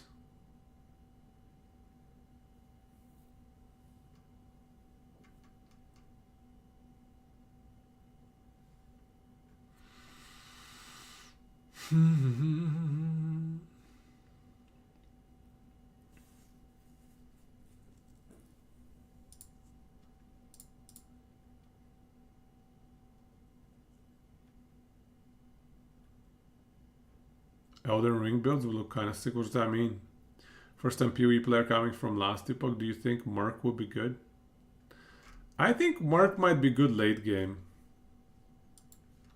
Although this Zealous Inquisition might be very nice for like map clear.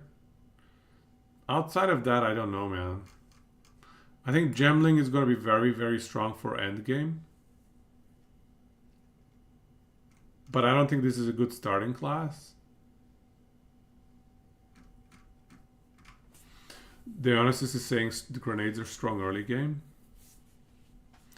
You think Witch Hunter is... Yeah, I think Witch Hunter is going to be the better starting class over Gemling. Gemling is going to be the end game reroll. Constantly dodge roll. Kind of, and then Elden Ring build. How does that even work? Where you shield block, stun, and switch to two-handed to unload damage. Ah. Sorry, when I say re-roll, I mean build another character. I'm sorry, that's what I meant. I should have been more specific. Yeah, you're right. There's no re-roll. Brand new character. Gemling is stronger with double support skills arsenal. The gem-studded thing. You plan to use 30% DR while rolling passive and no iframes as well as Make sure you have the craziest wombo combos. Gemling feels like it's missing half its class. You're probably going to be using tons of skills from the unreleased classes. It definitely is one of the most versatile masteries, this one. It doesn't tie you down to anything. This is one of the most versatile things you can pick. You know, you don't have to run crossbows. You don't have to run grenades. You can do whatever you want. As long as you get to the end game and you take advantage of this, for example, Thaumaturgical Infusion, you should be good. Definitely going to be some broken OP specters. The only question is how many of us mortals will find them and get to use them before they get nerfed. Also true. Yeah. Yeah, so Gemling is going to be nice and versatile. If you don't want to commit to anything, you could go Gemling and be flexible. And honestly, if you see a really overpowered build that another class is running, you might be able to run it with a Gemling as well, potentially. Some things you might not. You will not be able to run because it's like conditional on some class, like Pyromantic Pact, for example.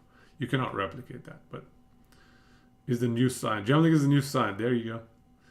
You wonder if the specter blinds to the actual gem.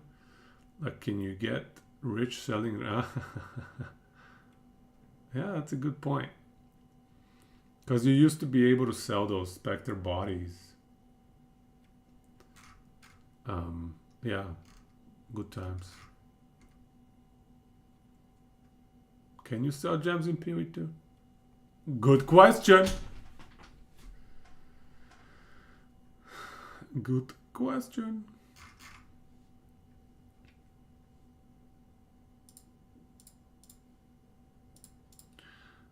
Yo guys, it's getting late. I think it's gonna be time.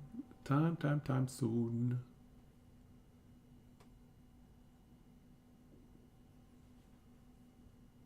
I still don't know what the play is, man. Do we go Infernalist or Titan? I thought I was sure, but I'm not so sure. I'll think about it. You know what? I'm sure they're gonna give us some more leaks tomorrow. Some more leaks to ponder on. To get baited with. Gore Spikes feels like win more in MTG. I don't know, man. I think Gore Spikes is gonna be amazing for boss killing. That's this stuff, right? Yeah. This is gonna be great for boss. Like, this is gonna be a great single target, I think, because of this crazy crits. If you can wombo combo some crits with this. And also you have 25% DR, Grasping Wounds. This is gonna be a very solid boss killing class. How are you gonna recover all that mana without Stormweaver Arcane Surge? You mean with what? With Infernalist? There's one build that you can start on Gemling. Archmage, anything. Seems like everybody's loving the Archmage. It kind of makes me want to not play Archmage, I'll be honest. If literally everybody and their grandma is going to play Archmage, man, sounds boring. Sounds boring. Please don't do this. Please, GGG, make a metagame that consists of more than one skill. Don't be like Blizzard. Don't be like Blizzard. Act quickly and act decisively. Nerf fast. And move on. Please, GGG. Meet Obelisk. The doctor tried to test your reflexes, so you dodged that little knee hammer. Yeah, the dodge roll. Epic dodge roll. You don't need Stormweaver to play Archmage. Muscat. What is the Infernalist build? Did you figure it out? I'm still debating Infernalist or Titan. Infernalist or Titan. I thought I wanted to go Infernalist, but it sounds like there's some bugs in it. You guys, please remove the bugs.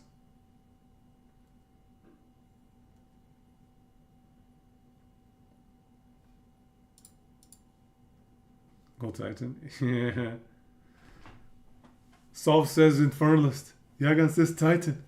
Duang says Infernalist.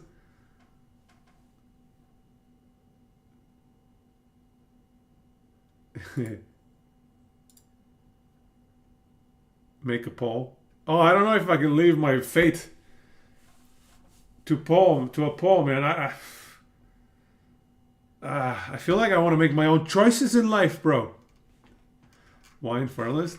Because Infernalist is one of the trickiest classes, one of the highest risk, highest return classes in the game. I think there are some massive puzzles, and I like mental puzzles. I like things that challenge me to think of solutions. Like some classes, they kind of play themselves, you know? Like for example, Blood Mage. I'm not saying it's simple, but for example, you have to take number 1. You have no choice there. You pretty much really should be taking number 5. It's just too good to ignore. Number 7, again, too good to ignore. So you already have 1, 5, and 7 pretty much decided. And so you only have one choice afterwards. And as we get better at the game, one of those choices might even become a non-choice. You know, maybe Sunder the Flesh is too good to ignore or something, or it just works perfectly for some build. I don't know. But yeah, some of the classes, they just kind of build themselves. Titan, for example, you know, Hulking Form seems mandatory to me. And then sure, you have 2 more Ascendancy nodes to pick. But Hulking Form, man, you can't ignore it. It's our build. Can't go wrong with either. I kind of feel like both of them are going to be interesting. I feel like Infernalist might be a big dud. Infernalist might be really weak. Whereas Titan, I feel pretty safely. It's going to be at least middle of the pack. I think Titan is going to be at the very least middle of the pack. And it will have some very interesting puzzles presented by this Hulking Form. I think Hulking Form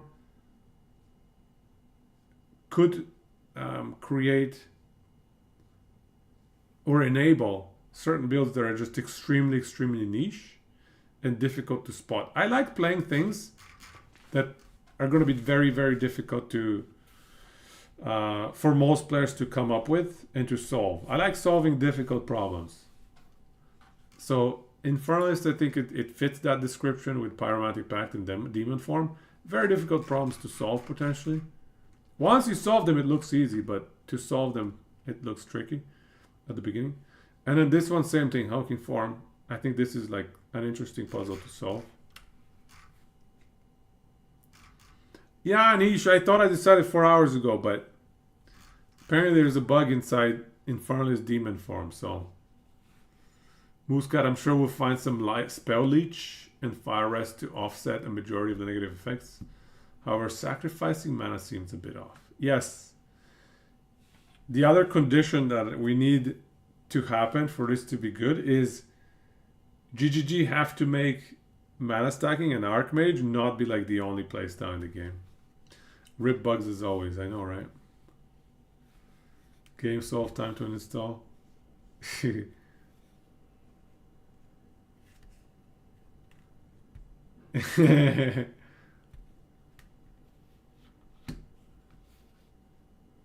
Every class can be fun to play. Waterfog.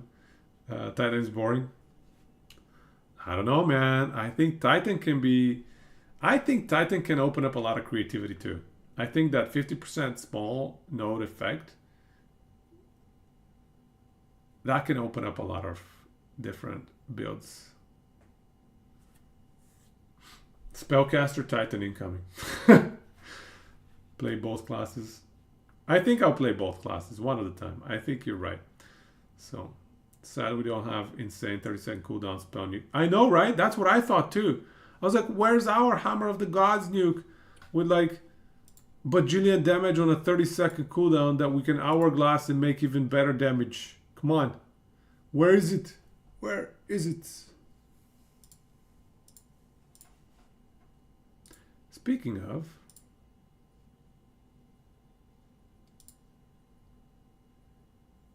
does it make sense to put hourglass on Firestorm? Maybe, yeah. Hourglass on Firestorm might work. Drop the moon. You want Meteor? But not like Last Epoch Meteor, a proper Meteor? A Meteor that actually does damage? Look, we have a comet. It's kind of like Meteor. Laser beam nuclear. Nice. Maybe you don't need 10 hours to know what is more fun. Try one for the hours and I want it. No. If I play a class, I'm taking it to the end game, man. I can't quit after 10 hours. That feels like that doesn't feel right. Proper Final Fantasy spell, yeah. Proper Meteor where your whole screen gets covered by... Yes! Grows dark. It takes like 10 seconds to fall. Yeah, and then the whole moon lands. And the dinosaurs go extinct. Yeah. Love it.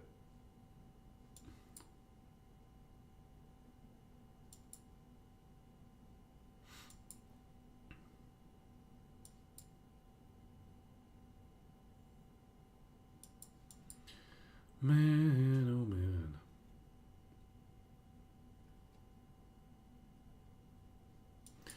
Are there any like interesting looking small nodes that we can yoink with a Titan? Looking for the Titan small nodes yoinkage. Anyway, that's fine.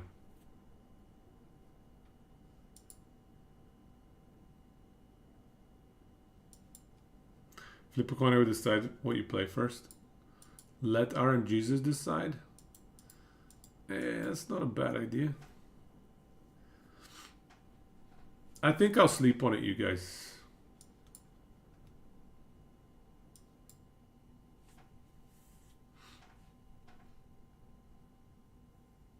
It works, but they have no clue how much energy it gives. You added the comment. Oh, thank you, Dwan. Thank you. Okay. Everything about Pelican. Okay, so it's the timestamp is there too? Oh, okay. Come on.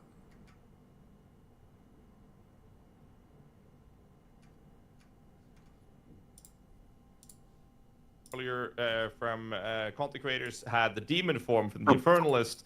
When you popped it, all the minions disappeared. In the footage in the reveal, you had minions. Yep, we need some elaboration on this. Yep. So this is actually something that I think probably does need some addressing, because right now, since the demon form is a shapeshift form, it means that your weapons are no longer equipped, which means you don't have your scepter. And I need to talk to Mark about the balance of that, because I think that's probably not correct.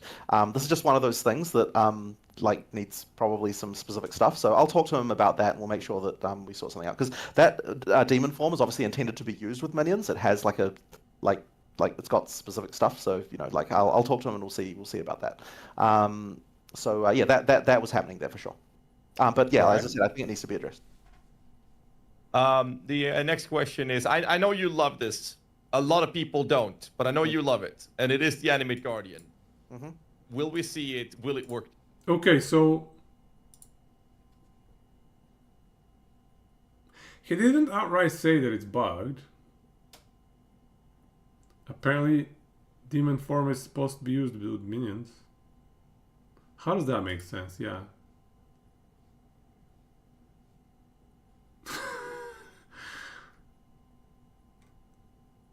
I'm confused.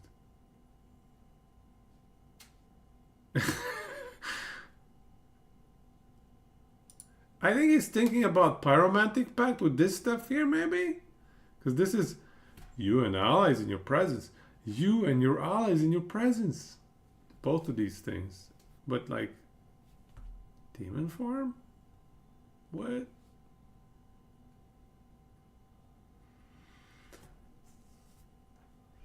Losing weapon from demon form.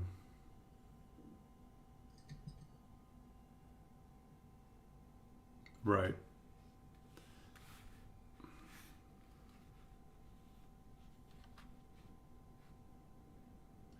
It does seem like one of them played Leech of in Last Epoch, and I don't know, man.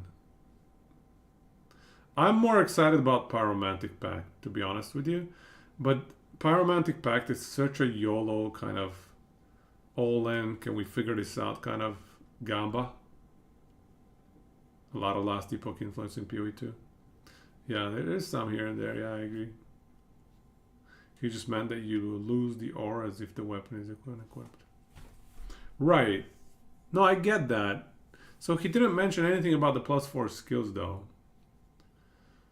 Moosecat, really hope Cast on Ignite gets reworded to affect all ignites. Could make the self-ignite on crit actually worth. Yes, yes. That's a good point. Ignite. Sorry. Here. Ignite. Right?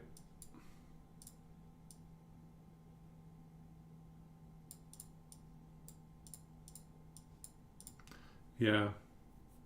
Where's the love for self-ignites, yo? We want self-ignites. Ideally, there should be a belt that gives you spell damage for every stack of Have I decided what it... I thought I had decided, but I think I'm still deciding. I'm between Infernalist and Titan. Uncapped, yes, uncapped. Very important. Although, sadly, Ignite stacks, I think, are capped at 1 in this game. Something like that.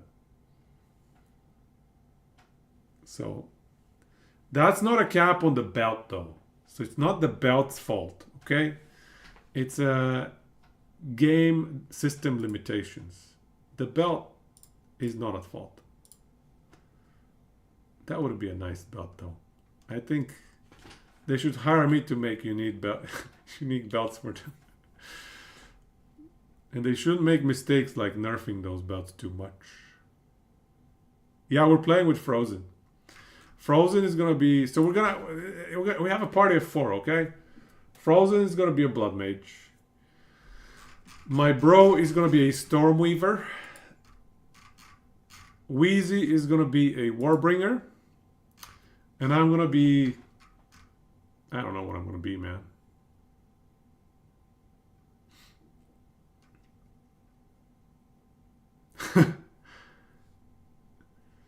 Is Infernalist the better way to go for your typical Necromancer with skeletons? You know what? I don't think the minion class is ready yet. I think this class has a little bit of minion support, but honestly, I'm not sure that they've released the minion class just yet. But if somebody was like twisting my hand and asking me what is the best minion class, this one does have decent minion support. Bringer of Flame and Seething Body are good. The problem is you need 6 points to unlock those. And then on top of that, ideally you'd probably want like maximum spirit per 25 max life. Like that's pretty good. But that's also 4 ascendancy points. So you can't get everything, sadly. So maybe if you go like Altered Flesh, Beta at Will,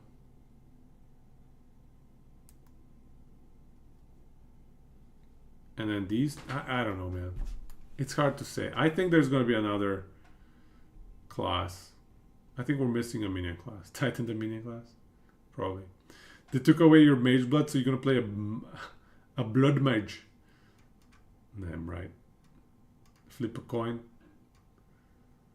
Someone says ailments can stack unlimited, but only... Yes, you're right. Sorry, yeah. There are infinite stacks, but only one of them does damage, I think. Right. So I think you're right. Gemini Titan are the best minion classes. Ooh, interesting. Titan. So you're actually not even memeing. Titan for best minion class. Just because of the 50% small passive? Like,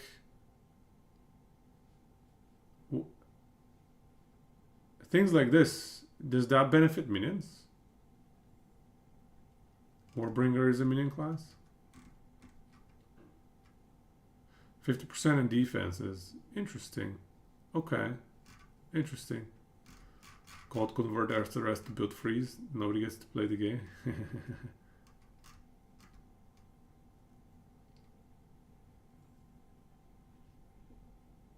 Dread Trade needs Skelemanza. Honestly, yeah, I think there needs to be a third witch class that is a minion based class. Do stats count? No. Sorry, I should say the stat highway does not count. So these little things, the highways, they don't count as passive nodes. That's what somebody said. But I can't guarantee until I play the game. But, you know, it seems like a trustworthy source.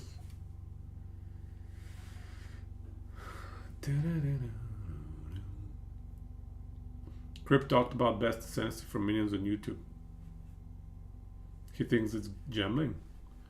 Gemling for best for minions. Oh, because the extra skill slots? Oh, he's assuming this reduces spirit cost though. I think Crip's assumption probably embeds that this is a spirit cost reduction as well. 2 copies of the same support gem. Yeah, 2 copies of the same support gem is nice for minions, I guess. True. Yeah, I can get behind that. Quality and level to skills is generally good for minion builds. Fair enough.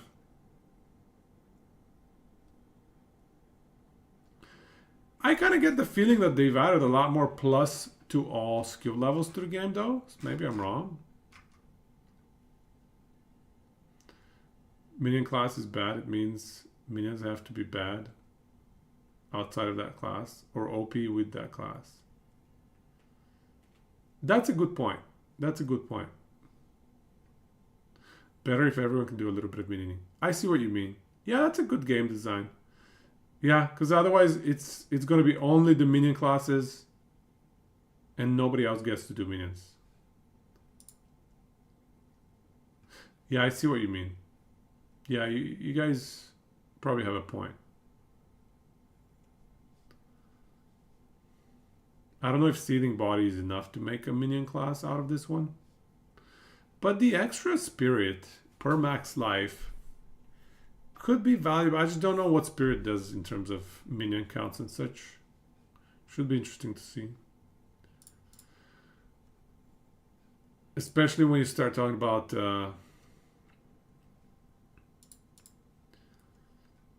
what auras you want to apply to them as well.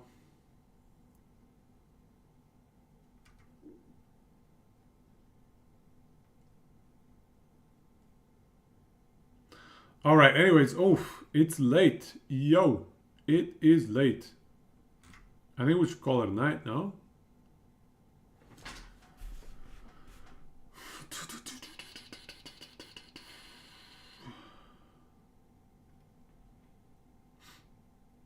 Stack live go totems on the Titan.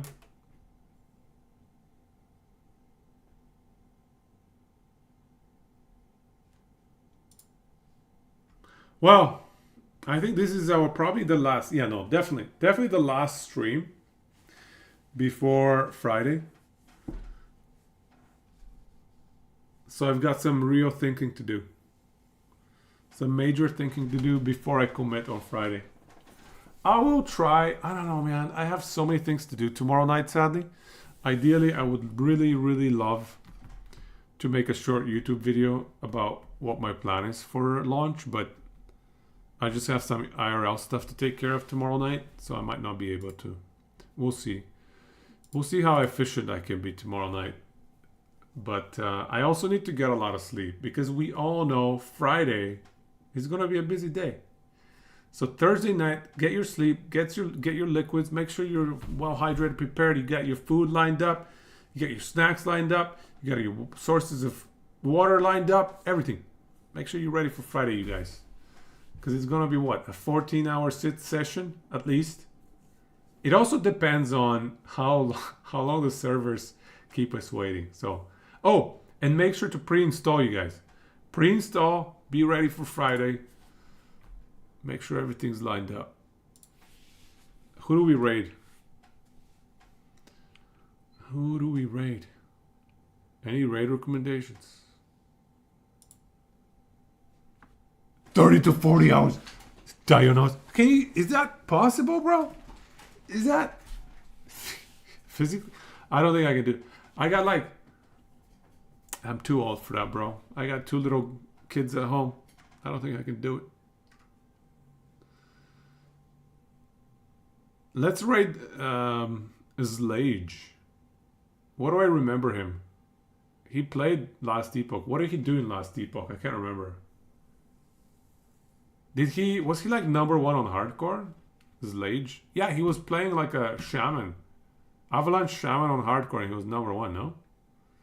On Last Epoch? If that's the same, if that's the right guy that I'm thinking of, we'll give him a raid. Let's see, is there a ladder on Last Epoch? Oh yeah, there's a ladder. Level ladder, hardcore, Psycho 1.1, roadie, Slavalanche. Yeah, Slage. Yeah, that's right. Okay, that's the guy, man. He was like #2 on hardcore to get to level 100 in patch 1.1. Let's go give him a raid. He's earned it. Slage. I'll warn you though. I think he is a French streamer, so I don't know if he speaks English. That's fine. I'm sure he'll tell us Infernalist or Titan or whatever. Yeah, we're gonna cook some good stuff for PoE 2. I really hope so, at least. At least we're gonna have some fun. It's gonna be a fun time. I'm hyped, man. Thank you guys so much for coming by. It was a blast. 4 hours. Oh my god, it's 4 hours and a half. 4 hours and a half just went like that. Literally. I just sat down a minute ago, I feel like. And we're done 4 hours and a half. Holy crap. Okay, we're writing. Get ready for Friday, you guys. Get ready for Friday. Prepare everything. And be ready also for the servers to crash. But it's going to be a good time. Have a good night, everybody. Take it easy and go čisto. Samo nešto. 50%